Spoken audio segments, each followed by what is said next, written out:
Yeah, it's got like a lot of interesting play around in this matchup too, because you can randomly just turn off slimes or just you can use them to turn off slimes because like say the Pride 3 slimes can't do anything that turn, can't swing with them. They won't obey you. It's kind of neat. And I do believe that is an Alcahest we see.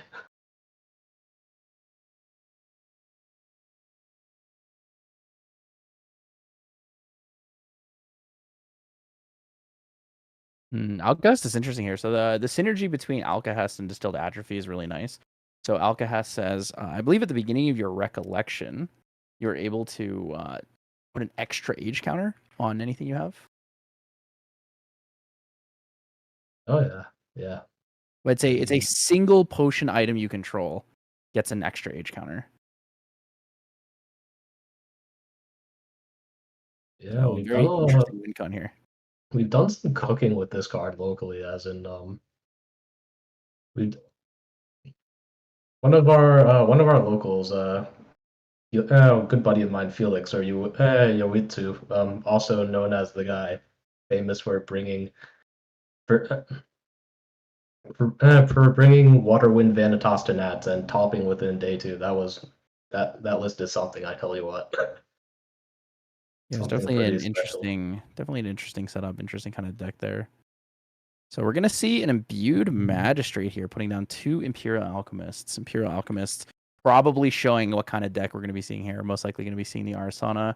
Imperial Alchemist has the class bonus on enter gather, and then whenever you brew a potion, you can put a buff counter on this ally. It's actually pretty good for a Wind Arsana allies focus, but the card that we should really be looking out for here is Blessed Clergy. Now, if Joel can actually get to Arsana level 1, resolve a Blessed Clergy, there's going to be a pretty good chance that Spinach is going to struggle very heavily on finding those levels and finding that strength. Yeah, yeah. Trail Alchemist is a pretty insane card itself. So there's going to be Sylvie level 2 materialization. Sadly, only a draw 1 though, because Limitless Slime is not a beast.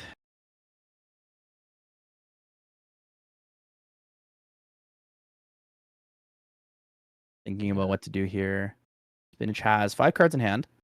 Could possibly try to I think the real answer here is you just attempt to kill the Magistrate. If the Magistrate comes off the field or removes its imbue, you're able to Dungeon Guide. We're going to have to see if Spinach is able to do that. There are defensive options here for Joel. Joel can actually protect this Magistrate with other things. Does have a Reclaim, which kind of wouldn't help too much here.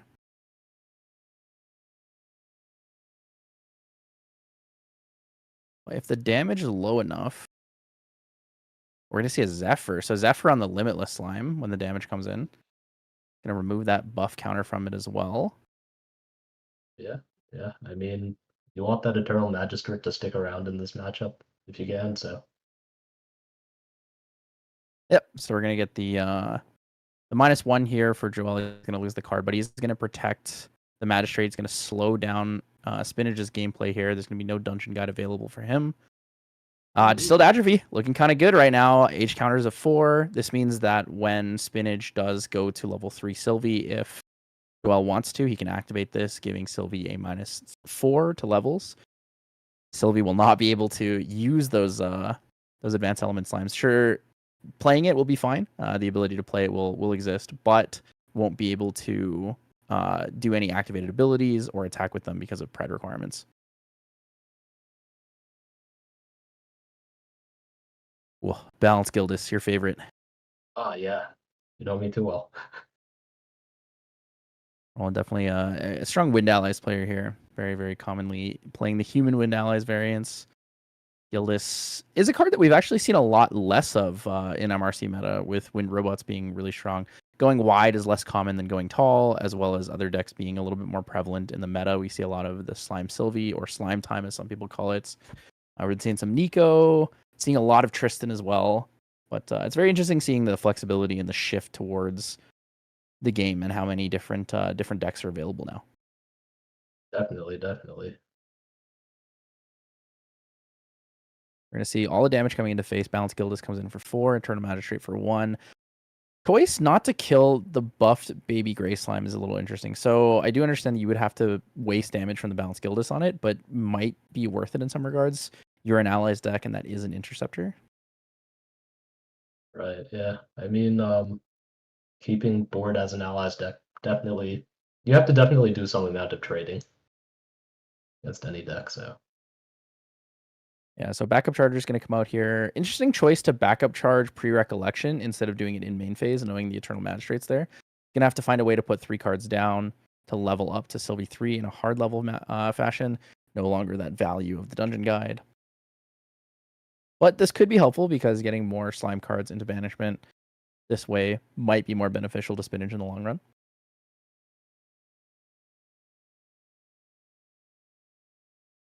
Yeah, Eternal Magistrate. Actually, just recently got a change in the, well, maybe not the card, but the game rules.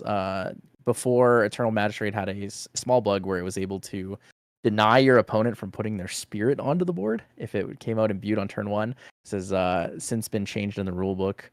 Special game actions and turn-based actions ignore the card text of Eternal Magistrate. Yeah, that is yeah, that does actually have a number of gameplay implications for sure. Eternal Magistrate getting taken out here. Hmm. Looks like we're gonna see the dungeon guide. Yep. Stifling Trap in hand potentially for Joel. Hmm. Oh, yeah, Joel's got it. So there is a Stifling Trap. Still has 3 cards down available to level up with. Yeah. Gotta make sure, even though the Stifling Trap comes in, still attack with that dungeon guide. It is activated I gotta regardless. say, it's a necessary evil. Like, this is, yeah, you definitely want Stifle a DG, but it never feels great doing it because they can always just go up next turn anyways. Yeah, it's a little harder. It would be fantastic in things like, Wind Lorraine, Wind Merlin, where you could Prismatic to remove their memory. But in this situation, you're going to see Spinach going into level 3. Sylvie here is going to have access to all of those advanced element slimes. It's tough. I'm not quite sure what Joel's looking for in the win con here, right? Like, we're going to see a bunch of things come in. This Distilled Atrophy has a lot of potential, but he's still sitting on Spirit, right? He's taken 7 damage so far. Multiple Storm Slimes could come in, could easily be enough to take him out, and he's just looking to be in a position that's a little bit scary. Even with the Distilled Atrophy and the ability to remove levels from your opponent. Oh, he also, I think, missed his trigger for his Distilled Atrophy. Good catch, yeah. One moment. Oh.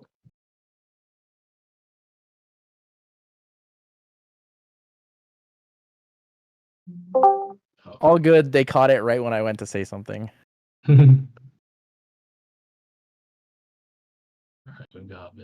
Yeah, remembering your beginning of recollection counter is very important. Failure to maintain game state is never good. Yeah. Especially when that's like probably one of your bigger win cons in this deck too. Definitely. Oh, okay. Classic. Bounce again. Feels good.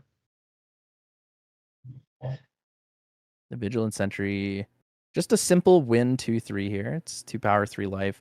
Will not have access to the class bonus because we're not a Guardian, and there's no Guardian champion in the deck.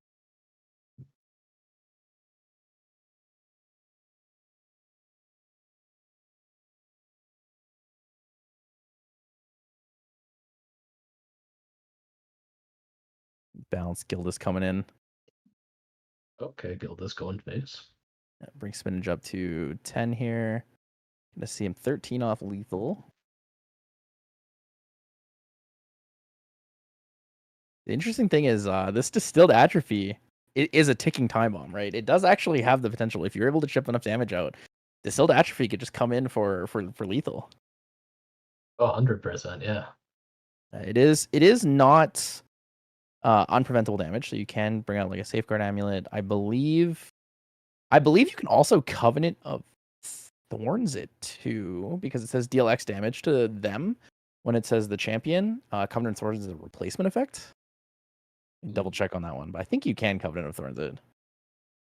Yeah, because Covenant of Thorns says if damage would be dealt to your champion, doesn't specify damage type.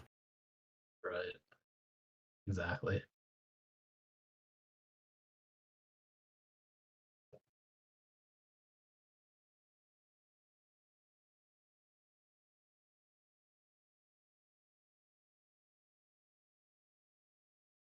We're gonna see the banishment here. Oh, okay. Looks like a raw. It's just raw level up. Level. Yep. So Sylvie level 3. We're gonna see the Terrafring banished in Recollection. That baby gray slime looking a little bright there. It's definitely has seen the light. Yeah. Well, actually, that's not even a baby gray slime. That's a dungeon guide. Holy. Oh! Baby green slime. The mightiest baby green there ever was. With 2 so targeting the distilled atrophy. I believe we're gonna sacrifice the distilled atrophy to remove 6 levels from spinach. Mm.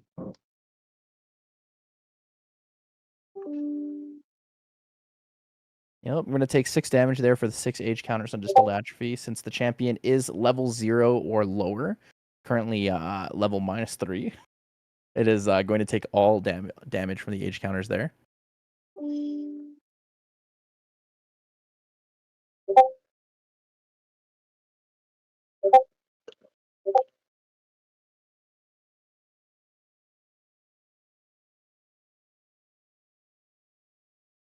Baby green slime with the 2 buff counters here coming in with the Sylvie level 3 is definitely interesting. I don't know if I've seen that one before.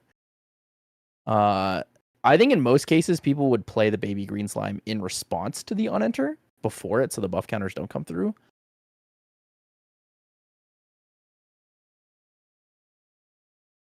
Not really sure what the play here is from spinach. It's just gonna pass. So we know that the Terrafring was active, so he wasn't able to attack. Wanted to keep cards in his hand.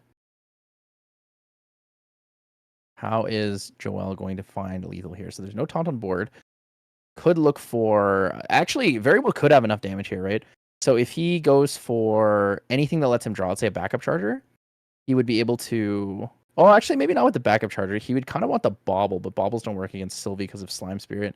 It's going to be 1 card short, most likely. So thinking about looking for a level up here.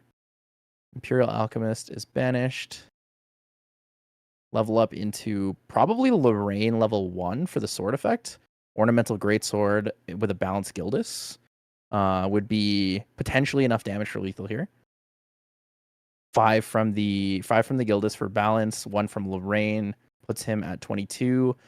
2 from the Vigilant Sentry, and then any individual card being played would be enough to find lethal, assuming that spinach has no interaction, no slime shield, nothing else like that.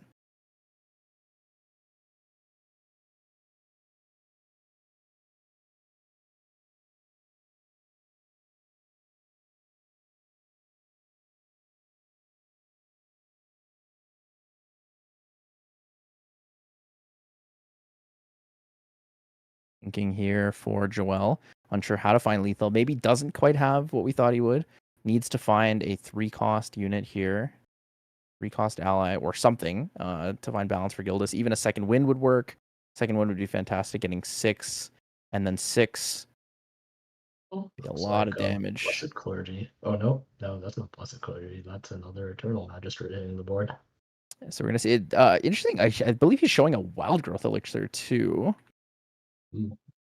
In the imbue there. Wild Growth Elixir, pretty strong. Able to put buff counters on target allies where X is the number of age counters. So Wild Growth Elixir does pair well with the Alcast, etc.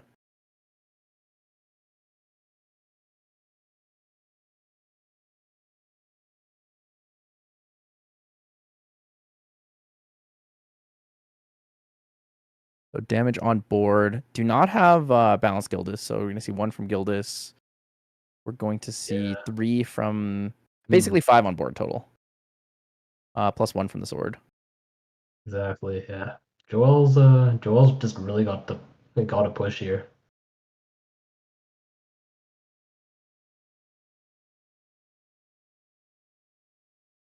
Right, we got baby green. Crash it in. Well, retaliation of the baby. So baby green actually attacking, or Vigilant Sentry attacking the baby green slime with a 3 buff count or 2 buff counters. So it's going to be a 3/3 instead of hitting face here. Was interesting. So we're not going to see the damage push directly. It looks like Joel's just trying to respect the board a little bit more. Just keep that or keep board present so they have constant pressure going forward for next turn. Maybe they don't see a lethal line just now. Yeah, Spinach has 7 damage on board available, so it would put Joel to 14. 6 damage is pretty realistic from Spinach. A single Storm Slime with the attack would be more than enough. Yeah. I mean, we have a bit of a saying at my locals. I am that player. I mean, I think you can relate to this too. Have you been called that guy that always forces them to have it? Yeah, when I play Firezander. When we play Fire. Oh, I'm that guy for Wind Allies. I hands down them all the way. Yeah. Well, I think always correct, Joel yeah, doesn't. hands I mean, down, Joel hands obviously down, doesn't hands have it down. now.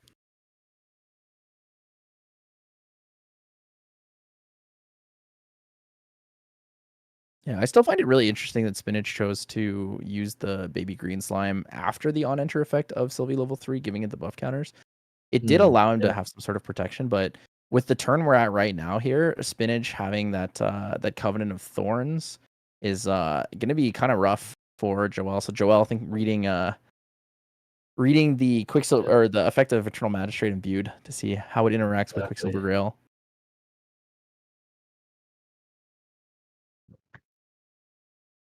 Yeah, sadly, Quicksilver Grail does bypass Eternal Magistrate because the cards are being brought out from the material deck during materialization phase, and the activation of Quicksilver Grail itself plays the card but does not play it from the material deck. It plays it from banishment. Right. Yeah. Let's see. Okay, so where's this Limitless going? What do you think? Limitless most likely going into Gildus. Oh, looks like okay. Well, I guess it could go into anything, right? If it goes into Gildus, all right. the stealth still applies to all allies. Yeah, that's an interesting angle. Do you think Joel's trying to set up for a balance on a 5-card balance here? As in he's got a 2 in hand, like, I don't know, a Blessed Clergy or something? Yeah, it definitely could be. He does have an Imperial Alchemist, I believe, which is I think that's a 2 cost. Yeah, that's a 2. That's a 2. Yeah, so Imperial Alchemist was in hand available for him earlier, so he's trying to look for that kind of push. The only problem here is the Quicksilver Grail is going to be kind of tough. So he I wonder if he's got that extra spicy Imperial Alchemist into brew a potion, get a buff counter line. Or when oh no, he needs class bonus for that, doesn't he? Yeah, he'll need the class bonus. Also, with that, he has to find a way to deal with the Covenant of okay. Thorns. So he'll need to hold That's for bad. Zephyr. Bird spells bad news usually. Bird is the word. I didn't quite see what was grabbed there from the Gaia Songbird.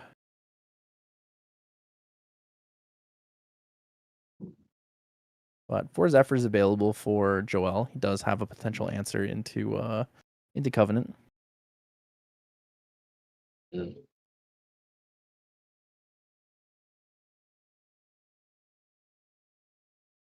No King Slime available. Only 2 slimes in No. the graveyard there. Available and only got that's not that that's not a tough slime. I mean, Whoa. Safeguard Amulet coming out. no safeguards coming out. Okay. True. So Joel on low influence here. Influence of 5.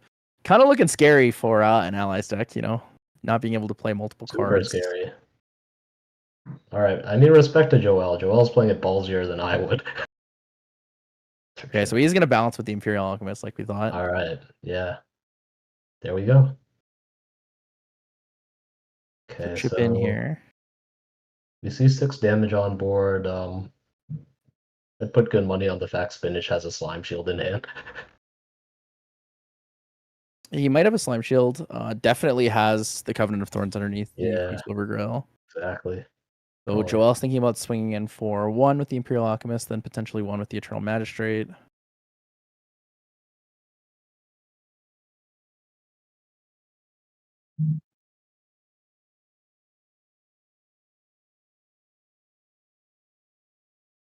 Ooh, gonna directly go in for 4 here with the Gildus right away. In response, we are gonna see the banishment of the Quicksilver Grail. But where's this Grail going? Grail is most likely going onto the Limitless Slime. That would be my guess.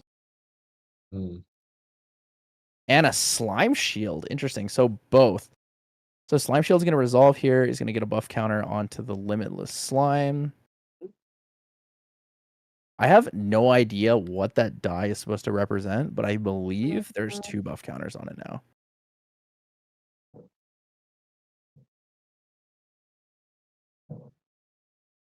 So Slime Shield's going to block a lot of that damage.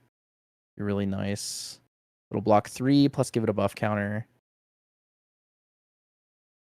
Hmm.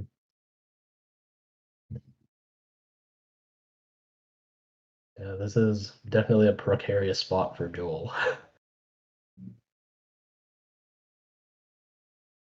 He's in a tougher place here. Doesn't really have the influence available to kind of take out these extra things. Really needed a push for lethal that earlier turn.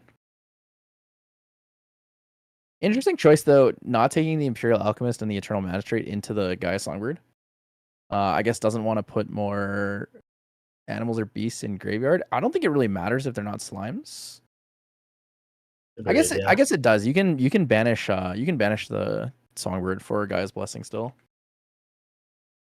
It just has to be animal or beast. I didn't quite catch what that was. Or a beast calling, I believe. Horn, okay.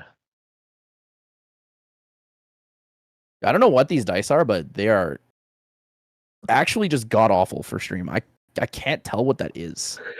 It looks like they're all zeros with a different number of like slashes between them, or like there's something inside the circle. But oh my good god, that is very hard to see. Yeah. Agreed. I can't make out what those are at all.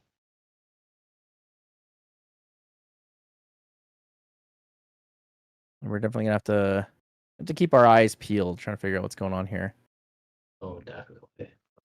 I'm interested why the Slime Shield and the Limitless Slime. Do you think that was a relevant amount of damage? Maybe Spinach is afraid of taking the 2 chip damage from the Imperial Alchemist and the Magistrate. Yeah, that is kind of interesting because being able to balance guild in this at this point in the game off of such low influence is really difficult, to say the least. Actually, thinking about it now, he probably Slime Shields the Limitless Slime so that he's able to clear board this turn. Yeah, I mean, Storm Slime. Oh, that is okay. Storm Slime. Storm Slime into the Magistrate is pretty good. So this is going to be able to allow him to resolve an Ethereal Slime if he wants for the on-enter effect. There you go. And there it is. There's the Ethereal Slime.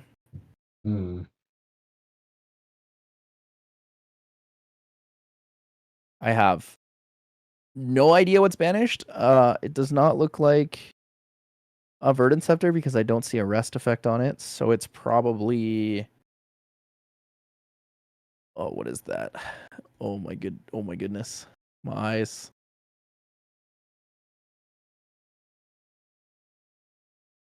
I think it's Spawn Boots. Yeah, I think Spawn Boots. Oh, okay. Just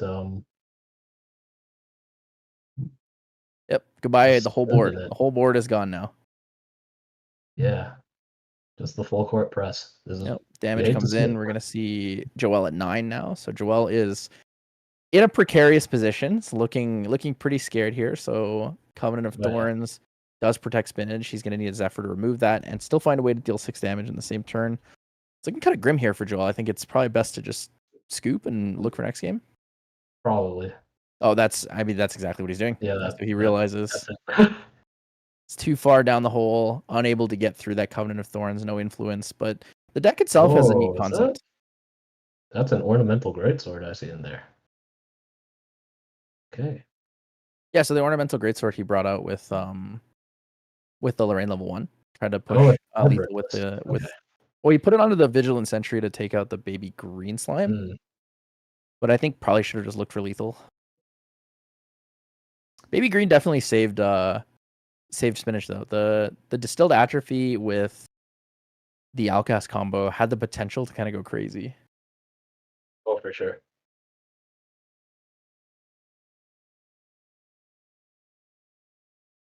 I'll be interested to see if he brings out Drought of Stamina or if that Wild Growth Elixir comes out. Wild Growth Elixir with the Alkahest is actually kind of a neat combo. There's no timing restriction on when you can pop the atrophy, right?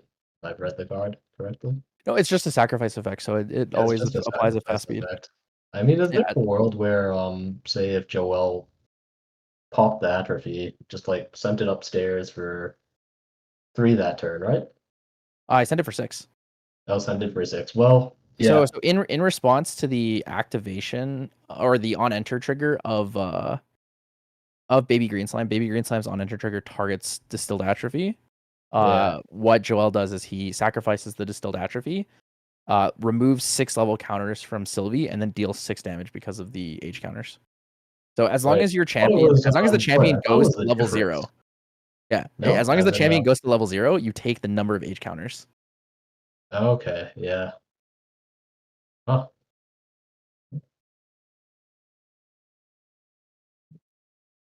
Yeah, I've started running Tempest Downfall on my side, and I've been thinking about moving it to the main. Just being able to have a turn where you go Gildas, make a bobble or a GCR, right? Gildas, bobble, you extend your hand and you can force out 7 damage. It's pretty juicy. I like the concept of Tempest Downfall for like lethal damage to face, since most people don't expect Wind Allies decks, or even just Wind decks in general, to have any spells or skills that Ooh, deal damage to face. So it's kind of a neat concept. It's also really good if people are playing like really sticky or yeah, hard to kill allies. Especially like big taunters. Like a lot of people will run like if you play like a Geldis, a 5/8 with taunt, select oh taunt, yeah. I can swing for 2, and then you'll be like, okay, well I don't need to retaliate. I've only taken 2, and then I go, okay, swing for 3, you don't retaliate, and then I go Tempest Downfall for the last 3 instead of, you retaliating on the last hit. Yeah. I mean, I guess speaking of slightly unrelated stuff, I am overjoyed that we have a new big cat to play with for AMB. Yeah. I The mean, big the tiger fire seems lion. pretty sick. Ooh, imbued windmill with a windmill and an Imperial Alchemist. And we're also going to see a Shimmer Cloak. It's not a bad start, so we are going to see that windmill most likely die immediately. But the Shimmer Cloak on field early on is going to be That's helpful. true. That windmill is probably gonna get eaten.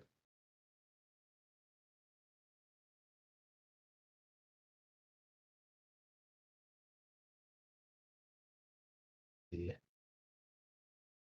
red sugar.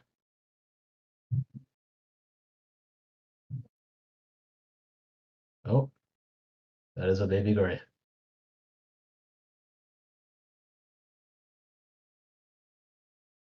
Baby gray is doing baby gray things. Yeah, yeah. Good stuff.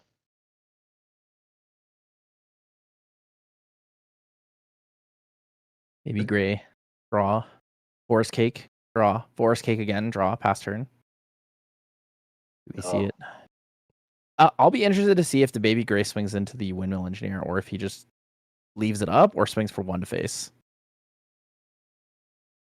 It looks like he's yeah. leaving it up I for the did that intercept. to some of my friends on Monday. Baby gray draw draw. Pretty good. You're gonna see Grand Crusader swing here, recollect and draw.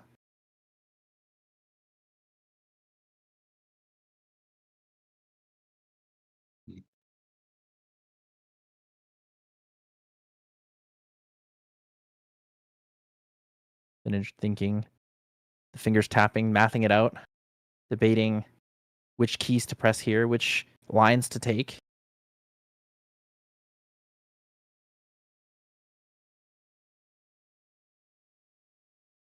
Thinkering for the next turn. Something a lot more players should be doing. Thinking on their opponent's turn.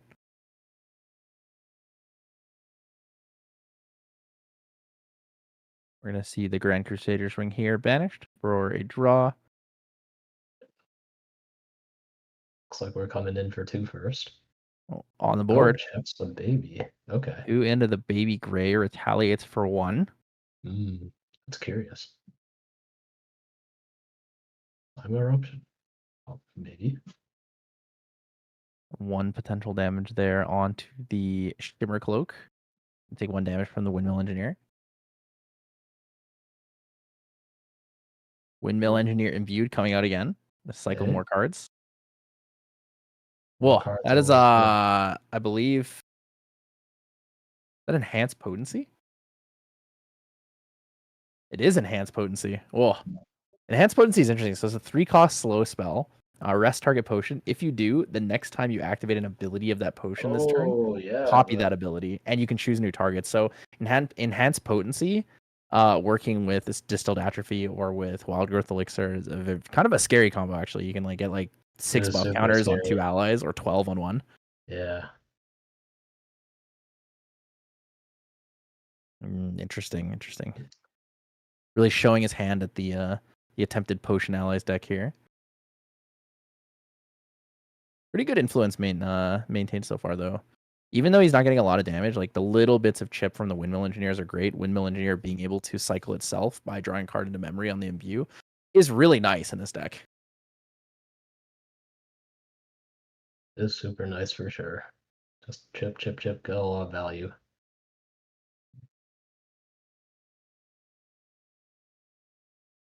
And Well, yeah, here there's the comes the Slime slime Eruption. eruption. Yep. So like you called earlier, the end step Slime Eruption is going to be used most likely to take out the Shimmer Cloak here, assuming that Joel has no response to it. Mm.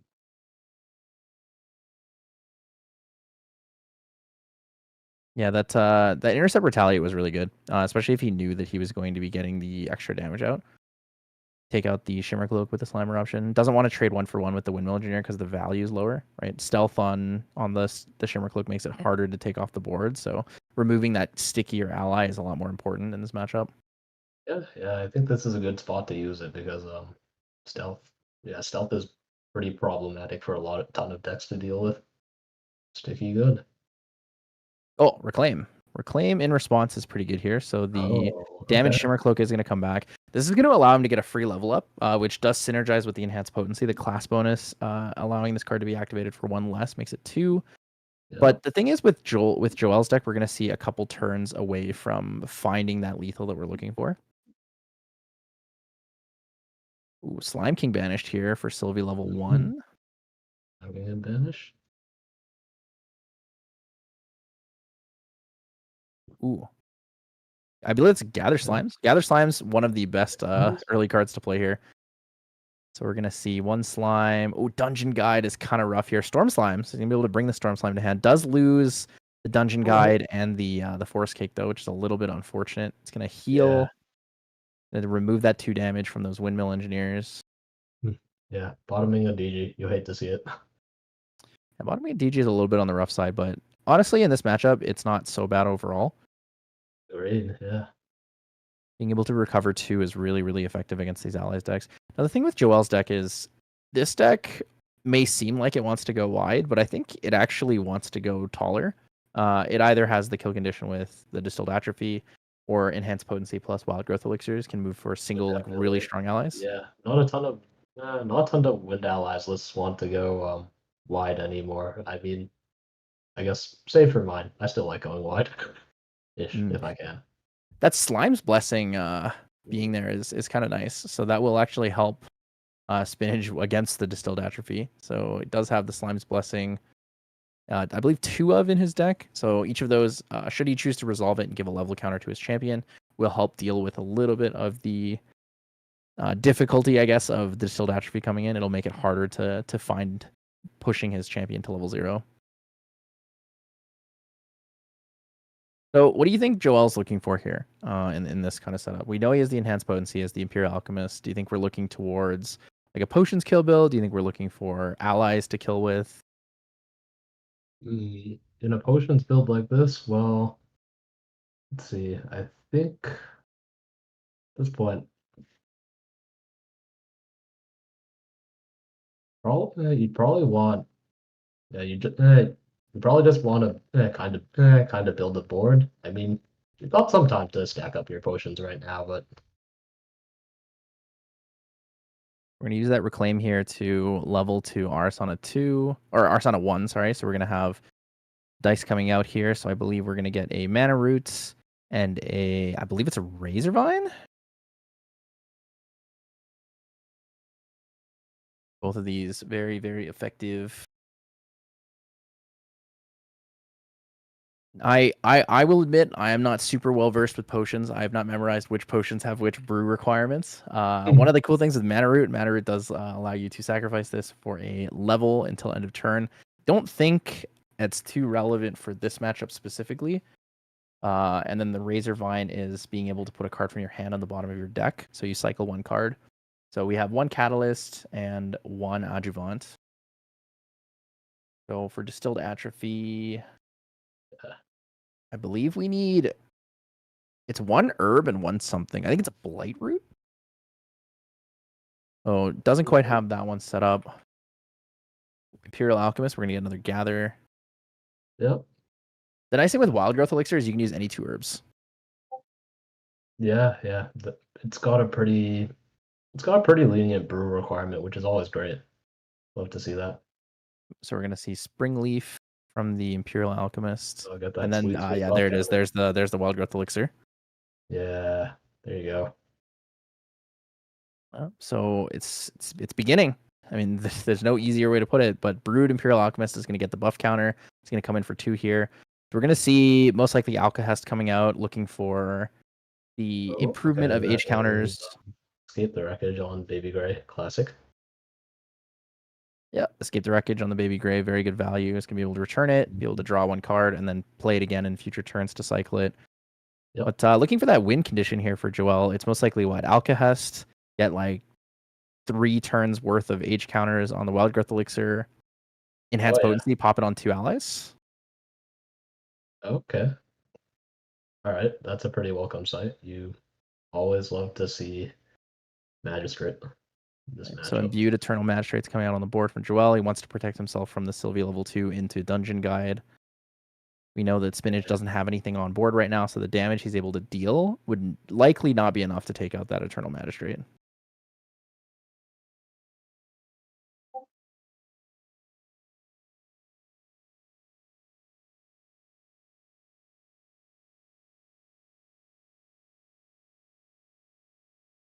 Spinach thinking, carefully thonkering through what to do here. We're going to see the Sylvie level 2. Is he going to pay with the Slime Eruption, or is he going to pay 2 from his memory?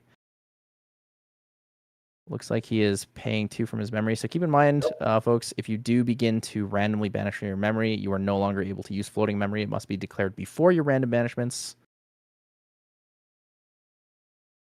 Oh, gonna need to... Oh, I guess if he declared it first verbally, it would also be fine. I guess you can also declare it verbally first before, and if your opponent knows, then it's fine. But it's important because if you banish something, you gain information on what you would lose. So being able to choose to use your floating memory afterwards is a little bit too strong. But no draw here from Sylvie level 2. 2 down. I'm gonna see a baby, not a Baby Gray. I see a Forest Cake. Forest Cake will draw a card here. Spinach, lots of influence in hand. 6 in hand, 2 in memory with a Forest Cake and a Power Cell. Never forget that Power Cell. A lot going on here. No Turbocharge in hand, most likely. Probably trying to figure out a way to deal with that Eternal Magistrate. Wants to put another card down. Might just Baby Gray. Draw a card from that. Lose the Baby Gray, but still have enough to level up into Sylvie 3. I mean, it wouldn't be bad to see a Baby Red in this spot either if he can pitch the correct card to help clear the Magistrate. So Baby Gray activation here. Just a good break point. Blessing and the Storm Slime again. Okay. Pretty good.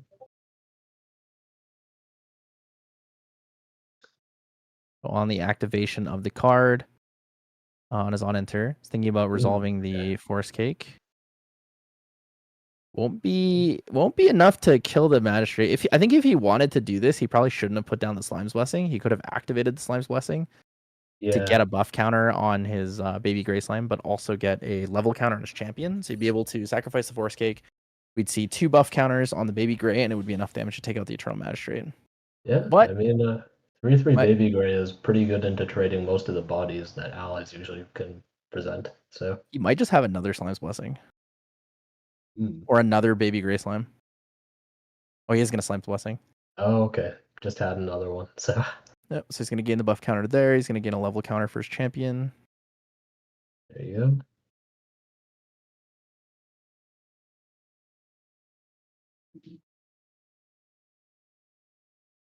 Yeah, so Slime's Blessing allows you to put a buff counter. Basically, you choose 3 units. If it's a champion, you put a level counter on it. If it is a slime ally, you can put a buff counter on it. It's a 2-cost fast spell, or it's a 3-cost fast spell, but class bonus allows it to be 1 less to activate. Yeah, I've been a big fan of Slime's Blessing in general. Here comes Alcast coming out. Alcast going to be providing 2 age counter, or an extra age counter immediately onto that Wild Growth Elixir.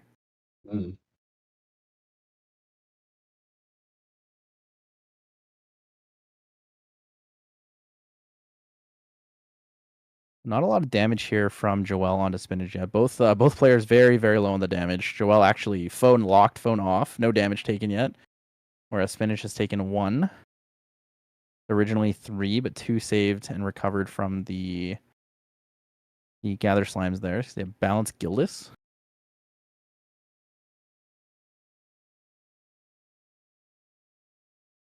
Debating if he wants to take out this baby gray slime with the double buff counter. It is pretty annoying. The 3/3 slime is kind of hard to deal with. Probably worth taking it out, knowing that Spinach has 1 card in hand available to him. Definitely, yeah. This is yeah, you have to trade this because it kind of just checks your whole board if you don't. Yeah, even with the buff counter and the Imperial Alchemist, 4 life on an ally is not quite enough. Not quite what we're looking for. We need a little bit more for that safety there. Yeah, this is how I feel at locals when Xenadriel just like rips double Frost Wards into me on Nico, and I'm like, what am I supposed to do, man? I can't play the game. It's Tempest Downfall angle. Tempest Ooh. Downfall, good. We're going to see 3 damage here on Spinach. The Imperial Alchemist comes in for 2. No floating memory for him. It's going to go down to an influence of 4, draw into 5 if he does go for the level up into Sylvie 3.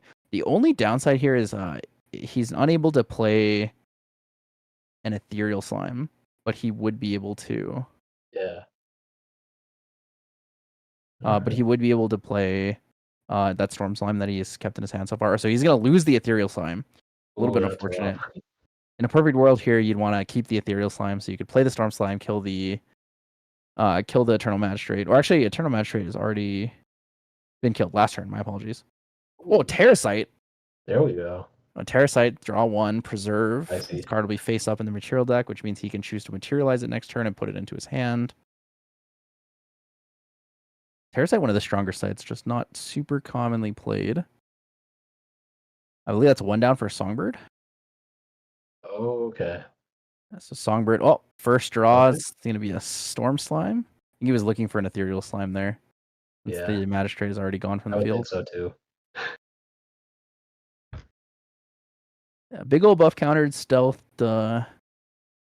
Ethereal Slime is very hard for allies to deal with. They don't have a lot of ways to deal with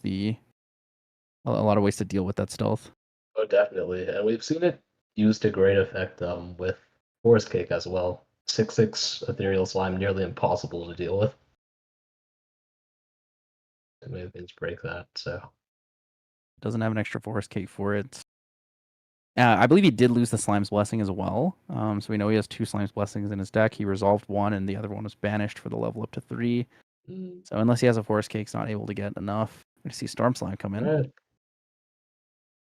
Storm Slime comes in with the 2 buff counters due to the on-enter effect of Sylvie level 3. It's going to be a 5/3 currently, and I don't know how many we have in banishment. I believe we have 6 slime cards in banishment, though. Sounds about right, yeah. It's a decent chunk if he... We're sacrificing the Springleaf there to bottom a card, draw a card.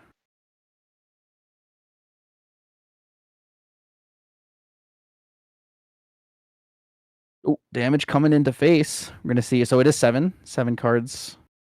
7 to face. We're going to see Storm Slime swinging in for 5 more. It's going to put Joel at 12. Joel is on Arasana level 1. 19 health available. Oh, double Storm Slime. That should be game. Unless he has some sort of response in his hand. Needs a Stifling Trap. If not, that's gonna be game. Yep. As much as I wanted to see the potions pop off, I really liked that Alcahest Distilled Atrophy combo. It's like Wind Fireball almost. Or I guess Distilled Atrophy is a normal card, so you can play it in any element, but having it with Wind with enhanced potency as a concept is really, really neat and interesting. But It just is really, wasn't really quite interesting. there for Joel. I wanted to see a lot more out of the Wind Arson allies. Same, yeah. I was really hoping for the good things on that, but it wasn't quite there. Didn't quite make it No, out. no, no, no. Oh man, places. Yeah, looking at his sideboard is interesting to me. So it's a sideboard of five like material deck cards. That's not something we see very commonly anymore. If anything, we more often see 15 main deck answers to things. I like the concept of having the Eye of Argus and the Nullifying Lantern. I think those are like fairly important. Not sure how I feel about Crimson Protective Trinket. I think that one's a little bit overkill.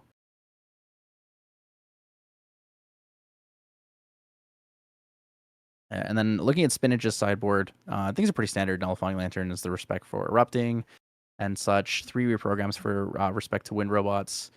The rest of it is kind of pretty standard. 2 Verdant Slimes, 2 Hymn of Gaia's Grace, the 2 Twilight Slimes, and the Viridian Protective Trinket. I think Viridian is actually super important in Slimes. There's a lot of times where you go down to really low influence or you're trying to find lethal, and being able to materialize the Viridian Protective Trinket against water on turns where they have 4 cards in their hand, or if they only have 5 instead of 6, it's like a little bit easier to kind of get through that kind of damage. I don't think we have stats up for this round. We hopefully will have them up for next round, courtesy of our good friend Super Mitch 8 over from Merlin's Marketplace. Yeah, what did you think of that match so far? Yeah, I thought the matchup was the matchup dynamic was pretty interesting. Wind Allies Erasan isn't something we typically see a lot of, and yeah, the the distilled atrophy line was definitely kind of spicy. It's not something you see a ton of. It's pretty good into Sylvie specifically, and yeah, just being able to turn off big scale like Storm Slime, kind of all the advanced element slimes, like especially Ethereal Slime, that 5 or 6 damage spike does matter a lot on that turn you level to 3. I mean, just being able to mitigate that just allows you to race so much better as the allies player.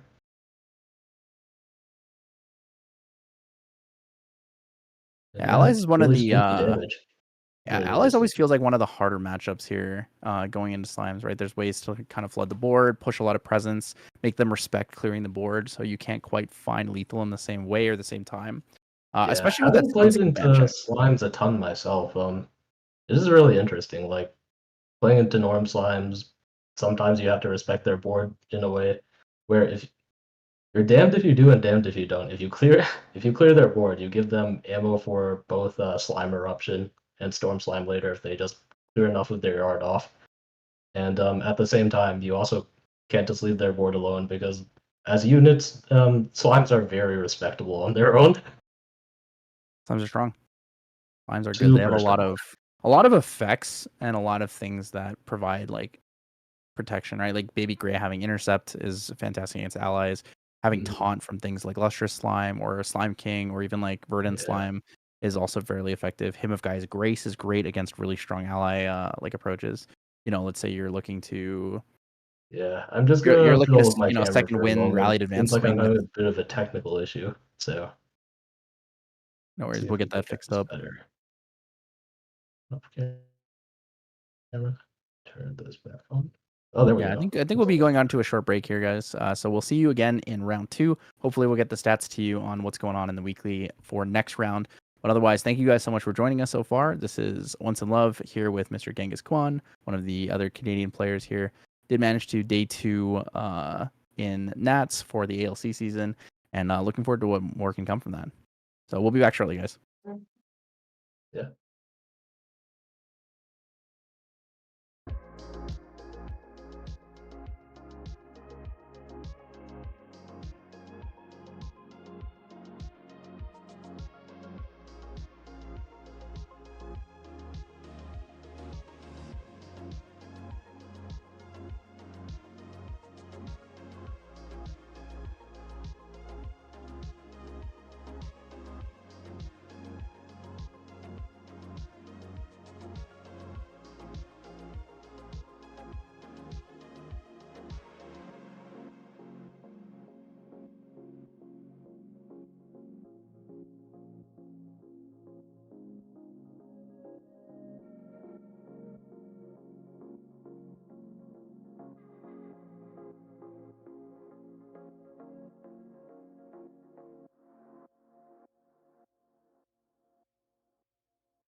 But that's way better.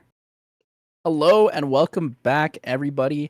So we are here for round 2. We're going to seeing a fan favorite here. We got Pavoni, Mr. Bob Scherble, on the fire erupting 3-ways. And then we're going to be seeing him facing up against Edward 3 on the prismatic Fire Merlin. This is going to be a pretty classic Skittles build. So we're going to see all the colors. We're going to see Freezing Steel with Scatter Essence. One of the neat additions to this deck is Retold Fortune. So Retold Fortune is a card that came out in MRC. It allows you to discard a card if it's a spell, draw a card. It also has level 2 plus floating memory. What are your thoughts on the Retold Fortune addition to these Merlin decks, Roland? Retold Fortune, yeah, Retold Fortune is just a sick card. Gives you a ton of flexibility in setting up float, lets you rummage through all your deck faster. Yeah, just kind of does all the things that you want for Mage. Yeah, it's almost like a secondary creative shock. It doesn't quite give you the +1 that you would get from a creative shock if you were to discard a floating memory. However, it is a floating memory itself, so it can +1 if you discard one and then get 2 floating memories. Very unique approach to it. You see other applications for it outside of just Fire Merlin itself. You've got, like, say for the water decks, you can nibble on it with your Lost in Thought and just get some value that way, which is also sick. Yeah, there's a lot of really cool like spell cards that interact with Retold Fortune. So Retold Fortune is a mage skill. Also because it is a mage skill, it does apply to things like Rye level 2 inherited effect. Oh yeah, I mean, actually, I can't wait to see how it interacts with the new card though, the new Wind Fantasia that was spoiled. I mean, just being able to dig for Fairy Whispers is kind of sick. True. Fairy Whisper is very, very strong in Yes, like this. sir. Just give us one moment, guys, before we hop into the match. We do have a player using the streaming function on Discord instead of the webcam function, so we have to adjust the cameras here shortly. But let's talk about Bob Scherble, Mr. Pavoni's deck list here. So Spirit of Fire. Our 3 champions are Lorraine, Rye, the classics, and Tristan. So Tristan underhanded being a new addition here, something that we saw Matt G use at Chicago. Actually has a fantastic matchup thread. So there's a couple things that I think are really, really good in this matchup. At the time, he was using Korhazi Courier as one of his potential stealth plus discard options. But Incapacitate is the big elephant in the room, I guess, when it comes to talking about erupting. So Incapacitate, fantastic card. When you are playing Assassin erupting, it is only 2 costs. So when we look at that, it's like kind of deals with a lot of the ways to kind of fight erupting, right? Cleansing Reunion, Veiling Breeze, a lot of ways to kind of deal with that. Oh, definitely, yeah. Okay. Looking like we have a very limited webcam space there for Edward. Kind of tough. Another thing I want to talk about when it comes to Pavoni's deck list, Flash Grenade. Flash Grenade with Under Fire is a very unique mechanic. So Under Fire is a 3-cost fast ranger action that allows you to become distant. Then you may take 4 damage. If you do, your champion becomes stealth. This interaction with Flash Grenade and or with Safeguard Amulet allows you to get the stealth without taking any damage if you banish them in response. Okay. Cremate the Witch, pretty good. Yeah, as you said, Flash Grenade is a super sick card. It's kind of interesting because that way you see decks that normally it frees up a lot of deck space because then you don't have to play as many Resolutes. Well, cremate the Cremation Ritual on the Library Witch to draw the 3 cards into an increasing danger on your opponent on turn 2. Love you, Bob Scherble. Get out of here, though. We're going to see Edward here. End step, going to see a Creative Shock. I believe he has a Retold Fortune in his hand. I think he also has a Freezing Steel in his hand. So discards the Stalwart Shieldmate. Pretty classic there. Twisted Sideways, puts it in banishment immediately. We're going to see Lorraine level 1 coming out. Lorraine level 1 with her classic sword, the Sword of All. Going to see a Sword of Seeking come out. 0 cost, 1/2 sword with class bonus True Sight. All right. Pavoni here on erupting. Not sure. I think I see at least 1 hasty in the hand. Or the tips of a haste. Hasty, you got to see a Scatter Essence in hand, so able to discard. So I see a Scatter Essence and a Cruxite. The opponent probably also sees the same. The downside of webcam games. Oh, there it is. Hasty Messenger. Hasty Messenger comes in for 1. Right. Take What's he 1 from the voting? Hasty Messenger. On attack declaration, he's going to discard a There was a Freezing freezing Steel. steel. Okay. He does have the Freezing Steel. Freezing Steel, we know he has a Scatter Essence in his hand and a Crux Sight. Yep. One of the interesting mechanics with Crux Sight is you can also Retold Fortune a Crux Sight into your graveyard, draw a card from it, and then put 2 down and get the Crux Sight back again if you want. Yeah. It's not too often where you see that come up, so. But hey, being able to squeeze value out of your Cruxites when you don't have a cards to pull back definitely feels good if you can manage to chain that all together or sequence it as such. Yeah, the only reason it's nice to use it with Retold Fortune, I think, is because it allows you to get the floating memory immediately to play a Drawn Blade. So you're able to kind of cycle cards a little bit faster than you were if you were just playing the Cruxite raw, draw a card, and then try to bring it back after. I'm going to pass turn here. 2 Hasty Messengers is going to discard 2 floating memories, Scatter Essence, and the Freezing Steel. I got to say, Edward's cards are very clear on screen, though. I can't actually see everything, which is greatly appreciated.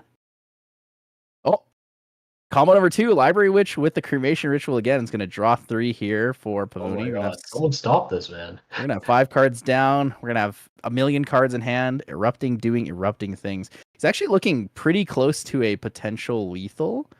Yeah. Oh, okay. Hasty for more filter.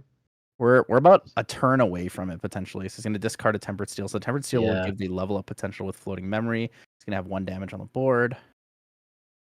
Ooh, kind of spooky. Also, yeah, Pavoni should be at 2 probably damage, practiced I think, this right? deck a decent amount. Does it get better than this? Is this peak fire? So Pavoni actually 2 damage from the Hasty Messengers. His a lot of practice on this deck. So he was testing with Matt G and with Cactus before Chicago. So this deck is very, very familiar with him. He played it at Chicago as well. Did fairly well with it. Didn't quite day 2, but was very close. We're looking at, I believe, 5 in graveyard for fire, 1 floating memory. So we're going to see the level up turn. I think even without Discordia, with the number of cards in hand, actually could find lethal if he has Embersong double Rhapsody in hand. Definitely, yeah. Well, we're going to see Hasty Messenger discard another Scatter Essence. So Merlin level 2 is going to be able to activate the effect to take that, but could also activate the effect to take the Tempered Steel away from Pavoni. Which honestly would be a pretty good idea. Yeah, I mean, like, it's looking grim, but if you can hit a Rhapsody or an Ember Song here, you're sitting in a much better spot. Discarding a Retold Fortune. Both the damage there came into the Hasty Messenger. Hasty Messenger is going to die on Pavoni's side. Yeah. We're going to see the Merlin effect here, taking away that Tempered Steel. Edward's in a great place. He's got 2 floating in the graveyard. He's got 2 Cruxites in his hand as well. Two Hasty Messengers on the field. He's actually in a turbo position here for Merlin. This is a very, very, very nice place to be. Very, very good spot, yeah. Is so much value to those Hasty Messengers, right? He's discarded. Oh, wow, okay. Safeguard Amulet wants to play defensively here. Creative Shock Pre-Recollection. Yeah, what are your thoughts on that line, or that materialization specifically? Well, I think he goes Safeguard Amulet because he doesn't have lethal in hand. Not having lethal in hand means you have to play a little bit on the safer side. Merlin is a deck that doesn't quite get the same value out of trying to kill you immediately. She needs to scale, right? You need levels for your fireballs. You need to be able to sudden steal for more damage or resolve multiple Pendragons. In this case, Pavoni does have the ability to use Under Fire for stealth to deal with large ally boards. He can also play other forms of like fog protection. Okay, we see another Hasty come out of hand and just churn some more. Yeah, I mean, we do have, let's see, we have Resolute Stand, Under Fire. Between those two, I don't think he really needs too much more. The only other forms I could think of, Innervate Fury for board clear. But otherwise, Flash Grenade technically is also a form of like protection. So if you Flash Grenade, distant, I could see that coming into play here as well. Like just being able to stave off like maybe 3, 4 damage. I mean, even multiple times. Let's say you have like 3 or 4 Pendragons on the field. It's 3 Pendragons on the field. You're even level counters on Merlin. You can actually put yourself into a position where you're able to block all of the incoming damage potentially, right? I guess if you really need to, or in this spot, if Pavoni really needs to, you can always You can always underfire without actually hitting yourself thanks to the safeguard. Yep. A creative shock. An end step. Oh, the third floating is getting discarded. Oh my goodness. Wow, okay. We're going to see a full value Merlin level 3, only leveled with floating all the way up. It's kind of crazy. I don't Okay. know if I've actually ever seen someone do this without taking a turn Yep, off of their yep. materialization. I bow to Edward. I can't do that. It's pretty good. That is some crazy value. I've actually never seen that before. So we're gonna see Full 6 floating floating cards in Merlin. the graveyard or in the banishment here. Gonna level up to 2, or he's gonna gain a second level counter. Even level counter will draw a card. He'll also gain +2 to all of his attacks for champion this turn. And will we see anything pre-recollection? We'll see raw We Cruxite. got raw site. Raw site. Then we're gonna see pay 2 for Cruxite, returning Cruxite, I think. Yep. So we're cycling through the deck. We're looking for fireballs right now. We're looking as hard as we can to find lethal. Yeah, and as you said earlier, this shows a pretty high level of mastery over the deck specifically. Yeah, this is the Cruxite shenanigans. The ability to play Cruxite multiple times, draw cards, cycle cards. I mean, and all of this still pre-recollection too. yeah, you've got as many looks as you need to try and find your Pre-rec final fireball? ghosts and your fireballs. It's a pre-rec fireball for 6. Okay. Yeah. Well, there's the safeguard amulet banished. Just pop the safeties right now. Yeah, so both these players are trying to basically race each other down. So Pavoni's going to go to 4 here. He's going to have 11 life available to him. Even if he does have an under fire, he'll be able to under fire stealth. No damage taken. What? Well, resolute stand. Okay, I wasn't sure if that was an under fire. If that's an under fire, then the attack would actually... There would be no... would there be no discard on attack trigger in response? No, you'd have to do it in response to the on attack trigger. Yeah. It only works to fizzle it if it's an attack card activation. Oh, actually, you know what? That's actually not half bad. I just remembered, like, Seeking does get through an under fire, so. Yep, Seeking is pretty good here. So Edward discarding even more floating memory. We might actually see a Prismatic Edge raw next turn. Yeah, this game is something else. Tell you what. I think he's counting out a potential... I wanted to say an Incarnate Majesty, but he actually doesn't run it in his deck. 1, 2, 3? Possibly. Oh. Okay. Big death blow. Death blow is kind of big here. So death blow, even level counter with Sword of Seeking should be 10, right? That's 10 damage. So 7 pushing over the resolute stand. That's crazy. Ooh, that's a big hit actually. Yeah, no, that matters a lot. Yup. So 3 down here for the death blow is gonna be pretty nice. If he has any of the other colors available to him, putting that down and then seeing the like Prismatic Edge hard cast would be really, really strong. Yeah. So Lorraine level 1. Most likely Sword of Adversity. Fiery Momentum. Ember Song, Fiery Momentum. Wait, no Ember Song available. No, Ember Song, the Hasty Messenger. Fiery Momentum. Double Erupting? Or Fiery... Yeah, I think that's enough for lethal. Does he have enough cards? I think he's 1 card short of that combo. Oh, Fireball on the stack of Materialization. Wow. Is probably lethal. So 6 damage. He's at 11. He needs to stop the damage. I don't think he has anything that stops the fireball damage in his main board. I think he needs to be sideboarded for it. Because Under Fire won't protect him because it's stealth and not Spell Shroud. He's already expended his safeguard, unfortunately. Yeah, so. No Flash Grenade. Nope. Yeah, that's looking like dead. Oh, wow. That is big dead. Yeah. That was a fast one. Holy shit. They're just doing a judge call right now. I just dragged Noel into the room because he was didn't have access himself.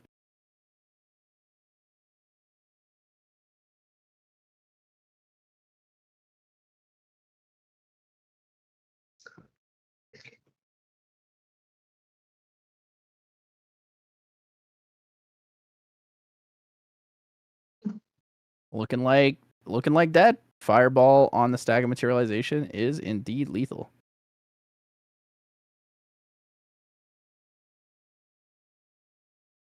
Well, Yeah, that was very masterfully played by Edward. So fast. Yeah, it looks like it was a clarification of on the Stack of Materialization, not in response to the on enter. Yeah, that makes sense. Good call there, Mr. Producer San. So let's talk about sideboards here. So Pavoni definitely bringing in the incapacitates. I think that's absolutely necessary in this matchup. Absolutely, Knowing yeah. that Fireball is what's going to kill him. Yeah. What else do you think we're going to see here? Okay. Incapacitates, let's see. Innervate's kind of useless in this matchup. Nope. Fire Merlin's not Okay. really like a big allies matchup. Reduced to Ash might be really good though. Reduced to Ash on the Sword of Seeking when you go for Yeah. level 3 is really good because then you can't Pendragon it back or Ascension it. Yeah. Reduced Ash is decent here. Reduced to Ash in response to your level 3 materialization is really good because you don't have access to Crux cards, so you can't actually Ascension it away. Right, yeah, there's also that.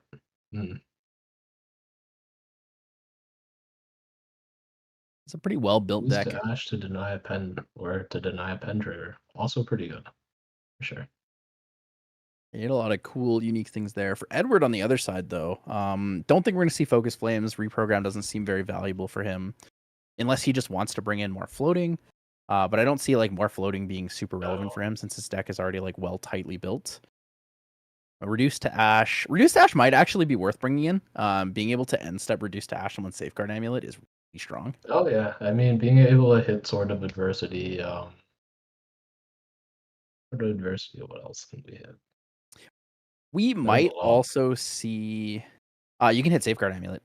Yeah, you can hit Safeguard, that's true too. We might see the 4 Incapacitates come in to replace the Resolute stands. Because Incapacitate is really, really effective versus Erupting, right? They have 4 Eruptings, 4 Fireballs, 4 Fiery Momentums, but Fiery Momentum can't be stopped with Incapacitate. So you have 8 targets for Incap that are really strong. And even in some cases, you could probably just incapacitate their like Cremation Ritual. Yeah. Like you still lose the ally, but you don't draw 2 on it, which is kind of good, depending on if they need those exact like influence counts to find lethal. Exactly.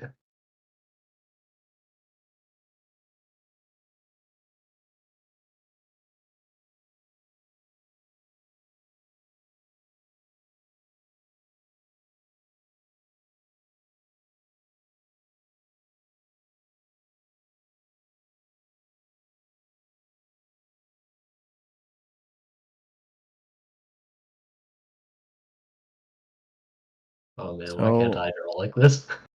The classic library witch cremation ritual. Wait, this is the exact same opener, except this time Pavoni's going first, so he's actually going to have the advantage there with that increasing danger. Yeah. First turn, you're not able to recollect, so it's going to be a little bit disadvantageous here for Edward. Not significantly, but it might add up, and it might be the difference. That one card early on. Might be too early to call it, but I think we're seeing another game played on turbo mode here. What do you think? I mean, both in this matchup, it's always going to be a super turbo game, right? No matter what, we're always going to see both of these players going for whatever is like the fastest way to kill each other. We're seeing a fire versus fire deck. There's like a little bit of interaction, a little bit of like fog and protection, but there's not like a crazy amount between each side.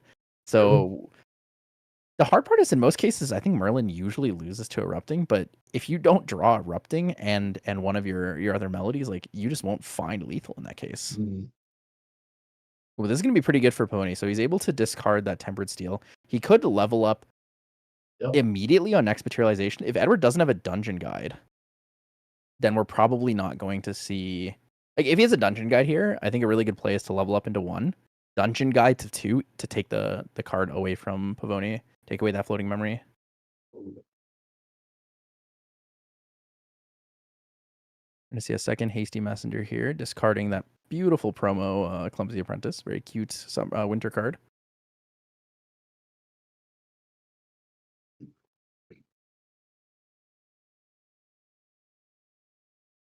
End step Creative Shock. Oh, there it is. Yeah. Creative You Shock. do like a good end step shock. Incapacitate the Creative Shock is also kind of good value. Yeah. I'm kind of a fan of that one too. What are we seeing as the pitch here? Oh. Ask here. That's Ask here goes away. Yeah. Do we have any damage on Pavoni's side? I think Yeah, Pavoni's don't at you 0 think? damage, right? I don't think he played a cremation. I don't think he played anything that took damage, right? Should be 0 to 2. Whoa, Retold Fortune. Retold Fortune. Tree Okay. Recollection, discard a Scatter Essence. Okay. Interesting. Oh yeah, I keep Oh, it was forgetting Clumsy turn 1. That's why I missed that. He played Clumsy turn 1 to draw the card, and then cremated it, not a Library Witch. Yeah. My eyes are weak.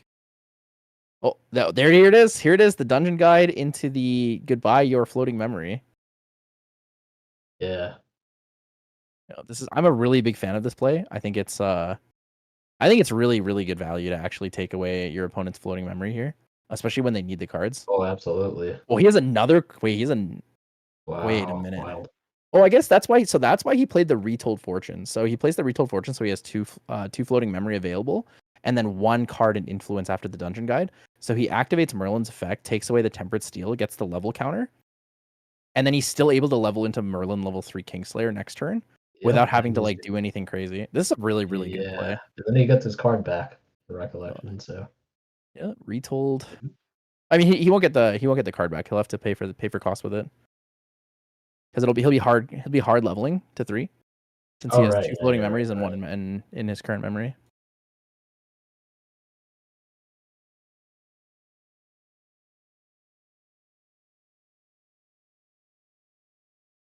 So we're gonna see the Safeguard Amulet. Safeguard Amulet really good, like you said earlier. It does synergize with that the Flash Grenade, as well as Under Fire. Gonna be able to protect himself a little bit.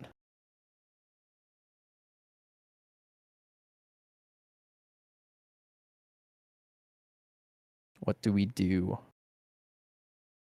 Where's the Yeah. I think damage? it does open up some pretty neat iterations or like design space for this deck in the future. Who knows what other like potent tools you could get that where you Whoa, have to search for discard something to get Fireball. ahead. Hasty Messenger Those. attacks, discard Fireball. So Fireball here in the Tristan matchup is also really cool because when you play Tristan, you can actually Agility 3 and then pick up cards and then Fireball and end step. So you Oh don't yeah. have to worry about which cards that you put down when you're kind of doing your erupting combo. Yeah, I was always wondering about that innovation. I hadn't thought of that. That's pretty, or I think I had it briefly explained to me at Chicago. I was like, that's pretty cool. Pretty clever. Agility 3 is very neat, very unique, very strong in the right hands. Yeah. 2 down for a Library Witch. I don't think we're going to 3 down to set her on fire this turn. 2 down for another Library Witch. Oh, let's Man. go. Yeah, the double witch is decent protection here. So he actually wants to leave the witches up because he's afraid of like a death blow or like a couple Pendragons, etc. We're gonna see the 2 floating, plus the card from memory has another floating. Only levels up with floating, by the way. Oh, Merlin Kingslayer is pretty good value, so you're gonna trigger to Pretty 2 good here at the value. beginning of Recollection. Oh, this dungeon guide. This dungeon guide sticking around is pretty useful. You get to clear a witch out of the way. Yep, Dungeon And Guide's heavy really good duty value here. here. Ascension could be really good value here too. Oh my, okay. Are we gonna see another Cruxite. sight into 2 sight? down for Cruxite. I do Sight see a beyond Cruxite sight? in hand. Cruxite into Cruxite. Oh, that's an Ascension. Wait, is that an That's a Ascension? sight into sight. Does he have an Ascension in his hand though? Oh no, it is a Crux. Oh, he's an Incap. Incapacitate. Fast Cure. 2 down. Redown. Three For down for, Creative Shock? oh, man. Edward's just going off. Well, he has a Scatter Essence now. So holding that Scatter Essence could actually be really good value to him. Because if he's able to resolve an Ascension with it with the Prismatic Edge, he's going to start taking cards out of Pavoni's memory and have a really, really strong advantage. The biggest thing Yeah, with erupting is you need really high influence because you want to be able to pop a huge combo. Edward has an incapacitate in his hand right now, which is really important to him.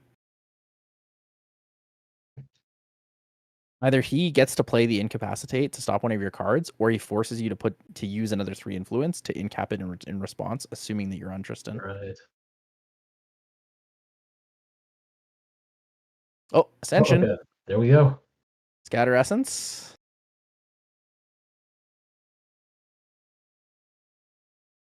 I guess the nice thing about this specific Anything on the on-enter scenario trigger, is though. there's so much fast in the hand to help. Oh, he has Just 3 incapacitates in his hand. Oh my god. that's wild. Yeah, Okay, this so guy he's is gonna 2 gifted. down to Cruxite, I think.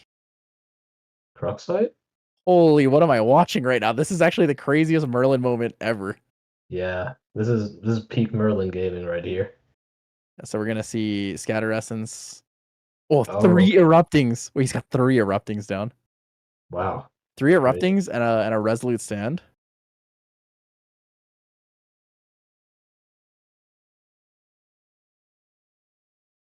Holy. So he loses the Resolute. Wow, 25% chance. Saves all 3 of his Pretty Eruptings. We're gonna wild. see it again. Ascension. Yep, Round Ascension 2. over. Hmm. Just missing that sweet, sweet water card. Yep. Gonna take another 3 damage to face here. Gonna Mhm. lose one of the Eruptings. Does he have enough to keep going here? Hmm. Yeah, Pavonia really holding on to that safeguard amulet here. Well, see, the scary thing now is because he has he has another one.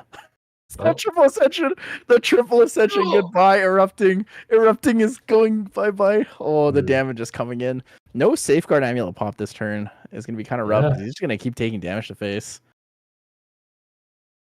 Yeah, I figured it would have been popped on around the second activation because like the breakpoints do matter here.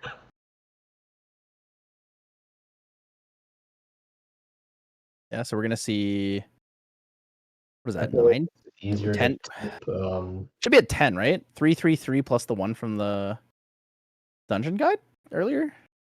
um maybe I I don't think he actually dungeon don't guided remember into a the stalwart. dungeon I I got think. in for damage earlier. Oh, he killed one of the hasties with it. Okay, so then we're at. Um Oh, that's interesting. Oh, he just discarded the 3rd erupting rhapsody. oh man, Creative shock. it's crazy. Wait, is that his entire hand? Oh, dude, he just lost every influence. Ember Song discarded. Okay, so now he's just going for fiery momentum kill. Okay. Attempted fiery momentum lethal here. Fiery momentum gaming. Let's go. Interesting. So one of the prismatics goes into a hasty messenger discards. Yeah, it's looking like a rough game. This is Triple Ascension definitely a is rough kind of one. spooky. Like -3 from a Triple Ascension is crazy. He didn't even need to get a water card to draw. Ooh, discard a Vermilion Decree. Yeah. Oh yeah. Right. Yeah. Fred just showed me or popped a neat little thought into my head. The new tiger that was spoiled. Just for a second. Yeah, Lavaspel Tiger. Fiery Lavaspel Tiger. momentum for 2, 3, 4, 5, 6, Possibly relevant in Merlin. 12. So fiery momentum for 12, 3, 16? Or sorry, 15, 15. Fire momentum's 2, not 15. 3. My bad. Jeez. The big old chunk. That's a lot of damage. Holy. That's a big fiery momentum to the face. I don't think it's enough to find lethal though, because Edward actually plays Chalice of Blood, which means he draws 2 this turn on his Oh yeah. odd turn, which is kind of crazy. Odd turn draw for that much is like really rough. Oh, wait, something that just occurred. Oh, okay, no, he's gonna be on odd levels. I was about to say, I mean, a flame sweep for 5 still isn't half bad. Hmm. Okay, so odd level, he actually goes Sword of Seeking here, so he has a Pendragon in his hand. Yeah. or most likely has a Pendragon in his hand. One of the really cool things about keeping your Prismatic Edge out in this case for Ascension is that there's no way for you to deal with it as a fire player because it's a memory cost of 2. So Spurn to Ash doesn't work on it. You have to Meltdown it. And Meltdown, you can play Ascension in response if you need. So unlike the Sword of Seeking where you can reduce to Ash it, this one, yeah, it's a little bit harder to deal with. It's harder to get off the board.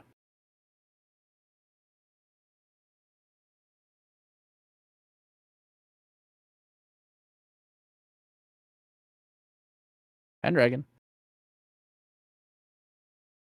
Oh, yeah. Return Prismatic Edge, I guess. Seems like it, yeah. Draw 2. Yeah, so if he has a Cruxite or another Ascension, he probably returns the Prismatic Edge, swings with the Sword of Seeking, then returns the Sword of Seeking to bring out the Prismatic Edge again. Yeah. That actually also is a Kickstarter stamped Ghost of Pendragon on the field.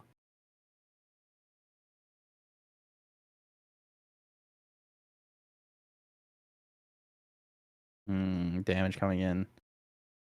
Hasty. Hasty's an interesting choice here. I think I probably would have attacked with the Dungeon Guide first to see what kind of interactions in hand. I guess with all of his cards down, he doesn't really have any way to deal with it. So if you actually have enough stray damage to do this, let's see, 1, 2, 5. You could just dead blow for lethal. 5 plus. Yeah. What dead blow is 8 in this case? Okay, so taking out the Hasty Messenger there. And Dragon for 3 would go to 12. Dead blow would be lethal. But not enough cards in hand. 1 card short of dead blow. It's a really big game of chicken here. If Pavoni has another fire momentum, like the game is just kind of over. I think he goes smoke bombs here because he's trying to dig for a fire momentum. That would make the most sense, yeah. Oh, there's 2 intercepts on board. You're right. I forgot Library Witch exists. Yeah. They're kind of just sitting there, and I'm like confused about what they do. Yeah, you're right.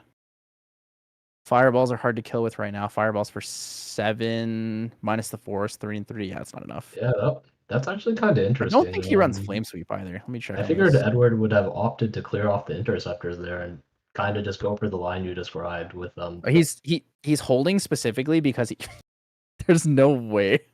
There's no way, man. He's holding the interceptors all on board because low influence erupting can't kill you. That's true. Unless he draws the exact card he needs a fiery momentum to find lethal. Oh, right? Okay, that's why.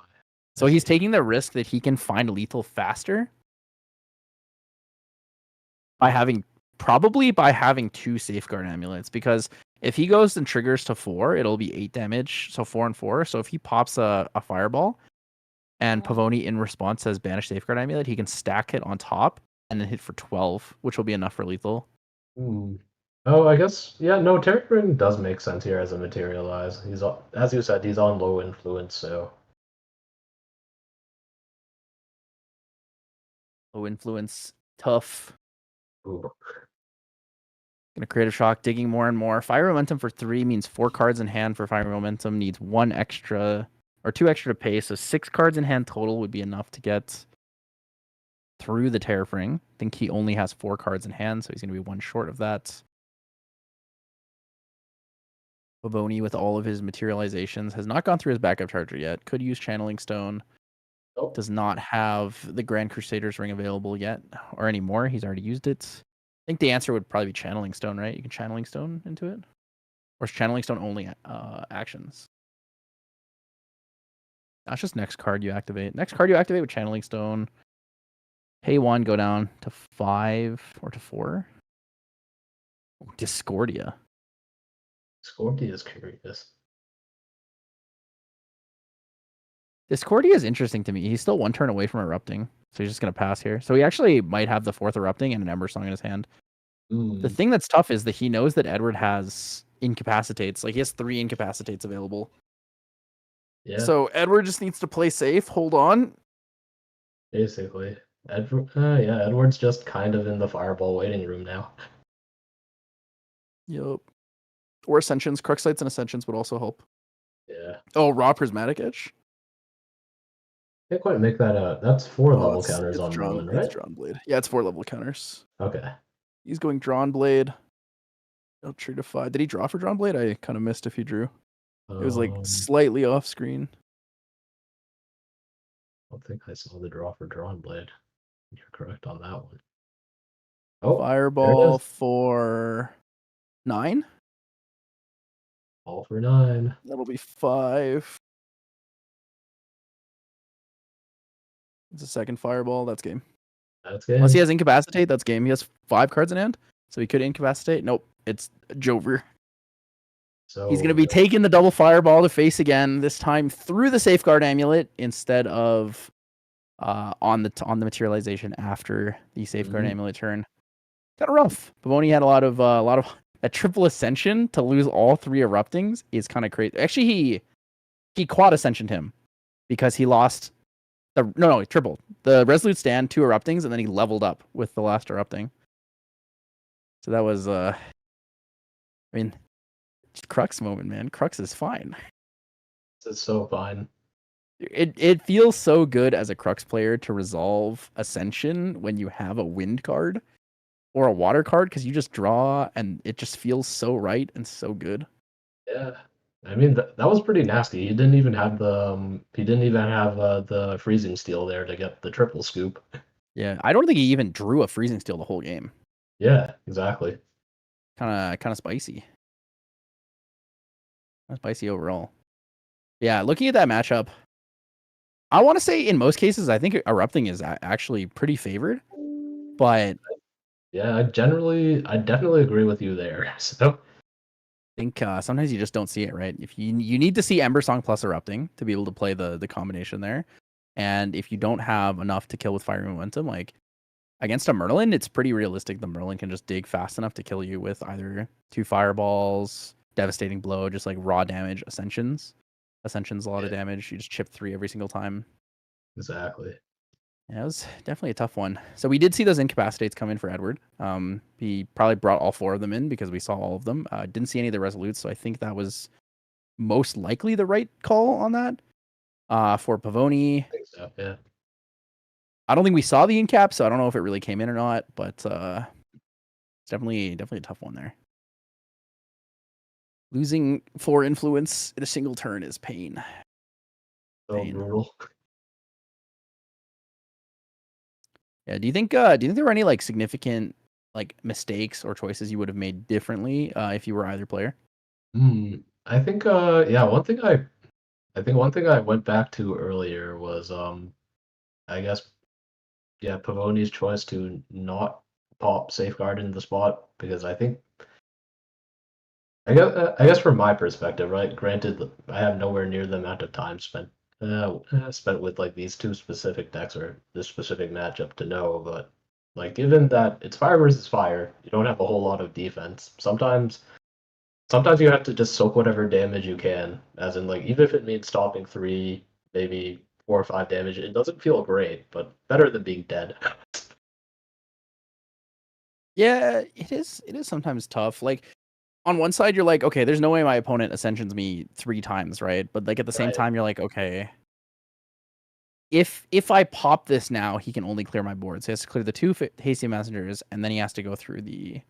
Oh yeah, I mean at some point you just have to kind of cut your losses. So yeah, it's hard to make a choice. I don't usually pop Safeguard Amulet on the Prismatic, but sometimes it's hard too, because if you're like a level 0 spirit, like sometimes you might just have to. You don't really have a choice. Yeah. I mean, I guess yeah, that also presents an interesting situation, because like knowing that you're playing into Erupting, right? Say if you're like in this mirror specifically, or like just knowing that you're playing into Erupting. Say, for example, let me present you with a different question. If you're like Wind Allies playing into Erupting, like most of the time, if you know they might go off soon, do you level or do you Safeguard Amulet? That's always an interesting question. Like, because sometimes I found myself, I'm like, I don't have time to make a Null Lantern in this matchup. I don't think it's productive. Just gonna try and race you and kill you faster. So Yeah, sometimes it's really tough. It is. It is really, really tough at times. It really just depends on like what's available to you, right? So Yeah. it's gonna be a tough one. There's actually quite a few people in here today. How big is our event? Let me check. We have 46 players for this weekly. That's actually not bad considering it's like kind of in like in a we're kind of in like a lull period. So Ascent Chicago just happened. People are kind of chilling, either waiting for the next set to come out, or they're kind of just chilling, like playing a couple more regionals or like store champs, and then kind of just seeing what else happens in the season. Like the next big event is going to be in Singapore, which is not really a viable option for most people to go to. So a little tougher on that side. We'll look through these deck lists. Let me see if there's anything super interesting today that's winning. See a lot of slimes. I guess we don't have a graphic for it, but we can talk about it. Let me go back to the champion spread. So for round one, we actually have we have more Lorraines than Sylvies for once, but that does include people playing Merlin. So we actually have our highest representation of champions is Lorraine at 22%. We have Sylvie at 20%. Tenoris and Tristan are tied at 11%. Merlin and Xander are tied at 9%. And then going further past that, we have Rai at 7, Arasana at 5, Nico at 4, and Vanitas at 2. Yeah, that honestly looks like a much more promising spread. I think people are diversifying, just finding something spicier to try. Yeah, it's also interesting to note that so in past weeks we had a lot of people playing Slime Sylvie, right?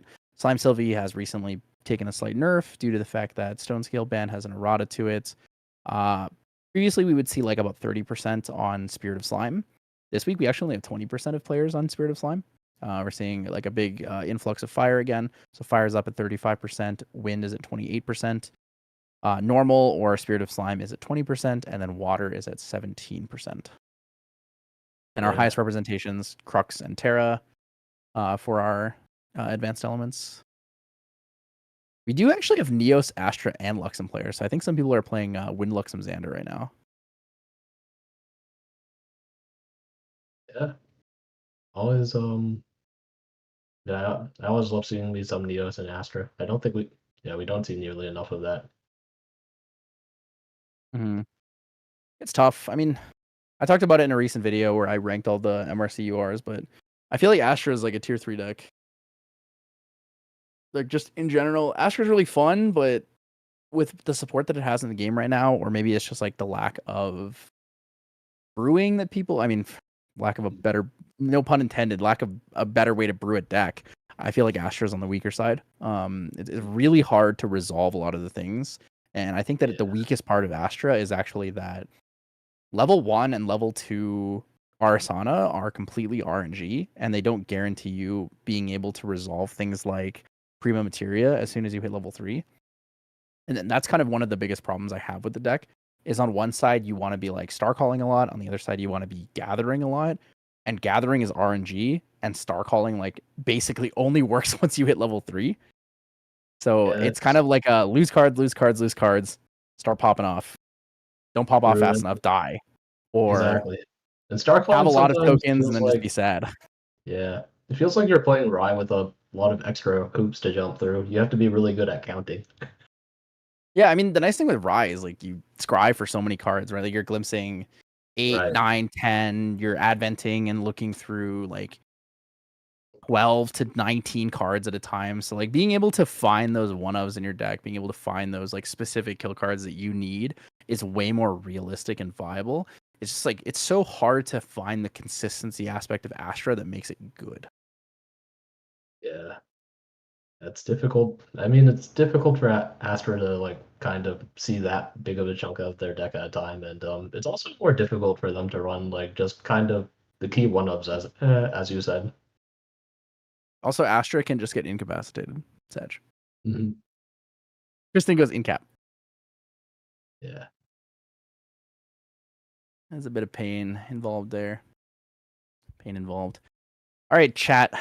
I'm curious. What are you guys playing right now? What is your current for fun deck and your current competitive deck? What are you playing right now, Roland?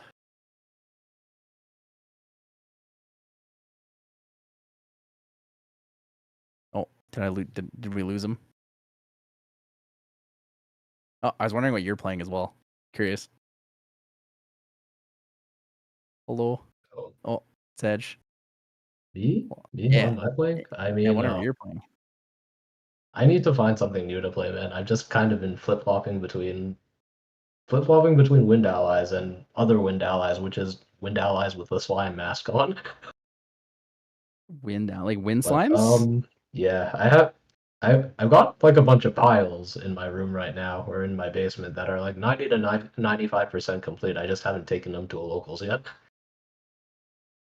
But what I really want to do is I just want to go back to the days of playing. I want to go back to the days of playing what's he called? Intangible Geist. Oh god, intangible Geist. Yeah, I Holy. mean why not? Intangible Geist backup charter, man. Intangible Geist Crimson Protective Trinket just really make the Tristan player cry. Banish 4 cards. Intangible Geist. Interesting. Extra Intangible slow. Geist feels like such a win harder card to me. Oh no, we are absolutely here for that. We love winning harder. Tristan's your fun deck. Merlin's your deck. Fire Xander for life. I'm actually back on Fire Xander right now. Whatever Jimmy Lee's Tony variant he's trying playing. Last I saw, he was playing Water Creation's Will. I don't know if he's still playing that, but I saw that a while ago. It was interesting. I don't know if I would say I like it, but it's interesting. I think water might not be the element for that. Yeah, I mean Water Lorraine, we've seen it. We've definitely seen the deck put up some results. I mean, like Water Allies X is generally good into fields like this one. Or It's did you like say well Water positioned Allies? against. Yeah. Oh, he's playing Water Domains. Water Because he's domains. playing the Domain Creation's Will Assemble the Ancients, Tony, where he just swings for like 1 billion. A have we seen Jimmy Lee play a water domains deck yet, or like his take on? Has he I don't tried think it? so. I think we've only No. seen. I mean, he's played it a couple weeks, but I think the main things we've seen are his Fire Domains, the classic, and then we've seen him play Wind Domains as well. Mm. Didn't we see a Win Neos list from him not too long ago either? Yeah, it's the Wind Domains, Wind Neos Oh, okay. Domains. True. 8 Fairy for fun deck. I can confirm that deck is so much better in MRC, but it's still not that good. It's not quite there yet. Not quite there. 8 Fairies, fun deck. I don't know if I'd say it's a good deck. Deck's probably way better if you play like Wind Nico or something, Yeah. because then you can just you just dominate people's allies. But at the same time, like you need 8 sideboardable cards to get rid of fairies, which is also kind of sad. Wait. Oh yeah. Okay. I think I just mentioned this a little bit earlier during the Rhapsody game, but hear me out. What if we? I guess what if we had a variant of Fire Merlin, right? That played the two big animals now. Like we know about the Tiger and AMB. It's got Pride 3. Not unrealistic to just play it as a beater. Okay, what's the other one? Eldest. I mean, some people already play Gildus and Merlin. I think it's all right. I think Yeah. overall it's kind of like more of a fun card than like necessarily Oh, a good definitely, I card. agree. But it's more for the non-fire elements, right? Because like water and wind are a little slow to kill, but like you suddenly just you give them a repeatable sudden steal. I That's think the really hard hard to part kill. about playing Lava Soul Tiger is that even if you skip the on enter to skip Pride, as a 4-cost 5/5, I would rather just play a Pendragon. Probably. That's true. But I mean, it's worth mentioning for Fire Tamer specifically, right? Or like just for most fire decks. You you now have a use for Break Chorus because I was just talking about this with Herman the other day, right? Like, what if? What if they try and clear the cat with an Icebound Slam because they really need to? You wake it up and then suddenly they just lose a tooth from taking 7 damage. You can't do that unless you're a tamer. Oh yeah, unless you're a tamer. Flaybreak All right, Flaybreak Horse unless is you're a only tamer. fast if you have class bonus. Yeah. It is something to think about though. It's a pretty good combo. Yeah, Flamebreak Chorus on that or on Blazing Direwolf is also kind of cool. Kind of nasty. Blazing Direwolf is pretty cool. 4/4. 4 cost 4/4. But that one's a Yeah. Pride 5. I want to see Weaponsmith come back. Weaponsmith plus polearm, or like plus both of Jin's polearms seem Did you see pretty that good. Weaponsmith is getting a reprint? Sorry? Did you see that Weaponsmith is getting a reprint? Yeah, I think Weaponsmith might be kind of sick actually, because The you have art on that it's really new nice. fire you have that new fire card that removes the durability from the polearm to give it +2 attack, right? Yeah. For the turn. The new That's Weaponsmith like art is really cute too. 6 It's very damage shanks are real, man. it's a very, very cute art. It might be too cute though. For those of you who haven't seen the Weaponsmith, here you go. Here you go, chat. Enjoy. Yeah. Not too much else to kind of yap about in between these matches. Gonna need Bob Sherble to kind of extend those matches for us in the future here. But all good. All good. I Yeah, tease don't Bob. worry. It Don't was a worry, rough Bob. a I rough mean, game for sure. recently at London regionals, Stream got to see me run 2 squirrels into electric fences and fail to play my ASIN. So we all have those moments. So. What the? What did you get? Storm of Thorns or something? Yeah, Storm of Thorns. I got excited and turned the squirrel sideways, and then I realized the grave mistake. Yep, you got owned. Get Got punished. owned. Absolutely got owned. Yeah, Absolutely punished. Funny. true. Yeah, it's definitely a rough one though, but probably maybe a lean towards a short break here. The Yeah. player interviews on stream when I can trust players to be on stream live. So never. Oh, Absolutely never. Never. Maybe at an Ascent, but on this stream, never. Never. I don't trust you no. guys enough for No, that. no, no. Exactly. See, Chica knows too. You guys are way too sus for that. I'm good. I'm good. We're gonna hear some nicknames for cards that we shouldn't be hearing on stream, and I ain't about that life. I'm not here to live that down. So yeah, I'm vetoing that decision. Yeah, denied. That's not happening. Player No. interviews, you guys are great, but you're also not great at the same time. I'd get the stream taken down if I interviewed you. True. Interview Bob after that game. Oh my god, wouldn't even be demonetized. They would just delete our channel in a couple seconds. Channel would be Jover. But yeah, we're gonna take a short break here. Come back to you guys in about, I think, about 15, maybe 20 minutes. I believe there's 10 or less minutes in the round left, plus overtime, plus final recordings of scores. But we'll get back to you guys soon. So thank you guys so much for joining us here for the Yeti Webcam Weekly. We'll see you soon.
Hello and welcome back, everybody. We are here for round 3 of the Yeti Webcam Weekly. We're bringing you prime time slime time. We're going to see the slime mirror. It's going to be Frog, also known as Miss Clem Hopkins herself, versus Anime Hipster 420. Both of these players will be sporting the Spirit of Slime Sylvie deck. Oh. Want to take a look at these decks and what do you think? What do you want to talk about first? You want to talk about Lefroge or Anime Hipster 420? Let's talk about the Froge. Why not? Sure. So looking at this deck lists, all the standard things. I do see that Ordinary Bear. Those 3 Ordinary Bears are something that we saw in Chicago. It was the Chess Club deck list. It actually kind of looks like an exact replica of the Chess Club deck list. Yeah, I think you're right on that one. Card for card. Card for card. Probably don't have to talk too much about the early openers of Slime B Slime Mirror. It's a Baby Gray or Forest Cake. Draw a card. Draw a card. Draw a card. Yeah. So let's talk about these deck lists. 1 Turbocharge and Frog's deck list. The standard things that we see here. 1 Twilight Slime is always interesting to me. I'm not a huge fan of that card. Same with the Slime King, but it is there. On the other side here for Anime Hipster 420, we're gonna see. Is there anything unique in here? This is actually pretty similar as well. So we're also going to see the 3 Ordinary Bears in the main, but we don't see any in the sideboard. We're going to see the 4 reprograms. Wow. Frog v Poggin. It was a pretty good start. Pretty good start for Frogs. We're going to see the Force Cake into a Baby Gray Slime. Baby Gray comes in for 1 damage. 1 down, 2 down for a Slime Shield. 3 down for an Escape. Oh, okay. That's also pretty good. Escape the Wreckage. Whoa. Escape the Wreckage, pretty good value, especially on the Baby Gray Slime. So you're going to get to draw from the Escape the Wreckage, so it cycles that. You're going to bring the Baby Gray back and then be able to cycle again from the Baby Gray. It's very, very, very relevant. Yeah.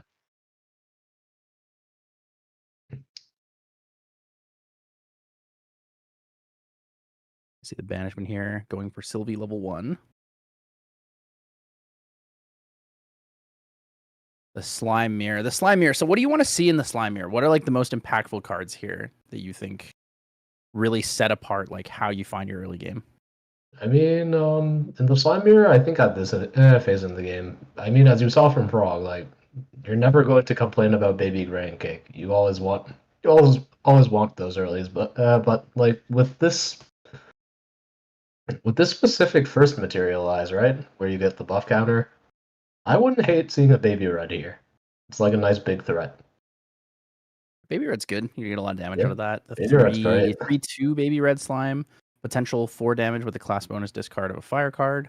Exactly. Yeah. Like, it's a good way to force some damage phase if you want. Oh, this is great too.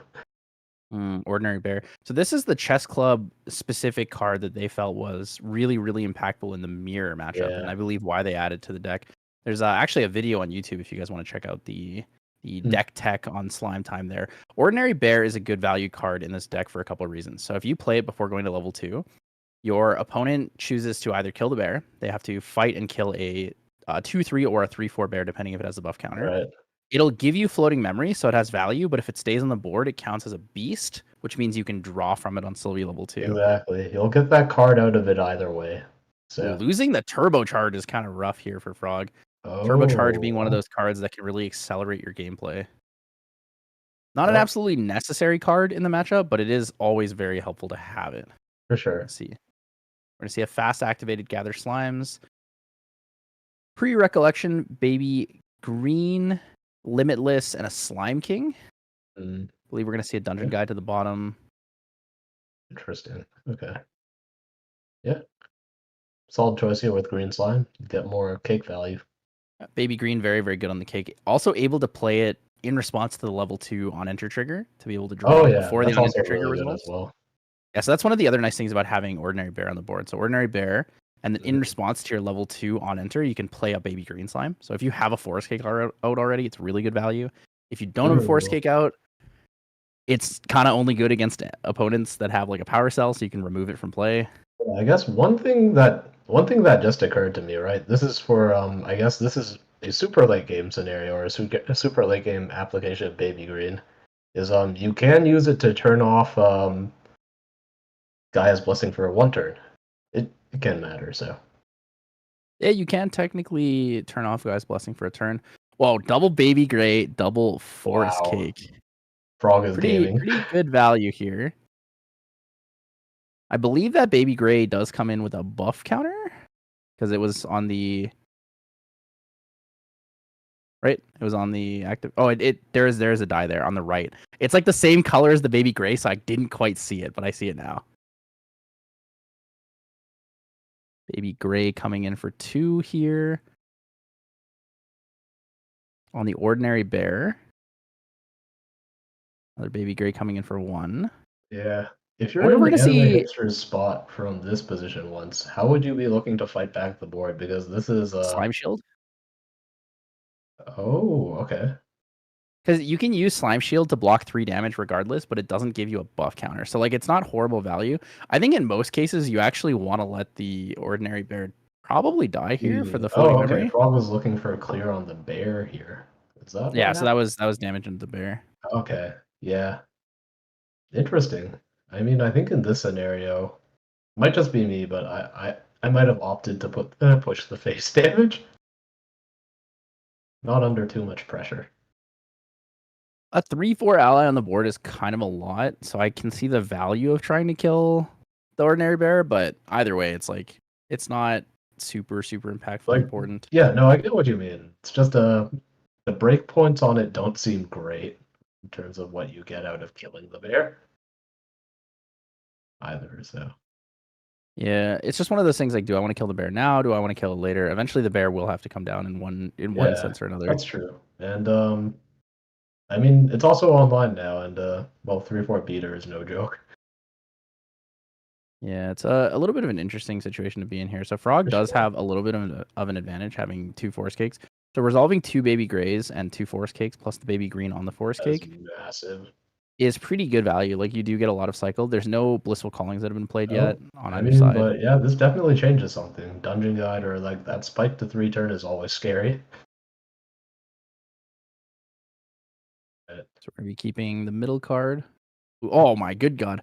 Losing another Baby Gray and a Baby Green. So no like cycle cards are going to be here. It's going to be very reliant on Gather Slimes and Blissful Callings. Yeah. I think whatever is in the hand has got to be pretty insane. Storm Slime for 4 or 5? Looks like 1, 2, 3, 5. 5. Hit 5.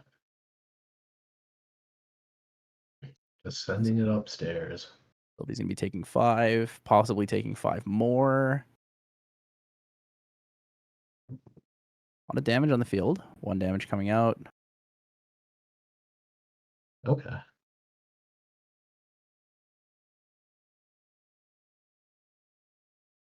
He's asking for the declaration where it's going.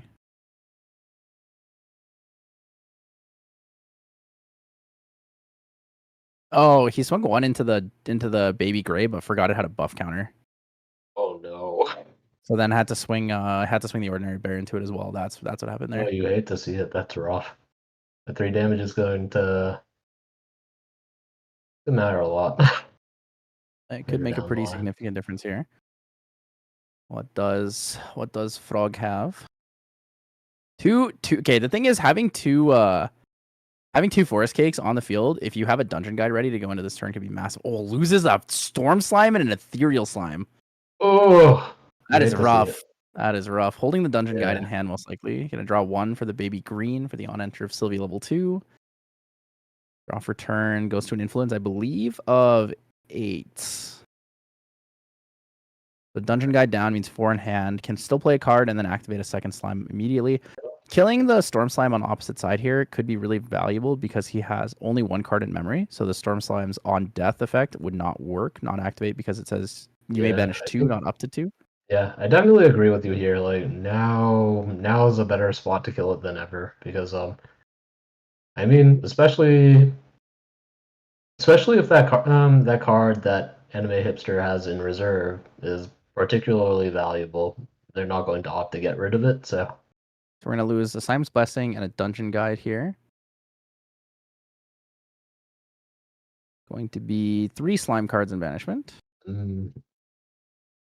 Let's see. What's Ethereal slime would probably be the most ideal. Yeah. If you have a Lustre slime, you'd want to wait probably to resolve it. A good question. I mean, if it wasn't low key, ethereal wouldn't or be storm horrible slime either. here, I think baby green and baby gray are not horrible here because they still hit the 3 damage breakpoint. Oh, be level. Okay, so storm slime comes in, 3 damage from the on enter. Could probably just go straight into the storm slime for 3. I would think so. Yeah.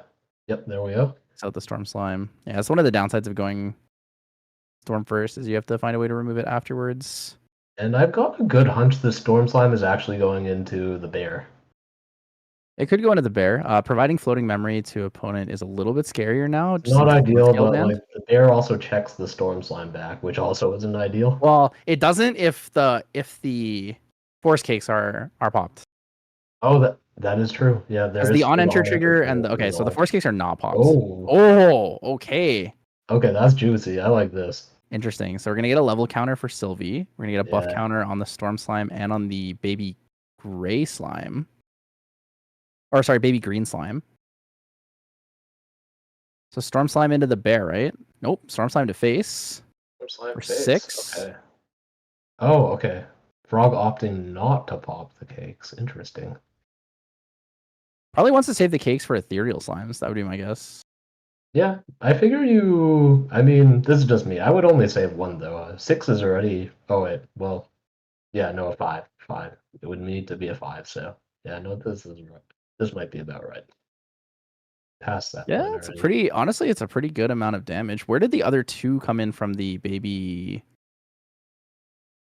Wait, did he have 0 damage to face? I thought he had 1. Oh, I guess I miscounted. So he is at 8. Yeah. Oh. Yep. Yeah, that's my bad. I miscounted that. So let's see. It has 3 cards down, so the Storm Slime dying is like still okay. Quicksilver Grill, probably. I want to say probably Covenant of Thorns, but honestly, it might be Stone Scale Band. It might be, yeah. Stone Scale Band timing could be really important. True. And yeah, even with the recent adjustment to Stone Scale Band, it's nothing to scoff at. It's still a very scary card. The on-enter of that card is still fantastic and so strong. Yeah. The availability of use is really good. 2 down, we're going to see an Ethereal Slime.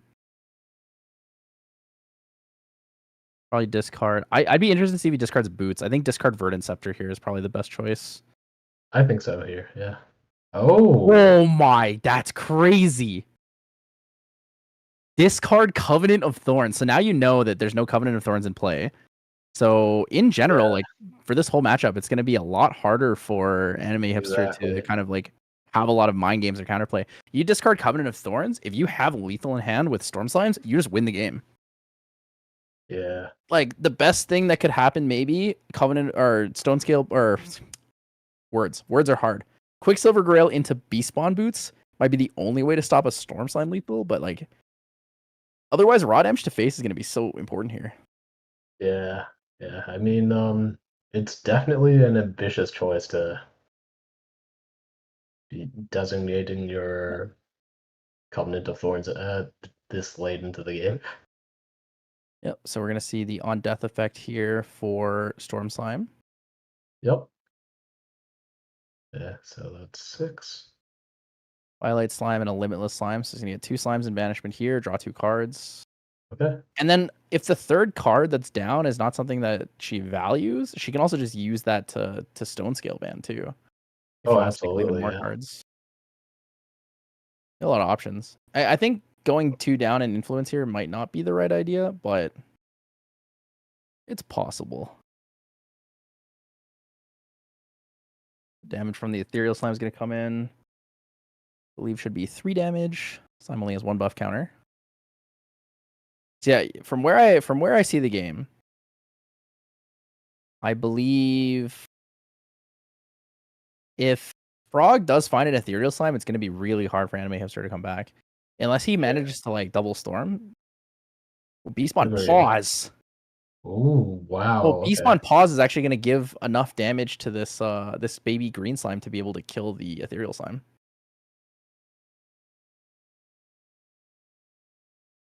Okay, and now we find out what's in the box. Banish Quicksilver Grail. Ishwell? What is it? Verdant Scepter. So he's going to use the Verdant Scepter for the on-enter effect. Wow, okay. We were both wrong. Interesting choice here to use this to stop the kill. I mean, it's only going to... Yeah. Verdant Scepter is good in some cases, but I feel like in this case it's going to be rough because you can only use it to give buff counters to slime allies. It's a little tough to assess because like Verdant Scepter. I guess I'm actually wrong. Yeah. So what you can do with Verdant Scepter that makes it valuable is it's up to 2 allies. So what you can do is you can just draw a card instead if you want. You can activate Verdant Scepter to just draw a card. Yeah, no, that's also pretty huge. I mean, I guess the dream is you always just like use it on a Slime King and here it is. This is gonna be what, a 5/5 slime? Oh wow. Discard Stone Scale Band, draw a card. Oh, I did this recently too. Yeah, I got some books for it. This is a 5/5 slime. Yeah.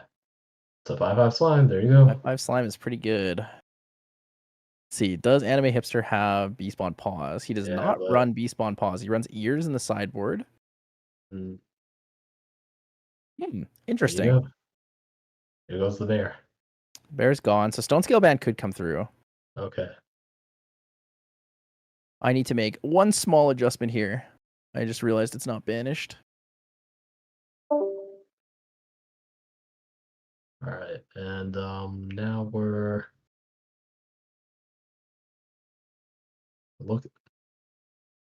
probably hoping to see a Storm Slime off the top for anime. Yeah, relevant because of Gaia's.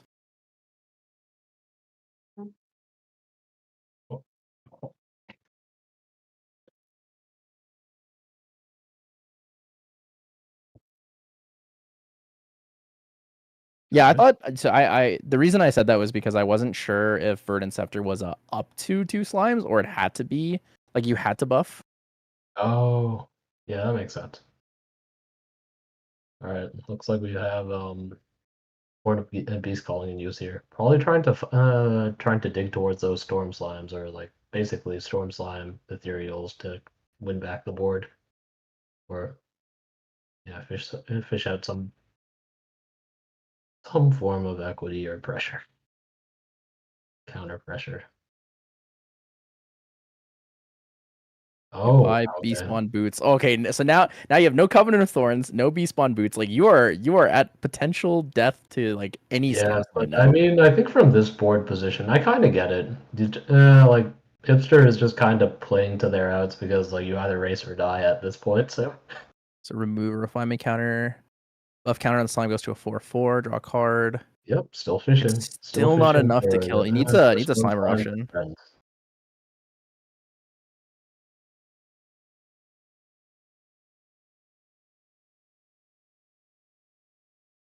Something that I think Anime Hipster should have done last turn was, even when there were no slime allies on the field, I think he should have used one of the refinement counters on his scepter to draw a card. Oh, definitely, yeah. Ooh, Storm Because Slime. the buff counters on the buff counters on that portion of the card are rarely ever relevant. You want the extra draws out of it mostly. Ooh, Storm Slime. Wait, this might be lethal. Storm Slime, 7 damage on board. I think it is lethal. Oh wow. Maybe Slime Shield could protect. I believe we're seeing 7. Are we seeing 7 in banishment? 7 in banishment, so 10 damage plus the 4 from the ethereal slime. Slime Shield is exactly enough to protect. 1 off lethal. Wait, no, Dungeon Guide. Dungeon Guide isn't for lethal. Yeah. 10, 14, 15. Slime Shield blocks 3. That's exactly lethal on 25. Oh, Frog got the slime shield. Oh, wait. Did he Storm Slime the ethereal slime? Oh, looks like it. Might be the case, yeah. Oh, he had exact lethal in hand, though. Oh no. Miscount. Oh, we'll see. Maybe it doesn't come back to bite him. 16, 17 from the Dungeon Guide. Let's see. I think the only way that Frog can do this is with. Can you do this with Stone Scale Band? You have to pay 1, pay 2. I don't think lethal's on board. I think she's dead. Am I crazy, chat? Did I get that math right? Storm Slime in for 7 to face. Goes from 13 to 20. Swing with Ethereal Slime 24. Swing with Storm Slime for 3. Slime Shield blocks 3. And then you Dungeon Guide for 1 for lethal.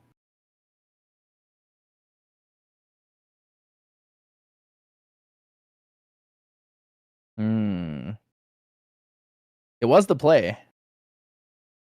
He still played the right cards, just targeted the wrong things. Yeah. Close. All right. Storm Slime's going away. When you're in this position, if there is an out, as Frog, how do you think you try and... Oh.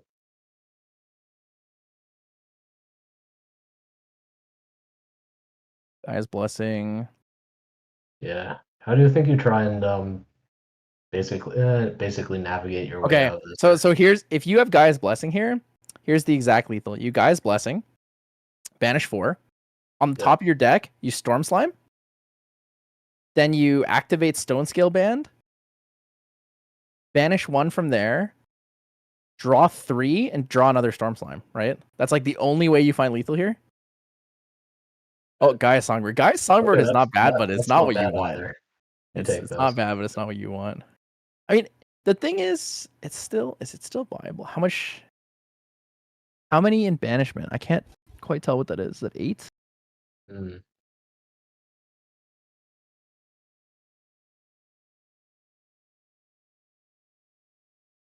Well, 2 gathers.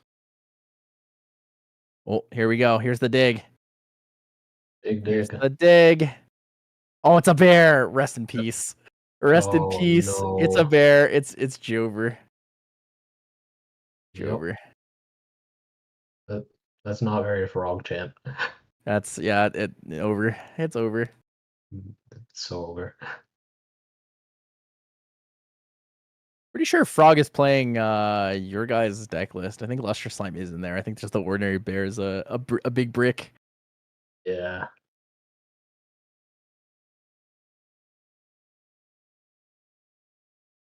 Big pain. You can deal with 4 damage from the Ethereal Slime for 2 turns, but what else can you deal with?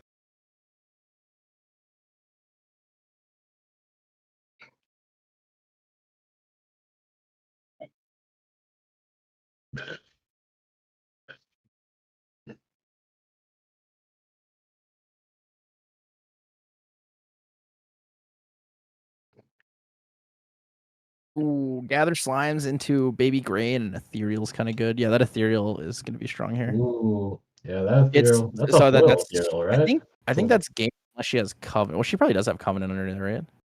oh, a little bit of balling going on there. So let's see. Underneath the Quicksilver Grail is going to be covenant. So Verdant Scepter plus you just Covenant of Thorns the ethereal slime immediately, I guess. Stone Scale Band.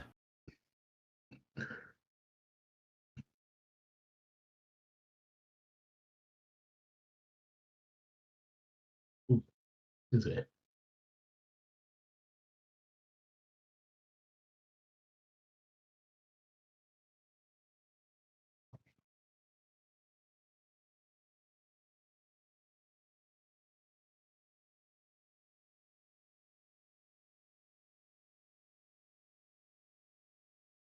Stone Scale Band with the errata there, as you can see over the text. Next ally cost 2, memory cost of 1 now instead of 0. Yeah.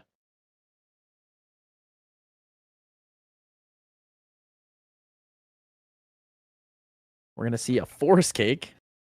All right, Forest Cake does have an ethereal slime in hand. We know that already. Verdant Scepter to draw a card. Mm-hmm. Get a counter here for the slime. So this ethereal slime is going to go to a 5/5. We're going to draw a card, play an ethereal slime, make it a 3/3.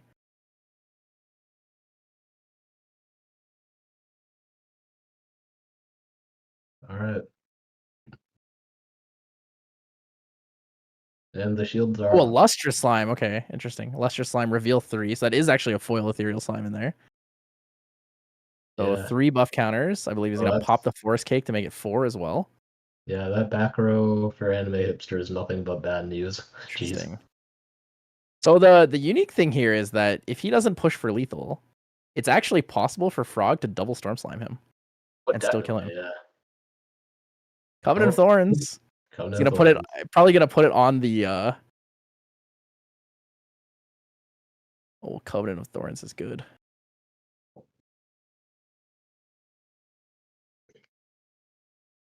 Covenant of Thorns has no banishment cost. Wait a minute.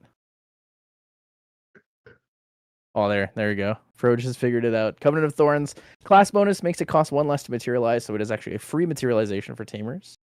Yep. Goodbye.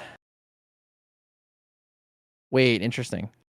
Covenant of Thorns on the lustrous slime. Oh, that's actually interesting. So it denies the ethereal slime from dying, and it also denies the ethereal slime from being used as Guy's blessing fodder. So we still have the possibility of seeing a double storm slime here. I Yeah. believe that's going to be Horn of Beast calling. Yep. Just trying to raw dig for the storm slime. So it's gonna have to be that because the yard is pretty much empty of slimes now, right? Pretty empty, yeah. So we're going to see 10 slimes in banishment here. Gather slimes going away. Slime King into hand. Baby red slime off the top. That's not it. Slime King not able to be played here. Does not have the Yeah. additional cost Doesn't effect. Actually, wait, maybe. I don't know. There's actually more cards in graveyard than I thought, but I think most of them are action cards. yeah. Oh yeah. I guess here's where the stone scale vanish kind of comes back to bite you. Oh, Slime Shield comes out. So 2 down for that Baby Red. Baby Yeah. Red could discard a slime. I don't know if there's 2 slimes already in graveyard. If there is, then Oh, you're that's able to true. Yeah. The resolve red the could Slime discard King. a slime and you go down 1 influence, but you'd like try and filter something useful into your top deck zone. So On attack, discard. Is that an ordinary bear? you know what? That's not the worst discard. It's float. Digging cards with this though is kind of interesting. So drawing that card into memory. So 2 down for the Baby Gray Yep. slime Oh, that's pretty good. off the top.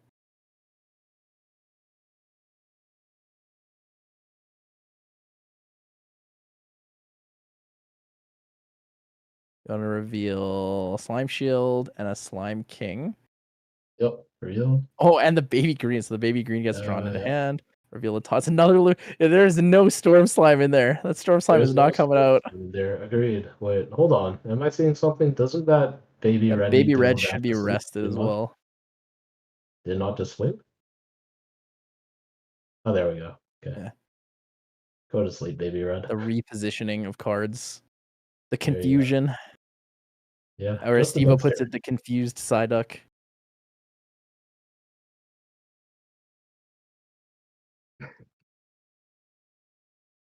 It's interesting that that one floating memory. I don't know if there's anything else left in the material deck that it can actually use it though. Verdant Scepter, I guess, is probably the only thing. Bring out Verdant Scepter, sacrifice something, get 2 counters on it, or 1 counter. Verdant Scepter is buff counters +1. Yeah. Oh, it's allies power +1. Sorry, so it'll be Allies power if you +1. do it Yeah, on the you're always. baby red, it'll be 3. It's not bad. 3's pretty good. Yeah, it's definitely not bad. Gaia Songbird here, looking Oh for a dear. Storm Okay. Slime. This 2 might Blades spell the end Falling. of the Oh my game. god, that's a pain. Oh my god. Limitless. Oh, there it is. There's the Oh Storm Slime. no. Not like this. The Storm Slime for 8 is not gonna kill the Lustrous Slime though. But it's It's close. not. It's close. That Lustrous Slime is kind of big. It is currently a 5/9.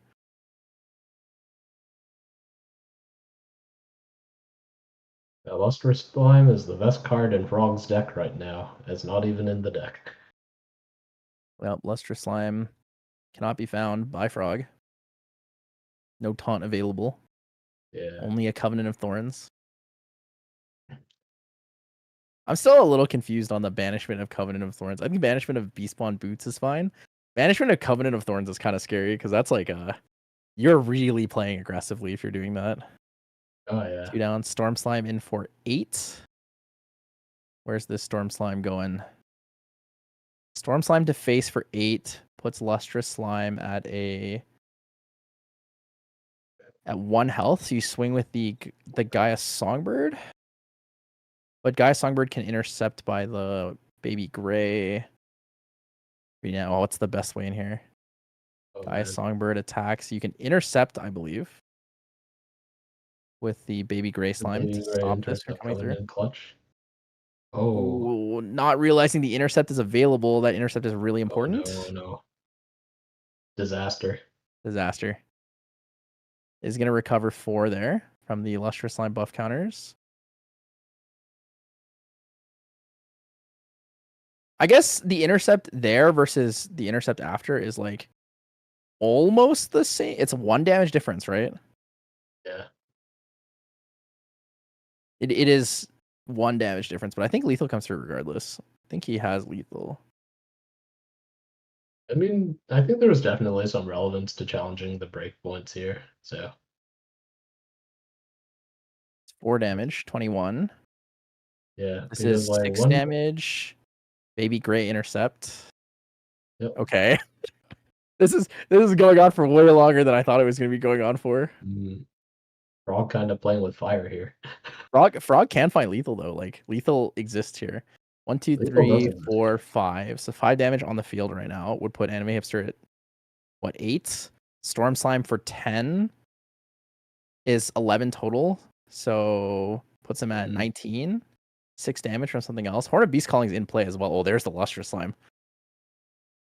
I believe Anime Hipsters played 3 Storm Slimes too, and one of them he didn't put one of them to the bottom, so he still has 1 left available in his deck. Ooh, playing with fire, man, this game is going on. The Slime Time Mirror is kind of crazy. It does kind of go hard, so. Missing lethal that 1 turn was actually a big difference. If Anime Hipster doesn't win this game, that 1 play is going to be way too big. Yeah. 3 down for Limitless Slime. Interesting choosing not to Horn of Beast Calling for that. Yeah, I agree. Draw Horn of Beast Calling, draw the card, so take the Lustrous Slime into your hand, and then immediately see what's on top and play from there. I mean, unless the logic here is just to make the thickest. Oh, Beast Calling or Horn of Beast Calling is only Beast. I thought it was Animal or Beast. My bad. Yeah. Oh yeah, okay. That's what Frog's going for.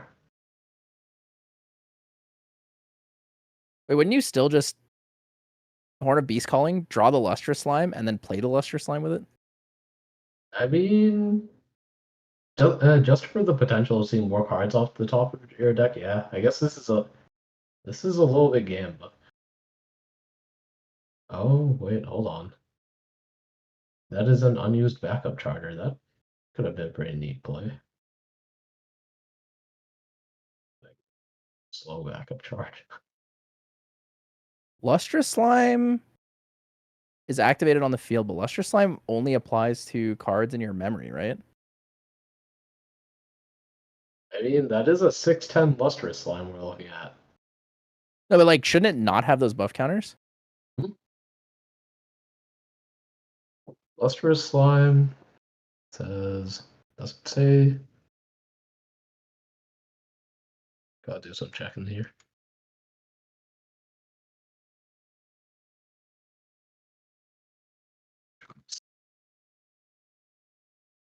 Sending in a judge.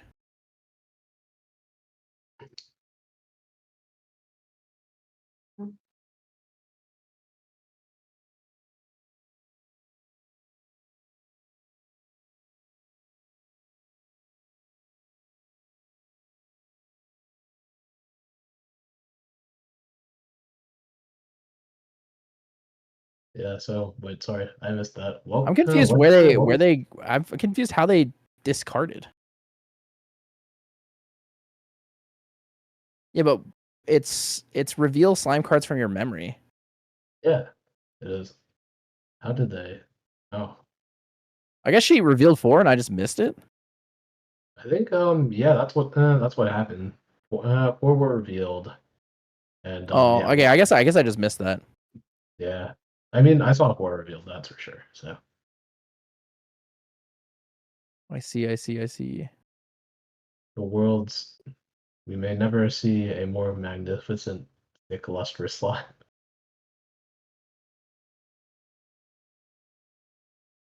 True Gudetama energy.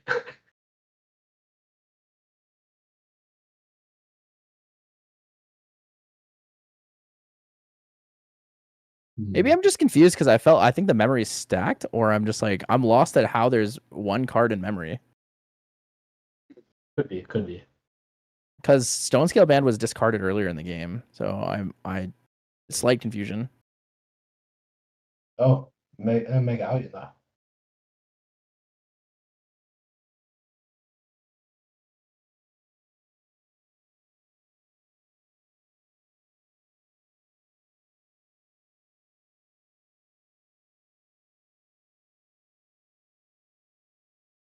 Oh, okay.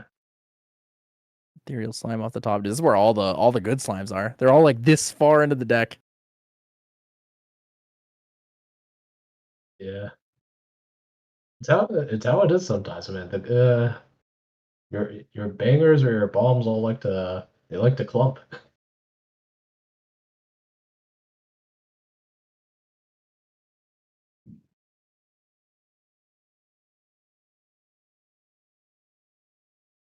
How many slimes do we have in banishment? It's been a while. So what I'm confused on is how the cards went from memory to graveyard. So I think maybe Frog thought that Lustrous Slime was reveal and then discard.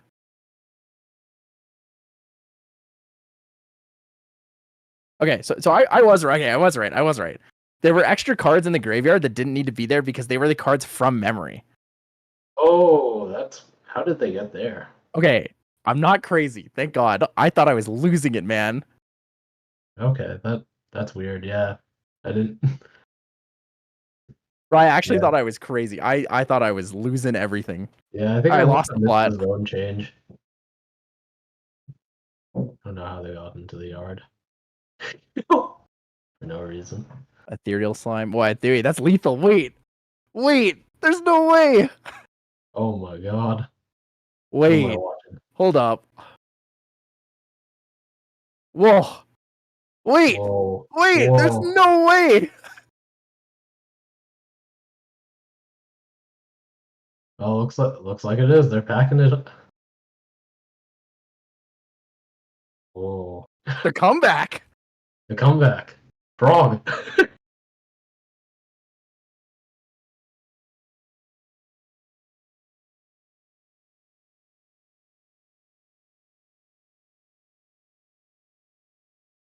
All right, so let's talk about that. Missing lethal, very important. Oh yeah. Super important, super important. Don't miss your lethals, kids. Wait, that's my sticker, Pog.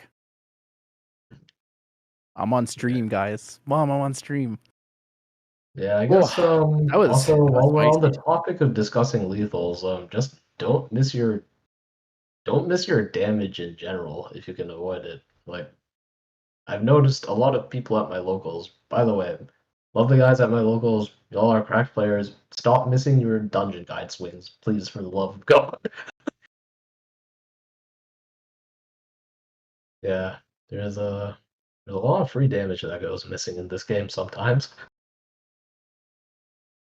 I do it too. Sometimes my brain is like, no, I want to get value off inspiring calls. Like, no, dummy, just swing with your sword of seeking. Get that one damage in, because oftentimes it's what makes me miss lethal in the long run. If I do, so. Yep. It's big. It is a big difference. Oh, for sure, yeah. Sometimes you just pop off, you know? You just go crazy. But I mean, I get it. Sometimes you just like the value. The value is good. Winning's better, though. Next time, I'm just gonna jump in the feature match call because I knew what I wanted to ask on the judge call for why I was confused. I just didn't iterate it properly when I asked the judge to check. Because I Yeah, asked, how come there's 5 buff counters on the lustrous slime but 1 card in memory? And I should have just asked, where did the cards in memory go? yeah, yeah. Yeah, that was big. So looking at the sideboards here, before we start into the game, what do you want to Mhm. see come in for both players? All right, so I guess let's kind of follow suit and go in order. Like, what's gonna come in for Frog here? Looking at Frog, Slime Eruption could come in. It's a decent option. And Yeah, the Mirror just helps you have an extra answer into things like Ethereal Slime. I think Guy's Songbird's pretty good. The yeah. Ordinary Bears, while I like them, I I think almost want to say it. I think I take the Twilight Slime out and then maybe one of the bears. yeah, yeah, something like that. As in basically I think this was discussed a while back in like a previous Yeti, but like basically in terms of sideboarding, right? Sometimes you just like take out things or even for your advanced element slimes, you take out things that just aren't ethereal or storm slime because you always want to hit those off of the songbird, right? It's true. You want to do give more better options for your Songbird. Yeah, as in you kind of want to refine your game winning bombs or like just yeah, well, increase your odds of just digging to the best card in your deck at any given point. It's gonna be kind of rough though. Had lethal 20 minutes ago, going into the second game here, down a game with only 18 minutes plus overtime. It's I mean, not hey, very likely to see a comeback here. You know, in Yetis, ties are basically losses in the sense yeah, I of mean, if you don't 4-0, you don't get a box. So you know exactly. you can still get 3-0-1. 3-0-1 will get you gold packs, I but you really need to find that victory there. mean, yeah, Yeti's got tons of good players. It's the Wild West out here, man. Nothing's for free. Gotta That is capitalize. true. That is true. Blissful Calling for the opener. Did you actually see what he grabbed? I missed that. Oh, yeah, my bad. I didn't quite catch what was pulled, yoked off the blissful calling either. All right.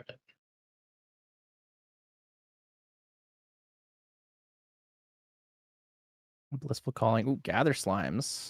Whoa. Okay. Wait a Oh, minute. Wait a minute. That's kind of bad. You lose a Gather, you lose a Dungeon Guide, and you lose a Baby yeah, Gray. that's not it. Well, That's not keeping the ideal. Baby And you Gray, put the storm slime to the bottom too. putting the Storm Slime right to the bottom with the Lustrous there. I guess you take the baby gray because you need the early value. I guess yeah, stack order for that kind of matter is I didn't quite catch what the bottom was ordered in, but yeah, you definitely want the storm over the lustrous. I realistically don't think you're ever seeing those bottom 4 cards. Oh, it doesn't matter too much, Unless but you just for resolve those like fringe all corner 4 of your cases where blissfuls, you all 4 of resolve your very gather when the game slimes. goes long. Maybe it matters, but maybe it doesn't. You're not going through that many cards in the game. Probably not. It's a lot of cards to go through for that. Oh, got a baby green off blissful. All right, thank you. Yeah, Baby this green is kind of good. Needs to see a force cake though. yeah.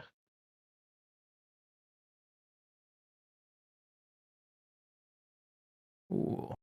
Baby red slime. Baby red slime pretty good on the level 1 turn. I guess for reasons you specified in your UR review, as nice as like getting that silver bullet vampiric slime plus sleeve combo would be, like that's kind of fallen out of favor. So I don't even think people run vampiric slime anymore. It's kind of just overkill. ooh. Okay. Nice. Got a big old baby red. Baby red retaliates for 1. Are we gonna see a slime eruption? Imagine having Gildas, but it's a red slime. Must be nice. Slime eruption's possible. I guess we're not gonna see it. So we're gonna see the level 1 Sylvie here. Banishing a slime shield.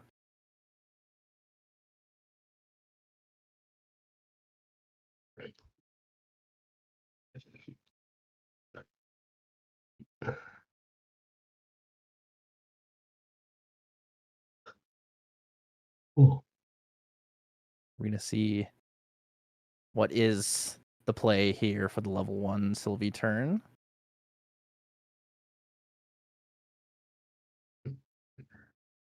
Let's see. So if you're frog here,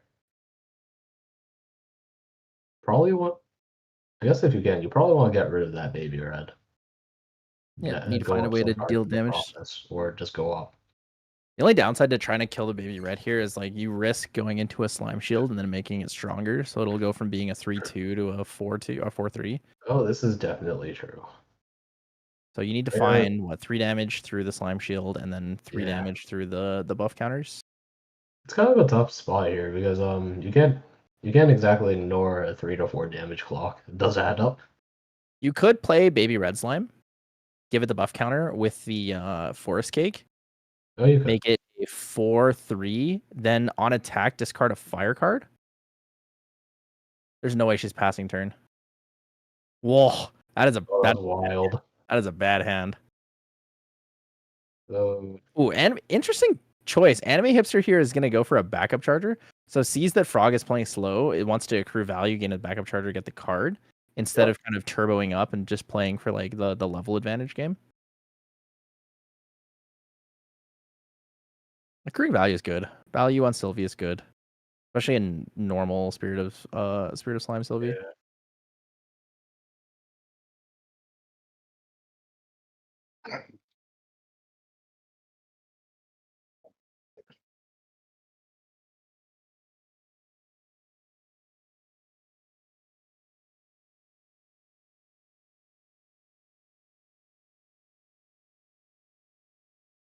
Oh, oh wow, that is a bad hand. Oh, Slime Shield the damage to face.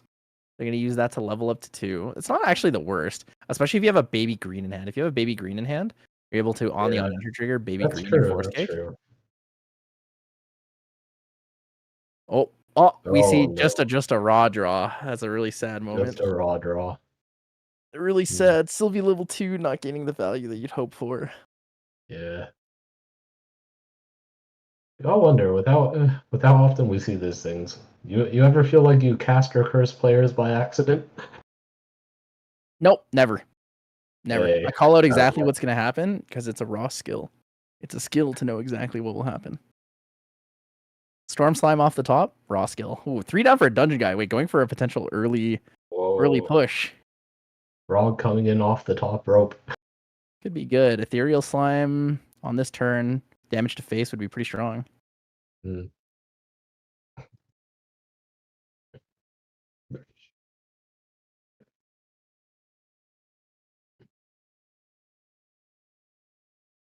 Song of Nurturing. So Song of Nurturing came in from the sideboard. Oh, Fast +2 life. Temporary, pretty good. Whoa, okay. Song of Nurturing, kind of spicy. Oh, okay, there we go. That's a card. Ethereal Slime's coming out. Oh, now the question is, does Oh, the cake get 6/6 eaten? Slime. 100% the cake goes on the Ethereal Slime. Oh, I think 6/6 so too. Slime is pretty scary when it has Stealth and True Sight. Oh, Yeah. Beastpawn Pause going out. There There you goes the go. Forest Cake. Oh my goodness. The 6/6 Crux Slime is online. Oh, Crux frog is going from fine, guys. Crux is fine. Crux is fine. Frog going from 0 to hero in that one. Yeah, the Slime Dang. Shield was the play. Needed to get that level 2 immediately into level 3. We're going to see another 2 down Yep. for a Baby Gray Slime.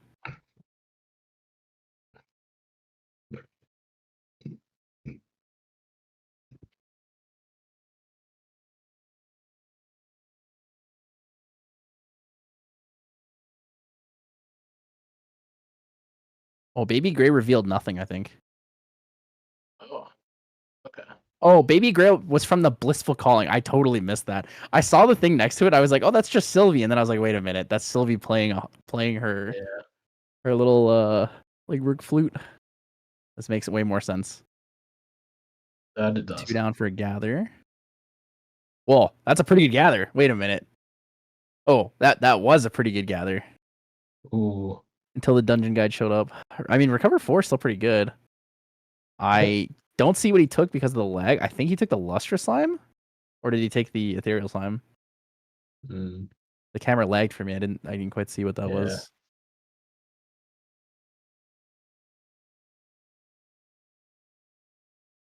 Be level 2. Not cash for that either, so.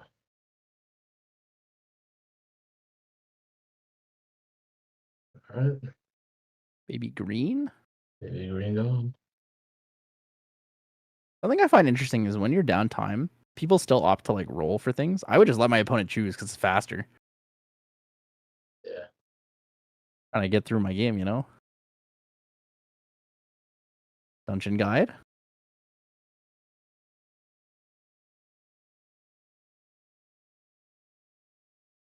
If this isn't 3 down for dungeon guide, this is pain right now.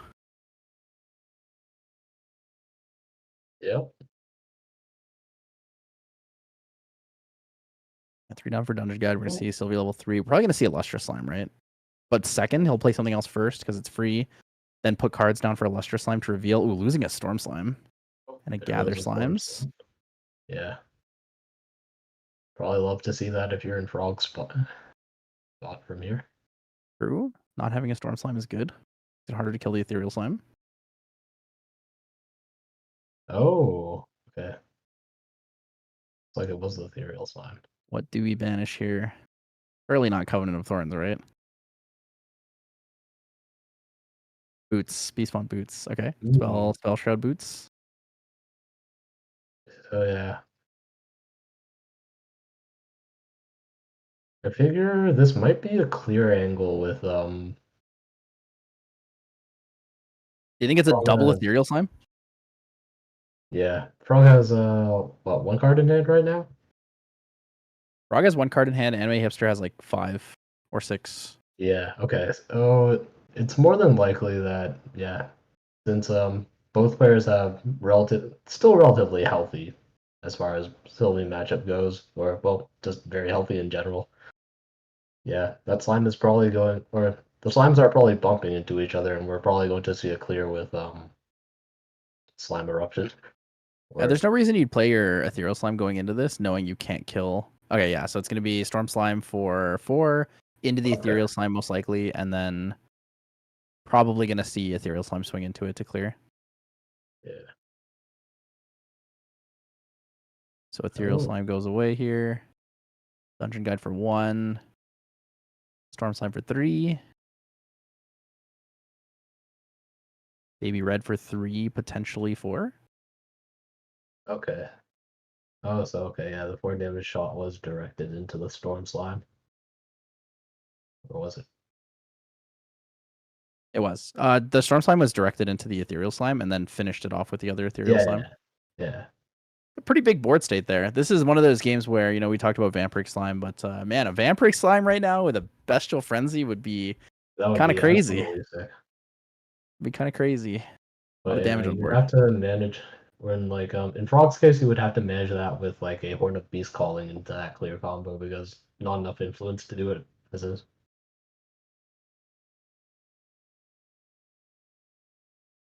Definitely tough, especially with a Ooh, timer. It'll be interesting to see if Frog goes for like a win here or tries to play just really safe. yeah, 1 damage into the Storm Slime. Goodbye, Storm Slime. Able to banish that's 2 here. better. Draw. It's a little bit gutsy, given the given the board state and the fact anime's got an influence advantage. That's a Gather Slimes and a Hymn of And Guy's is that Grace. Science Plus? That's, yeah, I believe it's Hymn of Guy's Grace. Um, oh yeah, him. Yeah, probably 2 cards. That anime hipster is more than okay getting rid of. Ooh, Storm Slime coming in, probably killing the Ethereal Slime. I don't know if Froge has enough to take it out. Oh, Storm Slime killing the baby red slime. Ooh, can't love that exactly. Yeah, I mean you got to make choices, right? You have to be able to clear board Yeah, somehow. You need to exactly. mitigate how much damage you're going to be taking on Just these make it to turns. your later turns. It'll be fine. You just you Filling the gotta graveyard scary though. yeah. Resolving Guy's Blessing is scary. I mean, Frog did it last game, right? So True, a lot of things happen. 2 down for a gather. What is that? 2 down, something fast. 2 down for baby green. Targeting the Covenant or the Grail. We'll banish it, activate Covenant of Thorns on the Ethereal Slime, most likely.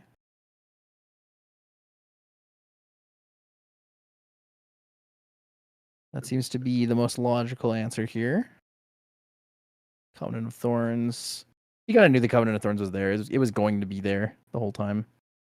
The nice thing now is he's able to Verdant Scepter his Ethereal Slime if he wants to, or he could also escape the Wreckage It if you want to remove the Covenant of Thorns. Gonna find a way to break that ally link. Yeah, this Power Cell just sitting here, looking menacing. Not doing a lot for this game.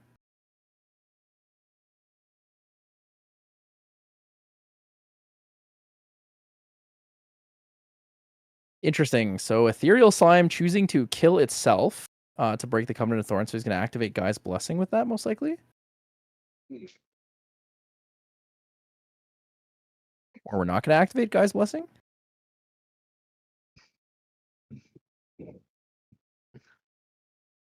Ooh, Slime King. oh Resolving my, Slime King with 2 with Ethereal. Oh, that's actually pretty good. it's pretty nasty. That's pretty good, actually. Ooh, Ooh. Yep, that's tough. It also gives Storm Slime 3 more damage, too, because they're all banished, okay. technically.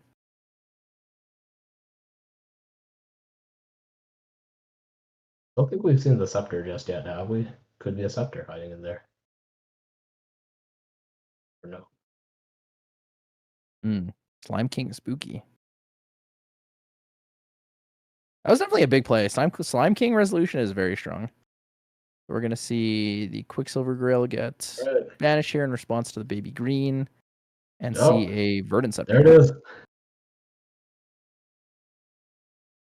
Verdant Scepter will have to pay 1. And then who do we get rid of on the on-enter here? The baby green? Power of 1, so it gets 2 counters. Oh, no, Yeah. Verdant Scepter sacked the Slime King. It's on leave. Yep. So you banish this, and then all the other cards come out. Exactly. Yeah, that's a very spicy start. So you're gonna get 5 Yeah. counters. Storm Slime comes in, Baby Red Slime comes in, and Ethereal Slime comes in. Yeah. It actually almost might be a better play to just leave the Baby Red. Baby Red swings for enough damage that it's probably worth playing. If it was a Baby Gray or a Baby Green, I think in this case you might actually just send it off and leave it in banishment. Horn of Beast calling, get an extra card. Yep, that's kind of big. Definitely. Kind of big. On enter of Storm Slime's going to hit for, what is that, 5? Yeah. True. I guess I don't see I don't know how often I actually see it come up, but as you said, sometimes leaving the extra slimes in banishment just to amp the storm slime damage. I've definitely lethal people like that when they haven't expected it. I would probably do it if it was a baby green in like my potential banishment and I just didn't need it. Yeah. 5, 6. Should be 6, I think. Yeah. Unless I'm crazy. The last time I did this was Oh, maybe it into is 5. Wind Lorraine, and Oh, I it just looks like it left both is. in because it was exact lethal. Oh no, it is 6. It is 6. Showing 13. So 13, 17, 20, 22 damage on board, potentially 23 if everything swings. A lot of damage. Looks like this game's going to be a draw.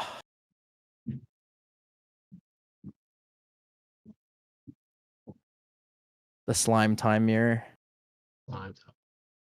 It'd be like that. Oh, little DJing there. Turning that storm slime to the side. Also taking it back a little bit before damage is dealt. Before the declaration's made. Little spinning of the hand. Right.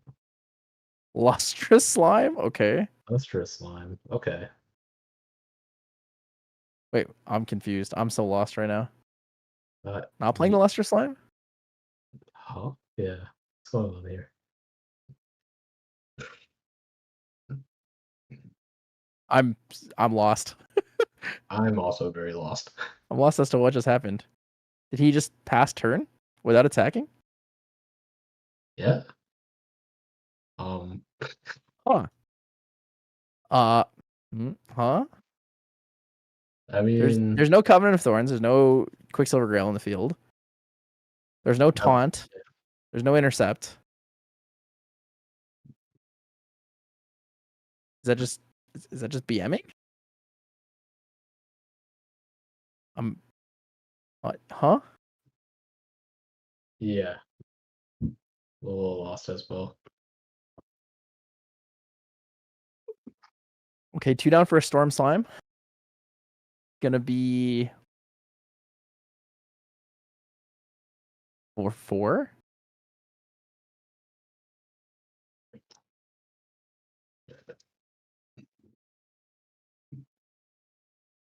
Oh, she played it during end phase. Okay, that makes way more sense. Yeah, okay, I see now. So he plays during end phase. He can't actually attack with them.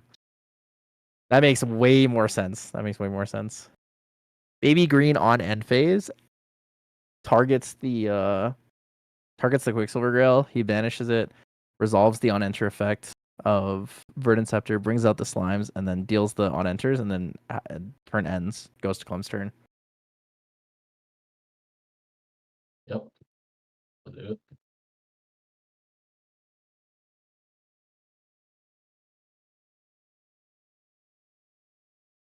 Sometimes when these effects have really like long chains of resolution, I almost forget when it started, like what phase we're in. It's my favorite when I say, okay, cool, pass turn, and they go recollect and draw, and I'm like, oh no, it's over. back in the days of the stone scale band craziness was I would say, all right, cool. Turn over, I draw, and they're like, I'm gonna recollect and draw now, and I'm like, you just played 4 allies, man. What do you mean? This is the pain of the slime matchup. Yeah. Oh man. Just The crazy thing for me though is that we're in overtime, right? So there's actually potential for Clem to win this game 1-0. And Anime Hipster lost everything from the Slime King. Like everything from the Slime King is just gone. Yep. It's actually brutal.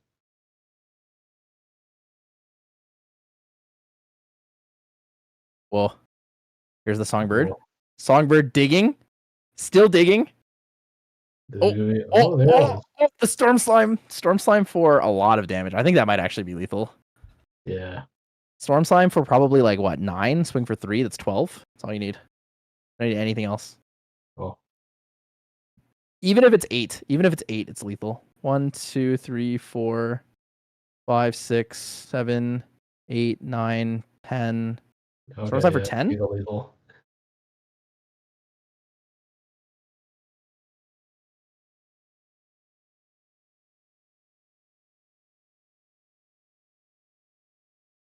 Oh, Storm Side for 11? Oh, well. That's game. The draw. Really sad. Yep. No They put them 4-0s off for for either of both these players. players. No win an MRC box for either of these players. Nope. You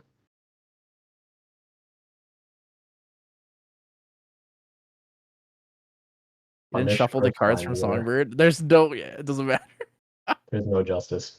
You didn't shuffle the cards from Songbird. All right, Judge, go back and rewind the game state. Over. Slime Time Mirror is not the most interesting of things to watch, I want to be honest. I still can't No. believe first game. So Anime Hipster very well could have taken that whole series had he found that lethal on the 20-minute mark, right? Because assuming that game 2 goes exactly the same way that it went in this current one, that means that he should have actually won 2-0. Yeah. Tragic. Actually tragic. Yeah. It's an unfortunate turn of events. So remember, guys, count lethal. Count lethal. A lot of the time, okay, GA is one of those games where a lot of the time you have lethal. If you're playing like a mix of allies or allies with spells or allies that have like on-enter spell damage, you have lethal so often. Like Wind Allies has lethal so often that people just miss because they either miscounted or they're like afraid of allies on board or anything. But like when you have little to no interaction in your hand, or like you see your opponent with 1, maybe 2 cards, it's very unlikely that they have something unless you know they're playing like Deflecting Edge, right? 1 card in hand, they can't Slime Shield. If 2 cards in hand, maybe they're holding the Slime Shield, right? But you can go for a lot of like potential lethal lines. So missing that was like really, really unfortunate.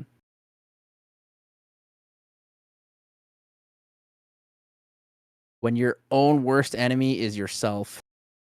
100%. Lamau.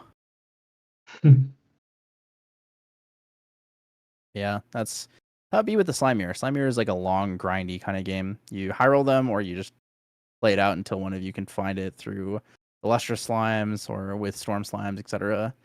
You know, find a way to push through. Because on either side, you're able to clear so much of the board in a single turn based on how far you are in the game. Right? A Storm Slime can like easily take out any ally in the game once you've resolved a Guy's Blessing. Like if you resolve a Guy's Blessing and you're able to Storm Slime for like 8 or 9 or even more, you can just kill any ally on board. So you can full clear in like a single turn.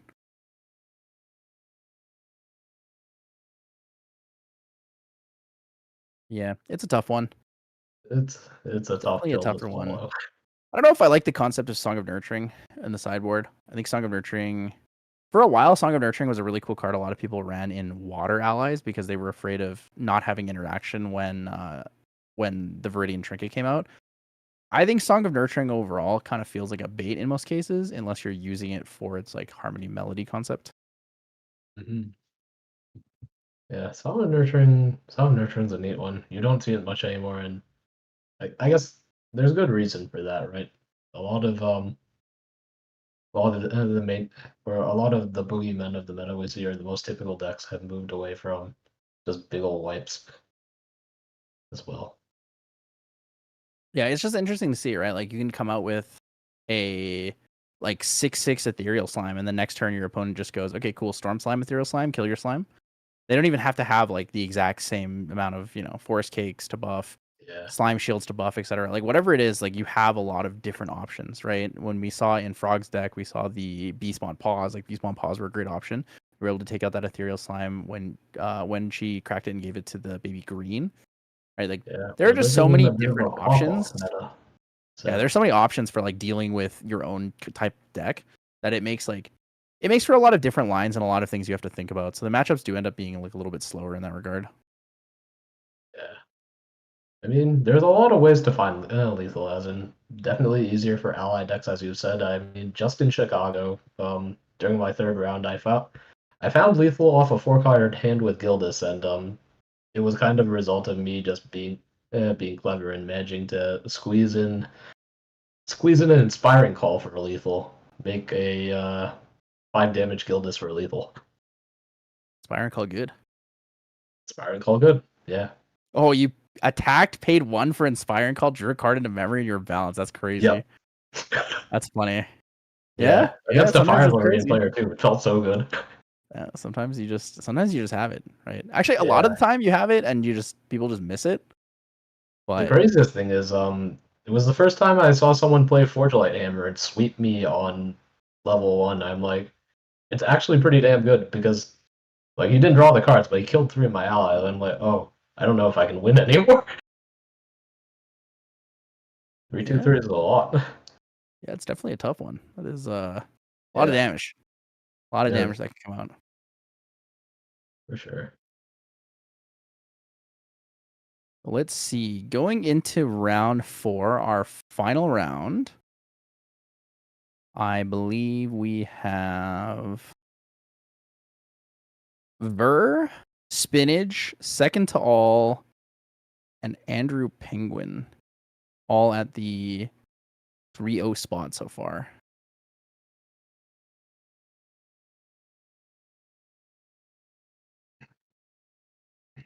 Let's see. I think we're probably going to see Second to All versus Andrew Penguin, which is a Nico deck versus a Fragmented Fire hybrid Lorraine. I'm just going to get these deck lists ahead of time because I'm pretty sure that's the match because we already watched Spinach play. I'm going to guess Ver is playing Tristan. That'd be my guess. Ver is not playing Tristan. I am wrong. Wait a minute. What is this deck list? Whoa. Interesting. Interesting.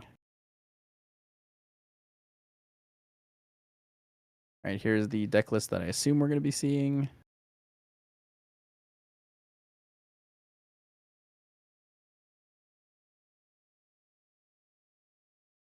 Okay. How familiar are you with Nico? Wait, this is the... Okay, I gotta talk about this guy's deck list. So at Chicago, Poro, a well-known Water Tenoris Neos player. He likes playing Domain, Tony. Yep. He's playing the side event, the scrub out event, and he goes up against a Nico player. And this Nico player goes, man, I really hate Tony. And sideboards in 4 Raise the Land. And it's this guy. This is the guy. This is the guy who did that to him. I'm looking at this deck list. I see sideboard 4 Raise the Land. I'm like, this guy really hates Tony if he runs 4 Raise the Land. Oh, that's amazing. I don't know which guy it was specifically, but I heard about this. What? Imagine playing Tony and then someone goes, I hate you. Raise the land, and kills both your 2 of your domains. I would be so mad. Yeah, I mean, I don't play Nico specifically, but I know 2 very, very good Nico players. Both of, well, one of them won our regionals in London, and the other recently topped at Michigan, and also both of them did make day 2 at Chicago. Yeah, they wouldn't play Raise the Land. Dude, Raise the Land is wild. That's actually so funny. It is. Oh man. All right, looking It at the has deck list float on though. it, right? Pardon? Raise the Land has float on it, doesn't it? It does. Destroy target domain, floating memory. It's a 3-cost slow spell. Yeah. He raised both Poro and Jimmy. That is crazy. He went up against the 2 domain players. He actually matched into the only 2 domain players in the entire history of Grand Archive. That's crazy. Oh man. Paid actor. Yeah, looking at the deck list, a couple things that I don't commonly see in Nico anymore. The first one would be Bulwark Sword. Some people run Bulwark Sword for ally clear. I'm not as much of a fan of it. And Viridian. Viridian in the main is interesting to me. Usually that's like a sideboard card, but it does have some pretty good effect because it can allow you to resolve things like your Icebound Slam, etc. Yeah. Whoa, is that Sean Zhang? He's saying hello to the Ghengiskwan. Whoa. Oh, Sean. Wave Rider Protector is another card that I'm not a huge fan of in Nico. I'd rather run something like Sea Sprite or other allies. Vapor Jet Shield Bearer also kind of on the okay side. Not crazy, not terrible. It does help you dig and mill. But Wave Rider Protector, I guess it's like nice because it's more floating, but it's like a very expensive card to resolve. Everything else looks pretty standard on here, though. I mean, 4 Chilling Touch, 4 Diffusive, Fractals of Rain, Fracturize, Wave Rider 3 Ceruleans, Protector, 2 I think Frostbinds. I see some of my locals running it, so I'm not big on it myself, but I'll have to ask them about it sometime. It's probably got some narrative, like Herman wants to run. Yeah. So. On the other side, though, Andrew Penguin here with the Fragmented Spirit of Fire is going to be able to glimpse 6. Take a look at what he wants here. This matchup, I think, is a little bit tougher for Merlin just because the deck out potential is real. However, he does have the Stalwart Shieldmates in his main board. Also has Under Fire in the sideboard, so has a couple more options to kind of deal with this deck overall. Oh, hi.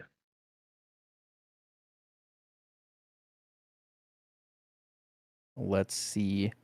What has he got here for us to start with? Doesn't have any of the neat tech to kind of abuse that that Spirit Fragment early on. He's actually going to pass. Ah, that is indeed a manga spirit. True. You saw that I underlined that in the meeting. Yeah. Oh, so second to all is going to come in here with the Spirit of Serene Water. Fantastic spirit for Nico. Is going to see, I believe, 4 to the bottom. And he's going to... Oh, I guess it was 3 to the bottom. Draw 1 for turn to go to 7. Whoa, we have Eva in chat. Eva cheering on Andrew Penguin. Must be a NorCal local here. Fragmented Spirit of Fire Merlin. I'm a big fan. It is hybrid. I actually don't know if I like this on hybrid specifically because it's hard to it's like almost impossible to dungeon guide into Flame Sweep. We're gonna see. Whoa, Vapor Jet Shield so shiny. The Vapor Jet Shield Bearer on the approach. It's 2 costs. Steadfast Ally. Class bonuses on hits. Look at the top card of your deck. You may put that card into your graveyard. It's a 1/3 ally. I believe that Andrew Penguin does not run Focus Flame, so it's going to be harder for him to get rid of that Vapor Jet Shield, or Shield Bearer, sorry, and also the Wave Rider Protector. Wave Rider Protector being a 1/4 with Taunt, also has class bonus Floating Memory. Grand Crusader's Ring. It's a little bit of a rough opener here for Andrew Penguin. Doesn't have anything to start with. We didn't see a Library Witch or a Stalwart Shieldmate or anything. So, something about this deck list that I'm not really a big fan of is since you're playing Fragmented Spirit of Fire, you're going to have 1 less card, right? Glimpse 6, draw 6. You're not going to be able to open with Library Witch Cremation Ritual, Stalwart Shield Creation Ritual, Hasty Messenger Creation Ritual. So seeing the Fragmented Spirit here alongside Cremation Ritual in the deck, I feel like is starting off at a pretty significant disadvantage. Yeah. You definitely... Yeah, no witch rough. No witch very rough. Ooh. Oh, Imbued Fractal of Rain coming out here. So we're going to see a Chilling Touch and a Wave Rider Protector. There it is. Fractal of Rain, fantastic imbued card. Yeah. Another damage come in. Merlin's on 2 now. Damage looking pretty permanent here for Merlin. Oh, yeah. Only 2 fast cures in the deck.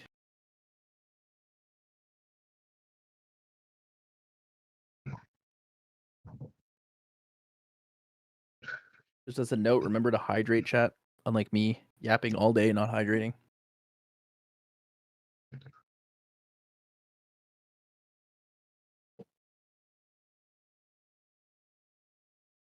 There's the fast cure. Fast cure comes out. We're going to see the level up. I believe Andrew Penguin is 1 turn, or is 1 card ahead just because of the Grand Crusader's Ring. And no ally played, so influence on the fast cure doesn't let him heal.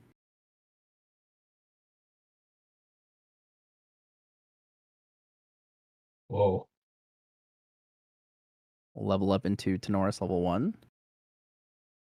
Oh, a little bit of drip going on there. I missed my Tenoris level 1. Wave Rider Protector was floating the whole time. Yep. A mill of Fractal of Rain. That is an unfortunate mill. That is very unfortunate. Ooh, Fractal of Rain. Very, very good card to have. Don't usually want to lose those. Mm-hmm.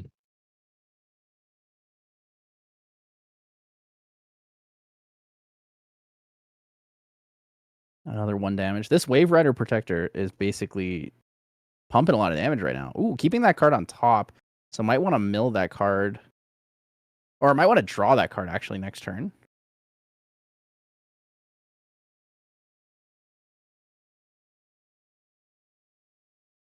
Interesting.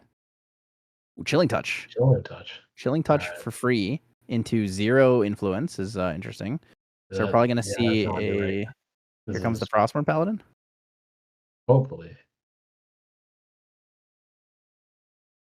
All right, 3 down. Okay, there we go. There's the Frostborn Paladin. Banish the Chilling Touch. Okay.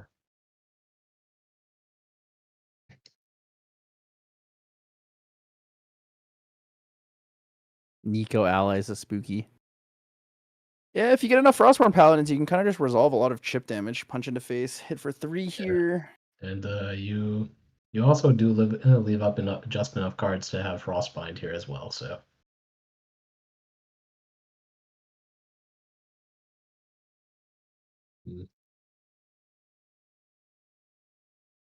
Yeah, a lot of cards in hand here for Andrew Penguin, but not a lot of options to play right now. Yeah. 2 down, end step. Another fast here. Okay. Another fast here. I believe he is not getting any value out of that fast here though. Nope. So losing a Flame Sweep and I can't tell what that card is.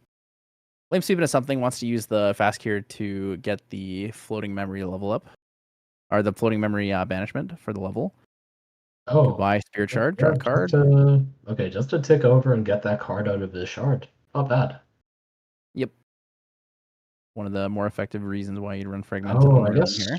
that's also fair. That makes sense. Like the timing on this was kind of spot on, right? Because the shard itself is an item. It can be fracturized, can't it? No, it's a Fantasia. It's a Fantasia? Okay, never mind. Yeah. Yeah. The worst that could happen is you can Scatter Essence it. Or you can like Verdigris Decree it, but it doesn't usually happen. True. Good catch. But no one plays Scatter Essence in the main unless you're a fire deck. Just getting that card out early is kind of nice. So. Yeah, it lets you dig one more card before you put down cards for your dungeon guide. Basically, yeah. We're like, I guess we don't really know the contents of Andrew's hand all too well, but like, if it is a super bricky hand, then you do need to go for the raw level angle. The thing is, we're in a rough place here. We're representing 4. So second to all is representing 4 damage on board. No floating in the graveyard, so Ravishing isn't enabled yet, but a single Icebound Slam is most likely going to hit for 8, just due to the fact that I don't think there's a single non-water card in the main currently. I guess Icebound would be the card that second doll is looking for if they don't have it. Icebound, if you resolve Icebound, then you just Ravishing next turn for game. Yeah, exactly. Oh no, 2 down for a hasty. Oh, that's not what you want to see here. You want to see the 3 down for a dungeon guide. So no dungeon guide in hand. Gonna be discarding hopefully a floating memory. Scatter Essence. Draw a card. It's a rough place to be in. So this is gonna be the hard level for Merlin. Oh, yeah.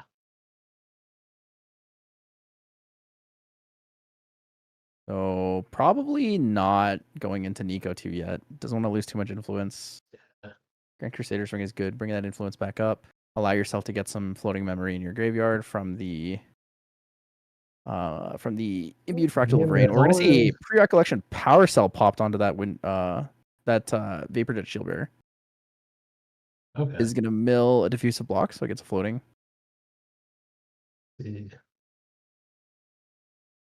Representing 6 damage. Vapor Jet Shield is gonna come in for 3 to face.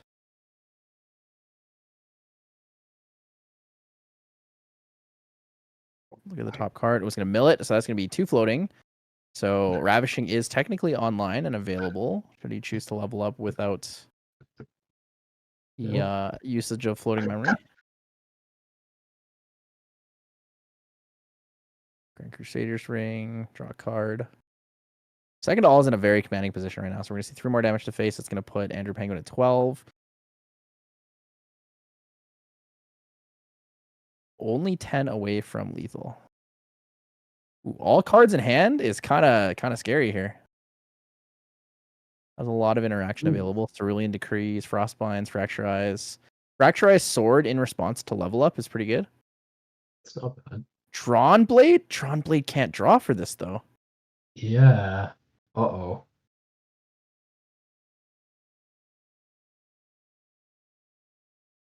Well, I hope he knows he can't draw. No, no. Oh dear. Yo, someone called Judge. That's a no bueno. Can't draw from Drawn Blade. Not in this state. If they catch it in time. Okay, looks like they caught it.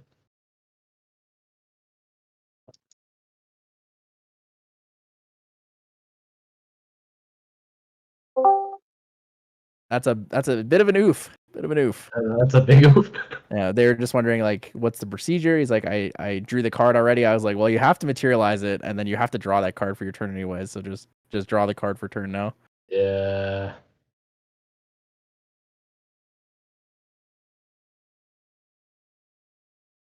That's an unfortunate one.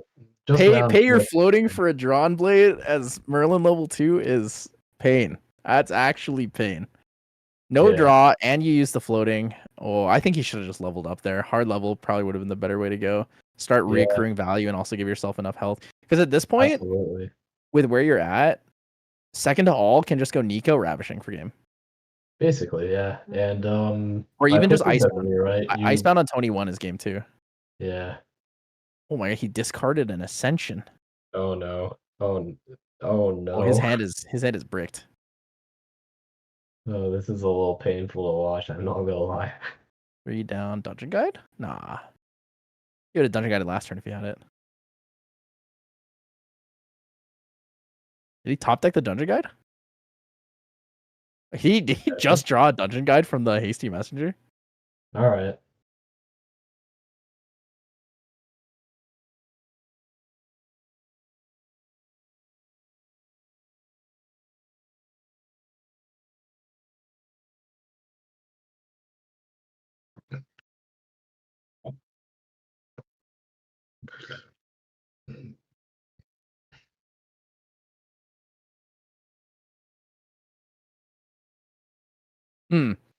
That's very unfortunate.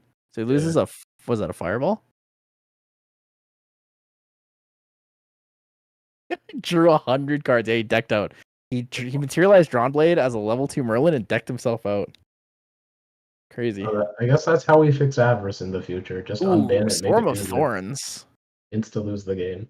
So Storm of Thorns goes down. So that means he's going to have 3 floating available to him. And 2 cards in memory, so he can pay 1 floating for level up, pay 1 card from memory, and then Ravishing for game. 2 down for Pendragon. He's gonna Frostbind it. Oh no. That's a Frostbind. Yep, banish the Pendragon, and that should be game. Yeah, straight to the Shadow Realm. Oh dear. Yep, that's basically game there. So negate target card activation. Controller pays 2. They can stop it, but it's going to get banished because he does not have any cards left. A very unfortunate one. So do we see it? Nico level 2 here. Yep. Nico level 2. A1 Storm of Thorns.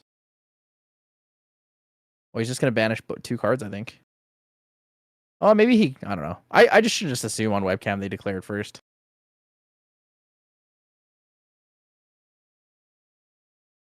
Oh, goodbye, Ravishing Finale, CSR.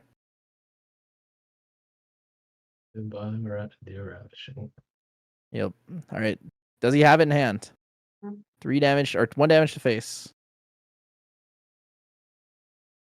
Gonna mill an Icebound Slam. 3 damage to face. 16. Ravishing for 22. Good deck out. 3 down for Ravishing. Banish 2. Ravishing is going to be 22, 44 cards plus 2 lash counters. So Ravishing Finale is an additional cost. Requires you to mill 2 or banish 2 floating memory from your graveyard. It's going to give 2 lash counters to your champion, Nico. On champion hit, for each damage counter on the hit champion, their controller puts the top 2 cards of their card in their graveyard. So damage counters times 2. 22 damage counters. He's going to mill 44 cards. And then Nico's on champion hit effect is mill. You may mill your opponent up to how many lash counters you have. So Ravishing is going to mill 44, and then we're going to see 2 more milled from Nico effect, and that should be 1 card over, I think.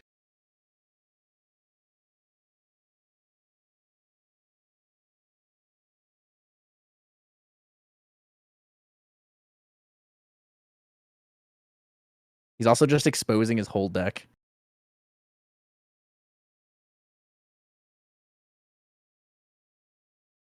Yeah. I think I would just probably scoop at that point instead. Was that 44 or was that 46? I think that's 40. That's 44, isn't it? Yep. There we go. There's the 46. And now he loses. Yep. Yeah, Ravishing good against Merlin. You almost always have the exact mill. Or really, really close. Really, really close. There was a game at Chicago where someone milled me for. I had 1 card left. I hard casted the Majestic Spirit, alternate casted a Resolute Stand, drew my 1 card for even level counter, and killed him. Yay. I had 1 Fireball left, and it was the last card of my deck. Good stuff. It was very lucky. Yeah, that's rough. Exact 46. Nico Ravishing Finale, good. Mm.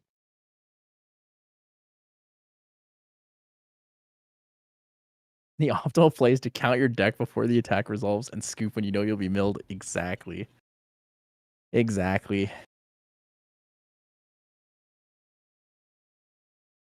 The way I did it was I counted my cards the other way. I counted how many cards I had on the field. So between my memory, graveyard banishment, and then what's on the actual field, I counted that way to know if I would get decked out. There was a game where I sideboarded into 75 cards though, because I knew I was gonna get ravishing, and it was really funny when he ravishing me, and I had extra cards, and he was really confused. That's actually giga funny. But yeah, usually I think usually the best way to count is if count if you have a deck out lethal on you, or if your opponent's got a deck out lethal, is count cards that are currently in non-deck zones. Well, that's what you do. Your opponent can actually ask cards in library. That is a legal question to ask. Oh yeah, of course. Like But most people don't ask, so I don't bother checking. Yeah.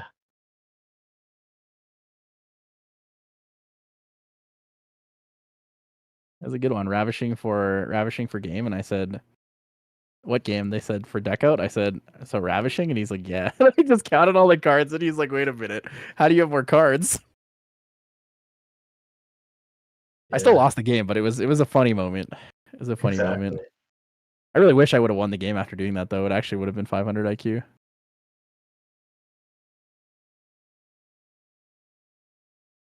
Yeah. I mean, in the future, like counting cards is important because like in the future you might see the opposite, right? Where you have a self-mill strategy that where you want to know number of cards in deck. So if you play out of the yard, if we ever get anything like that, you have your combo ready, but you have to make sure you mill your whole deck or most of it. That'd be a wild combo, like the full play out of graveyard combo. Yeah. I mean, hey, but I do enjoy my reanimator slash graveyard shenanigans or playing like playing those lines in other games, like namely Magic.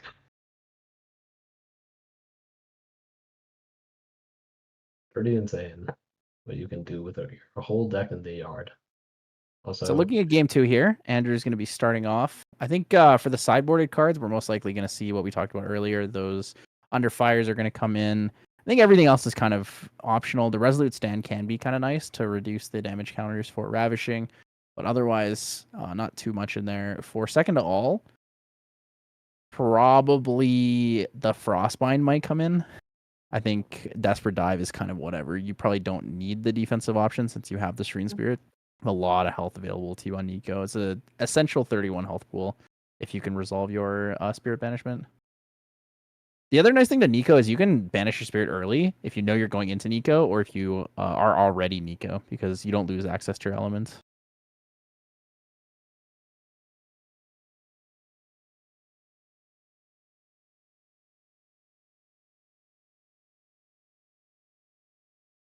See the same opener here again. It's going to get that wave, that Vapor Jet Shield Bearer. Creative Shock, this time a better opener for Andrew Penguin. Maybe he'll be able to play a card this time, level up. We're going to see the Honorable Vanguard here, banished for the level 1 Lorraine. Comes in with Sword of Seeking.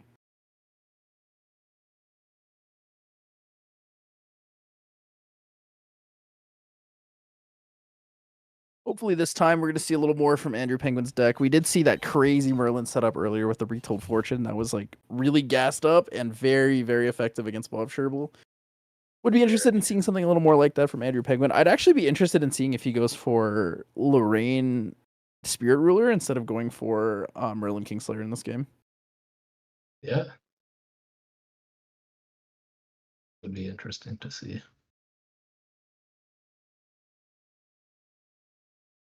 Whoa, Stalwart Shieldmate. Stalwart Shieldmate's going to block some damage here. Lorraine coming in for 1 with the Sword of Seeking. Like you talked about, that 1 chip damage sometimes might just be enough. Yeah. Sometimes that one is the difference.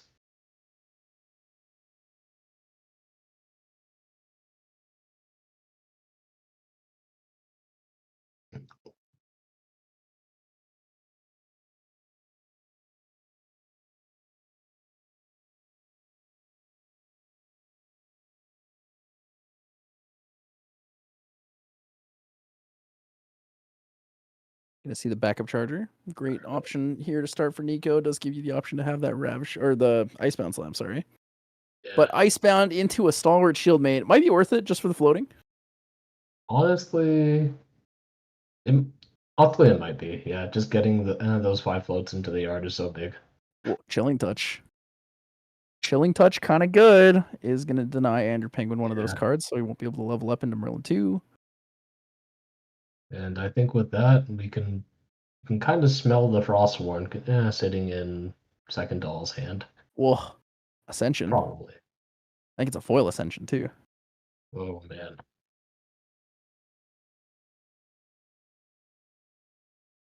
Yeah, you saying that makes me miss my Nats foils.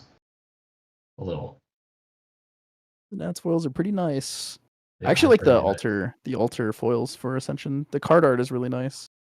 So also, like you said, the Frostborn Paladin coming in. It's going to take out that Stalwart Shieldmate. Andrew's going to have the ability to level up here. Yep. But does he want to is the question. Will he level up with that, or will he play something in end step? Oh, the double Chilling Touch! That is so crippling. Oh, -2 influence for a turn is kind of rough. A little bit. Oof. That's not a nice one to see. Maybe this is a backup charger turn.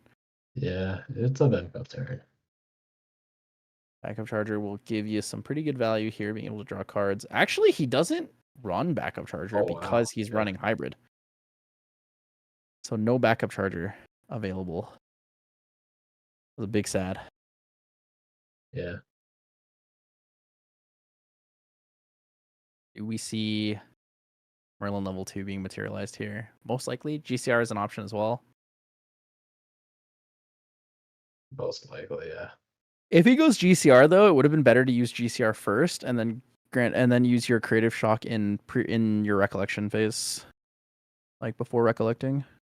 Yeah, probably.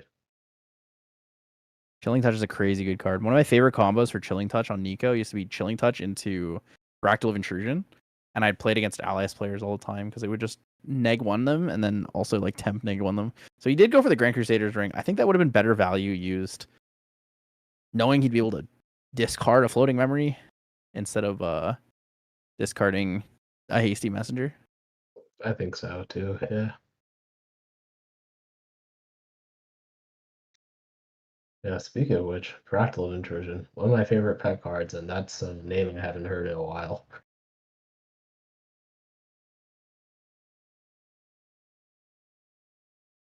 Tony level 1. Tony has taunt.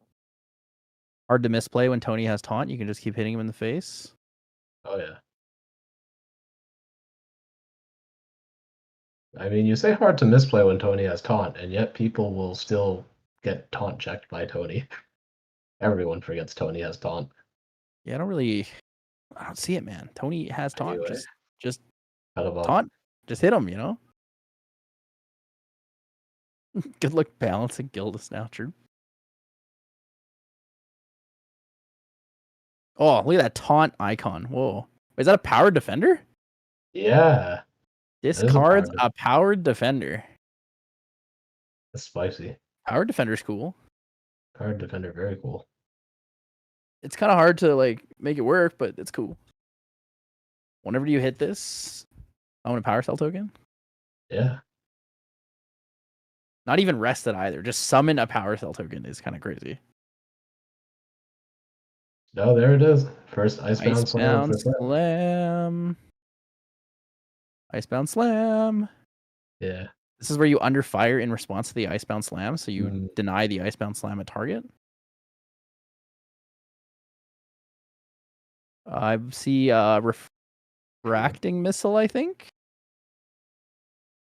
I saw a ravishing. I saw a refracting missile. I don't know what else I saw though. Fracturized, so he's 2 floating at least. Damn, Andrew Penguin at 16 already. Gonna be kind of rough for him.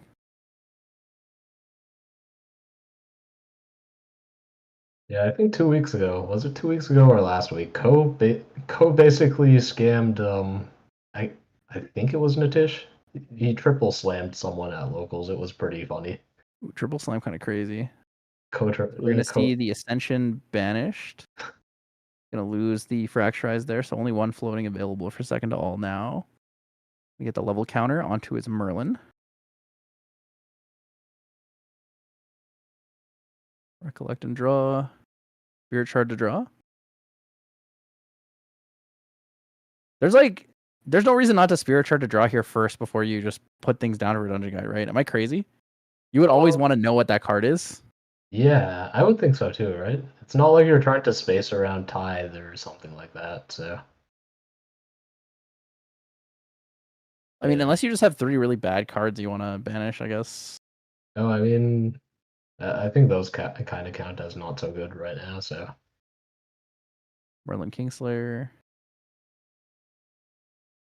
Go into Kingslayer. I'm trying to think of a situation where you would actually want to not banish the Spirit Shard before you Dungeon Guide. I feel like you generally want to know what that card is, because if you draw something that's like the same as what you have, you would probably just want to put it down. Yeah, generally. Unless you have 3 of the exact same card, right? Even stinkier, you throw that away. What if, I mean, the only situations you have 3 of the exact same card and it's the worst card for you to possibly have in the matchup is maybe the only reason why you wouldn't do that. Okay. Pendragon. Pen good. Draw 2. Pendragon swings 3. Goodbye to the Frostborn Paladin. A buff for the Frostborn Paladin. 3/4 is no more. Pass turn, cards in hand.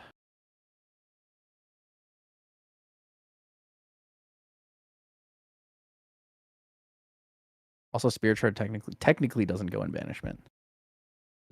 I do the same thing though. I put one at the bottom of my banishment pile. Lazy. One upstairs. All right, so we got Nico here. Nico is online, he's hoping to potentially mill a floating memory. Oh, ravishing.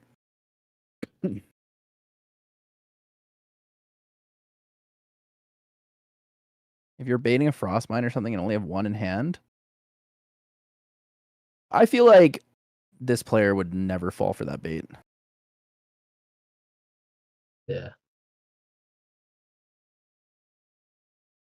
Holding the Underfire.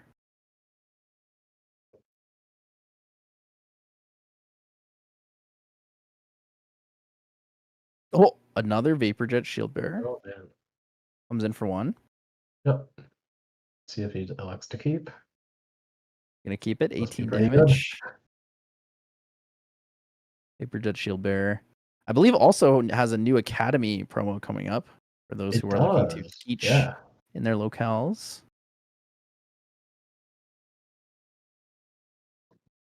It does.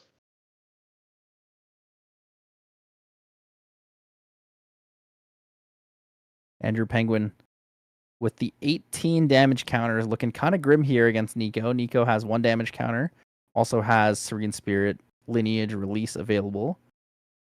Needs to find a way to deal 30 damage to find lethal. And that's through things like Cerulean, Frostbind, Fracture Eyes. Interesting that he chooses to Terrafring. So no swords. So it doesn't have another Pendragon, doesn't have Ascensions available to him. Yeah. Even level counter on Merlin, so we're going to see 6 damage fireballs. Mm-hmm. Merlin's just kind of in a rough place here.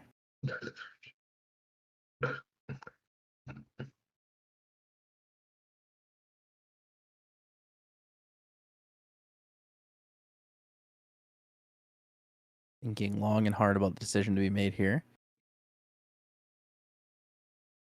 Does the Incarnate Majesty come out? We do have enough influence for it. Could be helpful. Would force second to all to go into a Smoke Bombs. Snow Fairy potentially. Actually, Frostbind most likely would just be the answer. 3 damage comes in from the Ghost Pendragon, 1 from the Dungeon Guide.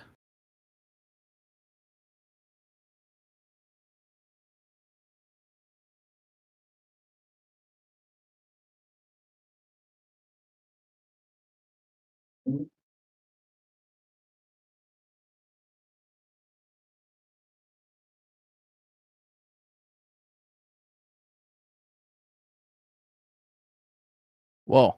So we're going to see the Incarnate Majesty come out, Majestic Spirit on the board. 1 card in hand, no Frostbind, no Cerulean. Oh. Yeah.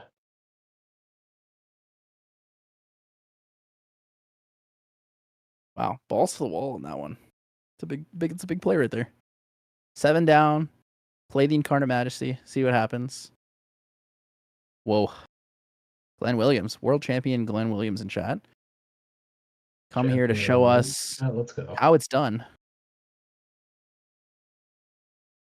No Frostbind, no Decree. So we are going to see that Smoke Bombs come out.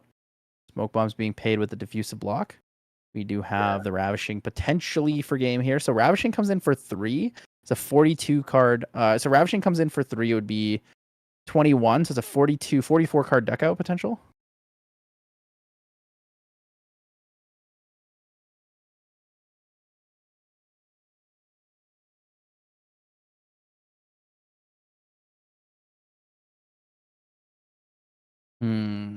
What is the play here? We're second to all. Draw for turn. No Fractals of Rain available to him. Smoke Bombs on the Majestic Spirit. She probably should have played the Terrafring. Yeah. Favor Jet Shields do absolutely nothing to Crux units. So if you're trying to mill cards, you need to hit the Dungeon Guide here. Mm-hmm.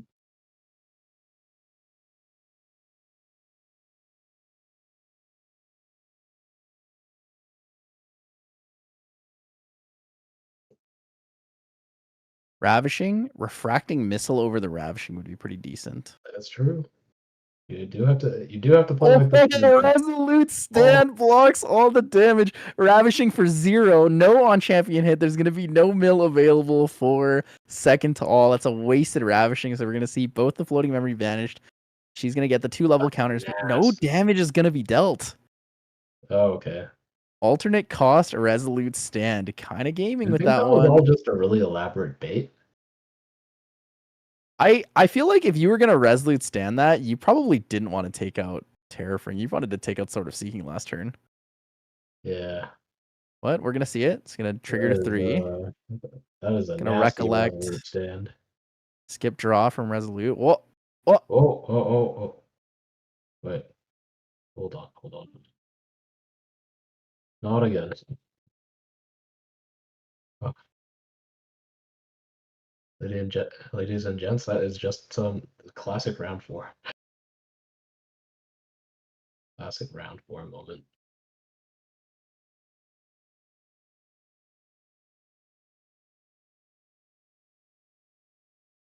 Yeah, one should just be hopping in there to fix that right now.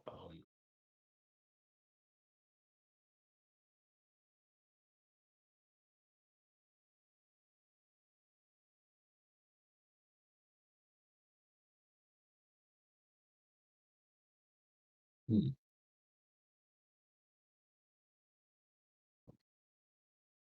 Gotta wonder what can be done from this point. He's gotta fight through that giant deer.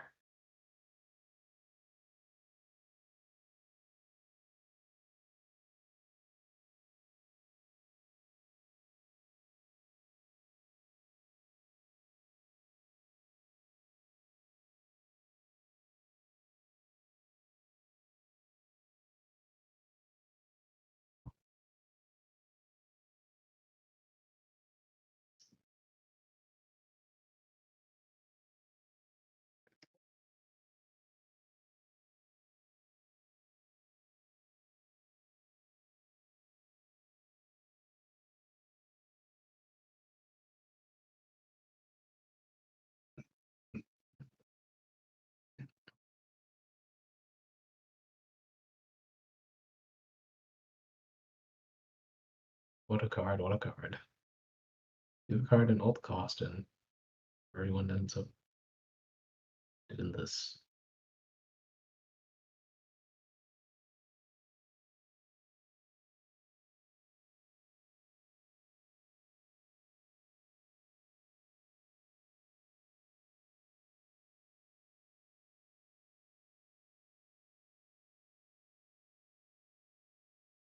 I too blame the children. Yeah, you're right, Andy. I blame the children.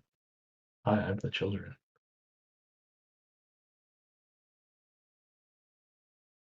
Same, same. When is Bill? You had one job. You had one job. You just had to play and not do this. Bill? Damn it, Bill. Hmm.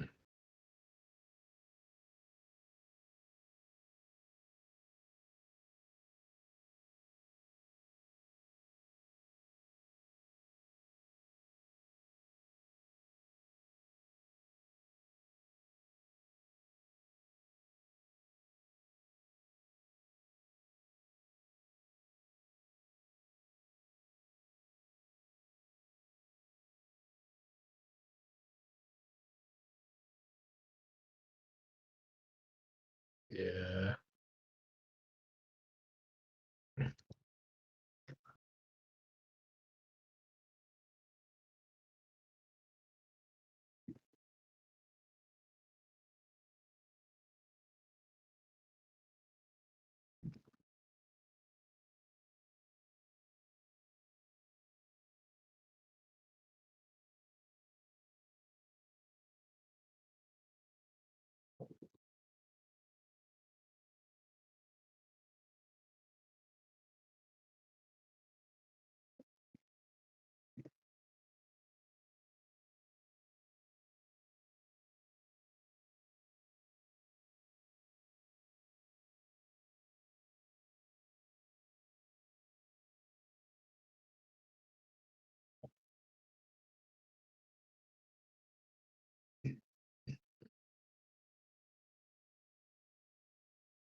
It's true. We do cry every time.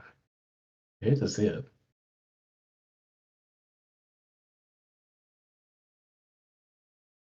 Now we just wait, wait, and wait.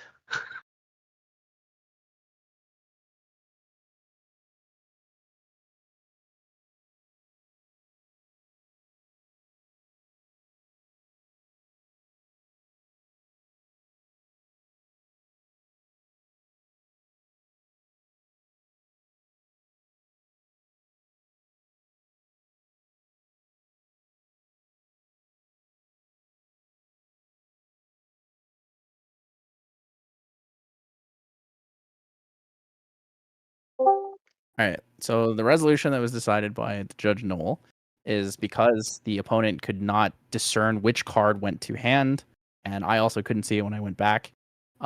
Is that he's going to reveal his entire hand. Opponent will choose one card. He'll shuffle that. He'll put that card back into his deck and then shuffle the deck. The only cards that are not being shuffled are the 4 that he glimpsed at the beginning of the game. He's using. Okay. I mean, corrective procedure. I think that feels like a fair resolution, given that better than taking a game loss, and yeah, not much to say there. It is unfortunate that it is what it is, though, since yeah, things like this typically happen during round 4. Pretty grueling. I just wanted a second opinion to give Noel the chance to kind of make that judge call, because it's like a Yeah. harder call to make. So I wanted him to kind of have the opportunity to make that decision. Yeah, I think you made the right decision for sure. So, all right. I didn't see what he shuffled back though. I actually just got back into the call, so I missed that. That's fine.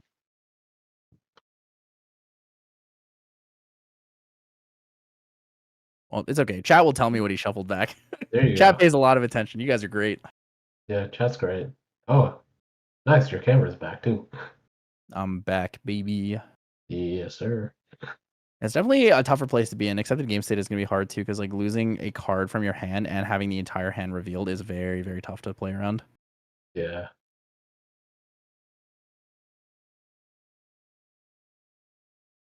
The only thing I saw in hand is I think I saw both of the Sparklights and maybe a Flame Sweep.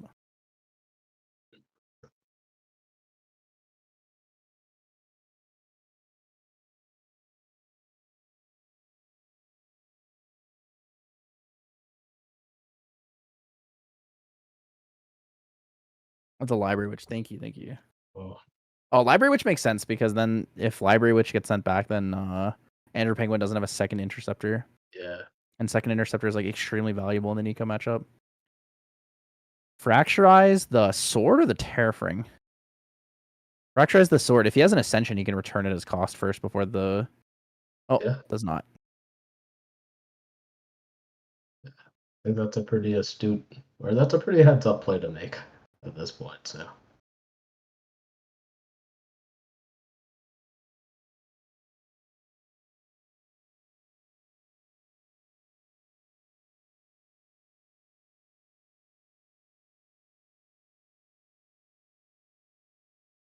Did they wake up their units? I think so. Honestly, couldn't tell you. He went to draw phase, so I assume he woke up his units before drawing. But yeah, I guess given what we saw earlier with this with like the smoke bomb, and also Oh yeah, he saw the hand, so no Ascension. True. See, me forget, because I didn't see the hand, so I actually didn't know it was in there. True. The pain.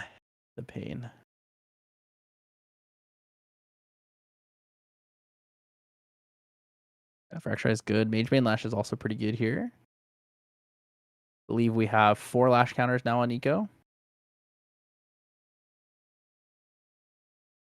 Oh. So that's fair. Yeah, life counter is updated now. We have Nico on 12, Merlin on 18. Yeah. Did he lineage release? Remove damage? So then it should be at 6.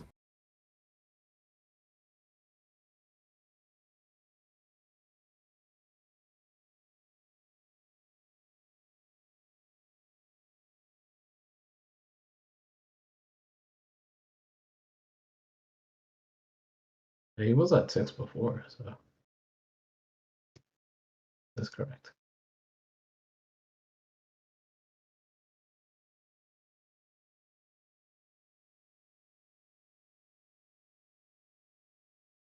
I'm just going to go ask their totals really quick.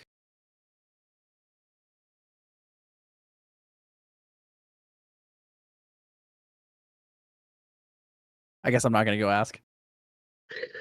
I forgot Overlord Chikaplu has more access to what he can see. Whoa, Sparklight onto the Frostborn Paladin, I believe, on the on-enter trigger to kill it for 3 damage. Yeah, On-enter trigger can still resolve, though, so he will be able to draw a card and banish should he choose to.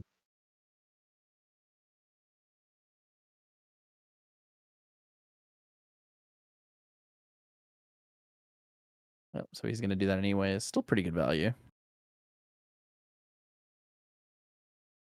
Those Lash counters adding up really fast. Nico Magebane Lash about to kill something.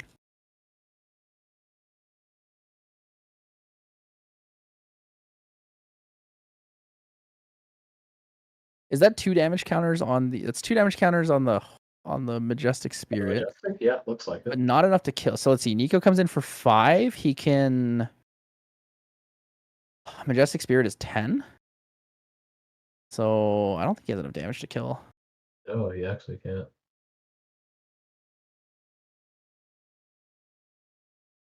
Damage wears off. Did he intercept and not retaliate? Yeah, I think that's what he did because there's some merit to it too, right? Like depending on what's on top, you might not want to throw more floating into the yard or whatnot. So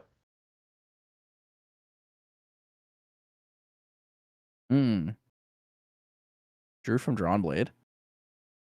Gonna pay 1 for Ascension. Here we go. It's time to Ascension.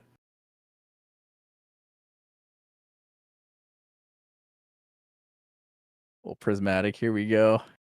It's time. It's time to do the thing.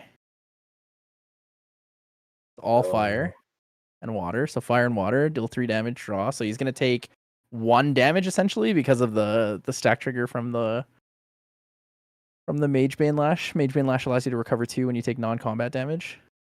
yep. So will he just kill the Vapor Jet Shield Bearers or just 1 damage to face? I guess just 1 damage to face. I mean, depending on how many repetitions Andrew can go through. Yep. So he draws for even level counter. Yeah. And then in his recollection, what do we see? I mean, he has enough damage on board to kill, I think, right? 5, 9, 12, 13, 14. He has like just straight lethal in his hand, like on board. If Merlin is already, or sorry, if Nico's already lineage released, he just has a ton of damage. Exactly. Yeah. Nico's already released. 2 down for Crux Sight. He's gonna flicker the Prismatic again. Oh, there's another one. It's gonna be 1 damage to face, putting him to 14. He'll draw a card. Does he have a wind card though? Is the question. No, it's all fire.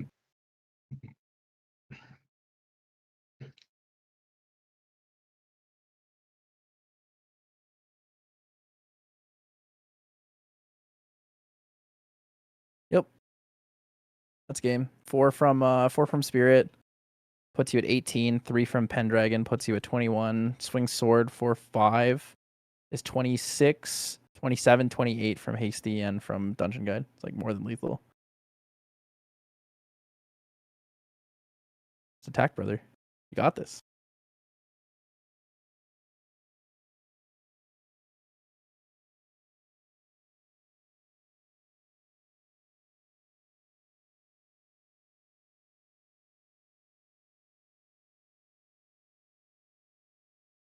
You just find Ascension Crux Light off the top from Drawn Prismatic Merlin trigger. Yeah, he's just a better player. That's called skill right there, is when you top deck what you need after having the most bricked hand in the world and paying off an incarnate into a 4-card hand against water. Yeah.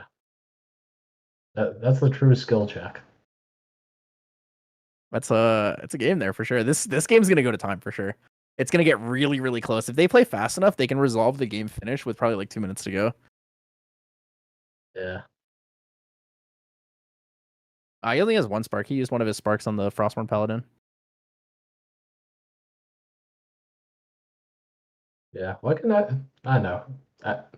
Well, the Why can first I spark, never the draw first like that spark when I play deals Crux? full damage because it deals damage and then the Magebane triggers. So like you can just stack things on top of the Magebane trigger too. You can like deal 3 and then you can be like Fireball. Yeah.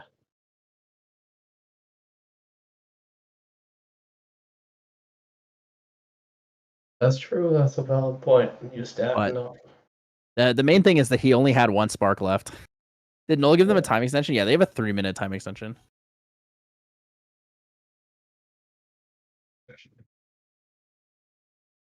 Oh, from that second judge call? Yeah, so we have whatever time is shown plus 3 minutes. All right. I forgot to mention the time extension. That's my bad.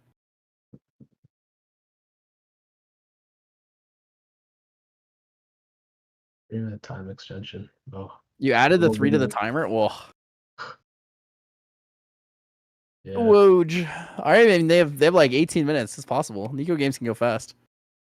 Just triple Icebound Slam, win the game. true. Mad respect to you guys. I don't know how you do this. GG, a little bit of GG sleep schedule. I have to be up at 5:30. Yeah, it's rough. I know. I'm used to it now, though.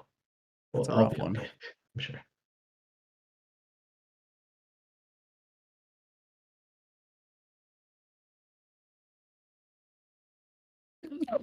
Oops. My bad. Big sneeze.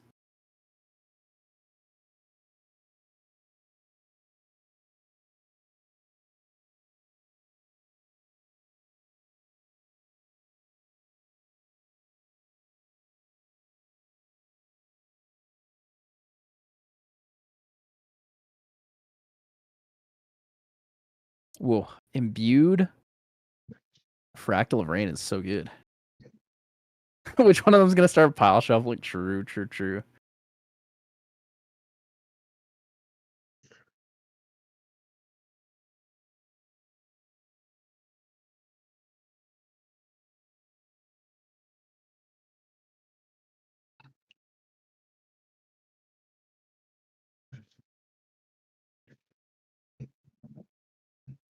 Glimpse, glimpse, glimpse, go, go, go. Speed up, boys. Glimpse 3, pick up 3. Draw 1 for turn.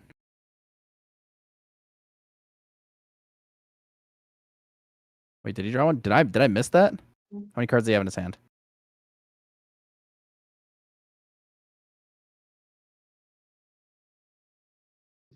1, 2, 3. He should have 4 cards in hand. I think He does have 4 so. cards in hand. Okay. That looks like. Oh, so he put 2 to the bottom and then picked up 2? Yeah. One day someone's gonna shark him for bringing out the spirit shard in that order. Yep, you have to glimpse, draw, and then bring out the spirit shard, and then take the 1 extra for turn. Oh yeah. Someone asked me at Chicago why I did it in that order, and I said because you have to read the card and do it in the order of the card. And they just gave me this weird look. He actually.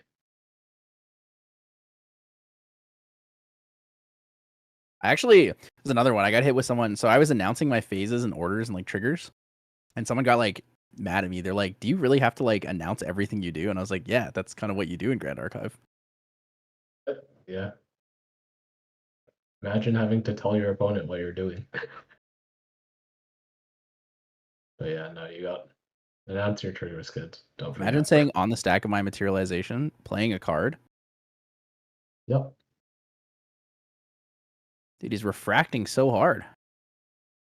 Refracting for.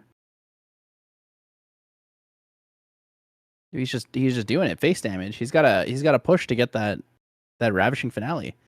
Dude, he's playing Water Burn with Scepter. He's gonna banish Scepter to draw after he goes level 2. Mm-hmm. And then Icebound, Icebound, Icebound for game. Icebound, Frostbind, Icebound, Frostbind. Oh, he's going to co him. Oh my god. I mean, I think I've been quadruple frost sharded in a single turn, and it still didn't kill me. And I was like, oh, okay, cool, that was cute. Quad Frost Sharded. Were you playing it? Were you playing into Water Merlin or something? I was playing against Water Merlin. Okay, that makes sense. Discard a Crux Site. Whoa. Yeah. 3 down, or nothing. My bad. 3 down. Not 3 down. Wants to put 3 down just in case, knowing that there's a Chilling Touch on the opposite side. Probably. Oh, for a cremation ritual on the Hasty Messenger. Interesting. Interesting choice. Whoa, draw 2.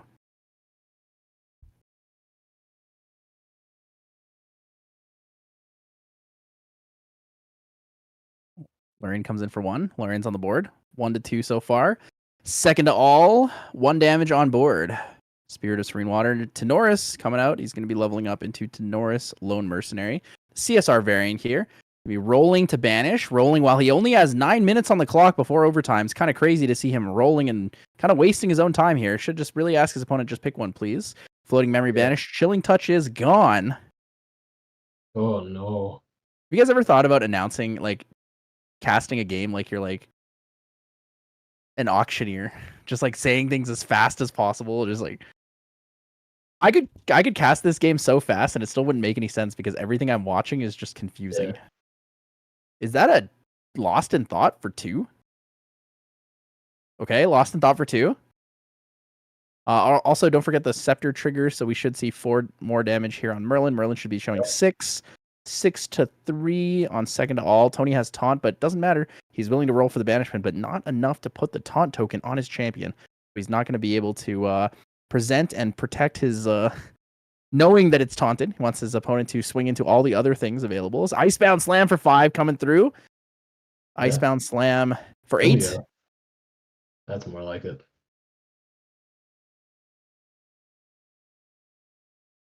What are we going to see? Setup in for next Do we see the Underfire? Is the Underfire coming out? Underfire take 4. Oh, deny the Icebound Slam. We're going to see Frostborn Paladin, Frostbind, Chilling Touch. Or sorry, that's a Storm of Thorns and a Diffusive Block, I believe. So 2 floating here. Pretty good. Whoa. Lost in Thought for 3. Based. Fills his hand. Here, though. All gas, baby.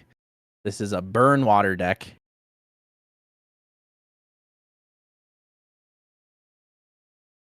we go. Merlin. Not in the commanding position anymore. Merlin, 14 damage counters. Is only going to gain 2 life here. Going into a potential lethal still from an Icebound Slam. We're going to see 4 damage come in from the Scepter next turn, putting Merlin at 18. This is going to be kind of rough here for Andrew Penguin. Is he going to be able to find lethal? We're going to see the activated Merlin effect. He's going to banish the Lost in Thought there. Second all, losing one of his floating memory. Here's the play. Level up. Tonanoris, level 2. +3 on attacks. Icebound Slam for 11. That's lethal for game. Tony takes it all.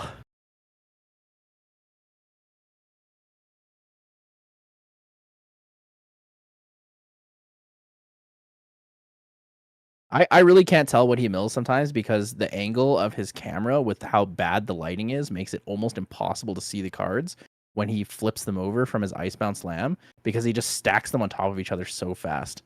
Yeah. Don't listen to me, rule number 1. That's kind of pain, bro. Pain. Banish, cremate. Did we miss some? Or the level up into level 2 was Banish Cremation Ritual and a Ghost of Pendragon. He's now Dungeon Guiding to 3 after using his Spirit Shard token. He's still rolling for banishment.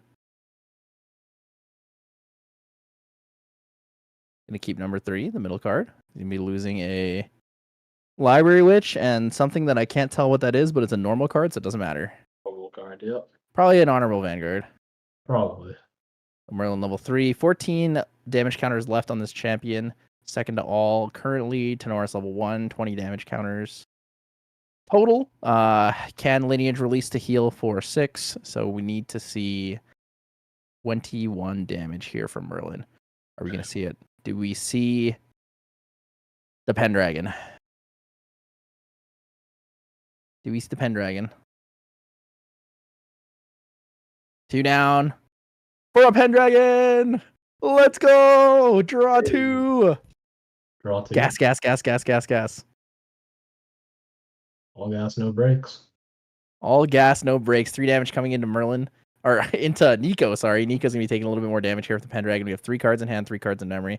Not looking very good for Andrew Penguin, though. We could see the level up into level 3. An immediate Ravishing Finale would most likely be game in this case. 4 damage from the level up will show 18 damage on the board. Ravishing to 24 would be a mill for 50. And a mill for 50 is just too much for Andrew Penguin to handle.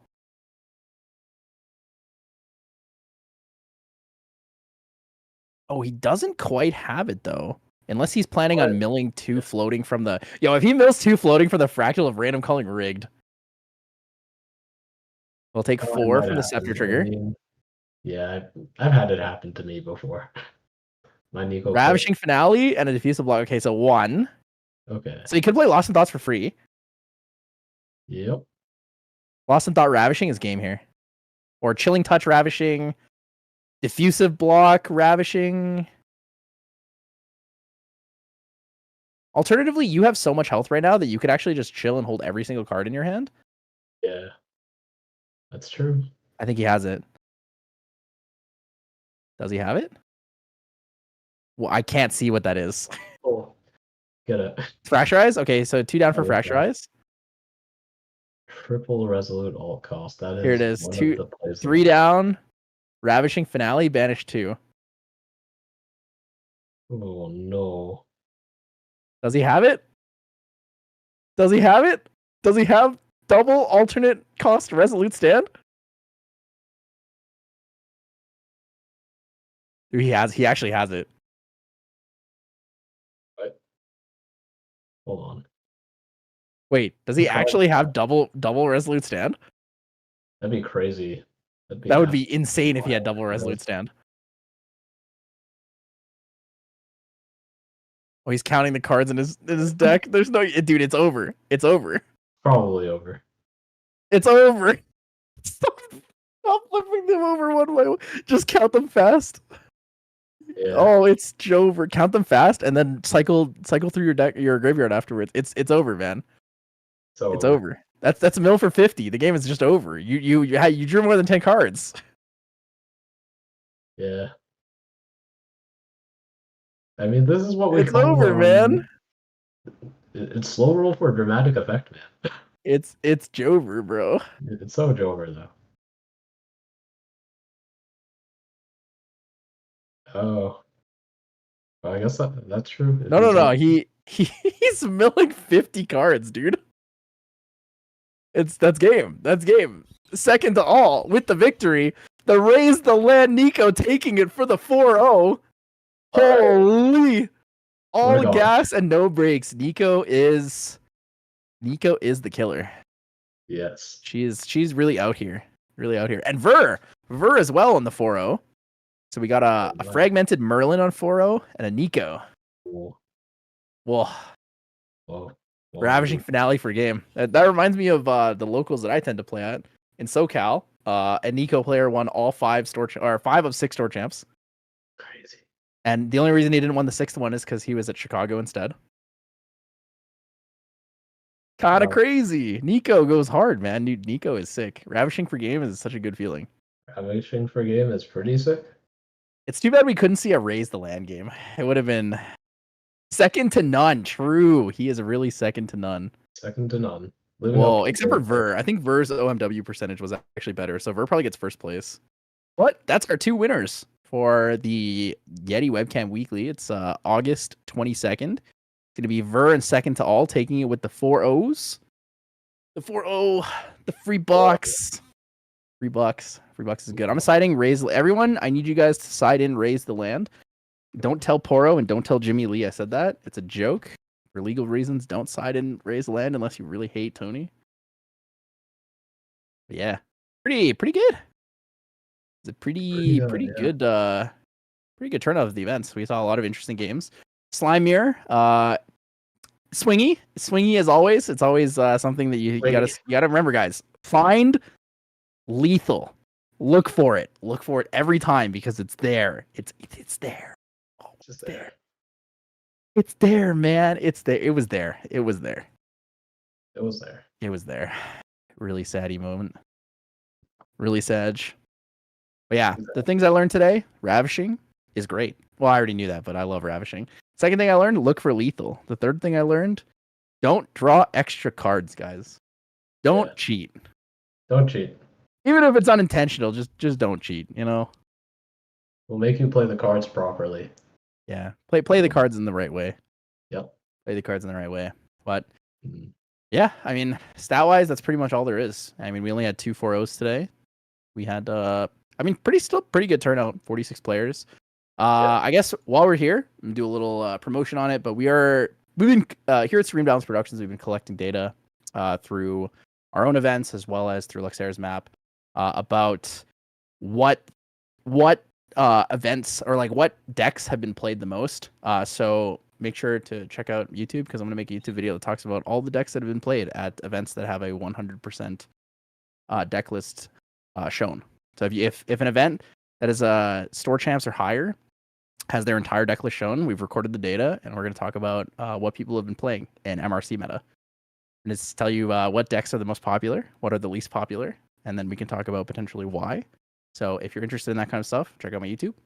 Otherwise, thank you guys so much for being here for the Serene Balance Production stream. Much appreciated. My name is OnceInLuv. Thank you for allowing me to host this with you guys. Thank you, Mr. Ghengiskwan, for joining me, my fellow Canadian brother. Yeah. Any shout outs? Anything you want to make? Yeah, I'd like to shout out my Toronto boys, some of my locals. The Grand Archivist, 40%. Just the homies. Just Co.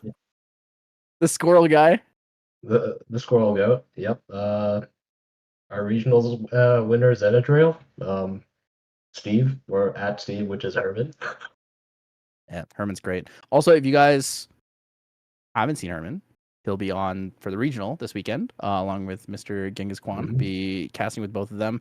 The stream might be a little scuffed. I'm gonna warn you right now. I will have to run the stream while casting for it, so I guarantee it won't be nearly as good as when Chica runs it. When he runs it, it's smooth like butter. It's great. It's like butter. It's so good. You know, some people think he's in BTS. Just is what it is. Yeah. But yeah, thank you guys so much for joining us on the stream today. Look forward to seeing you on the regional. Thank you again, Mr. Genghis, for joining us. And thank you guys all for participating. So, like always, these events are free. Make sure to join every Thursday at 6 Central or 7 Central. 7 Central. Make sure to join. Come play. Win a box. Win a lot of money. Have fun. And we'll see you guys next week. Actually, we'll see you on Sunday. Yeah, see you Sunday. Ciao.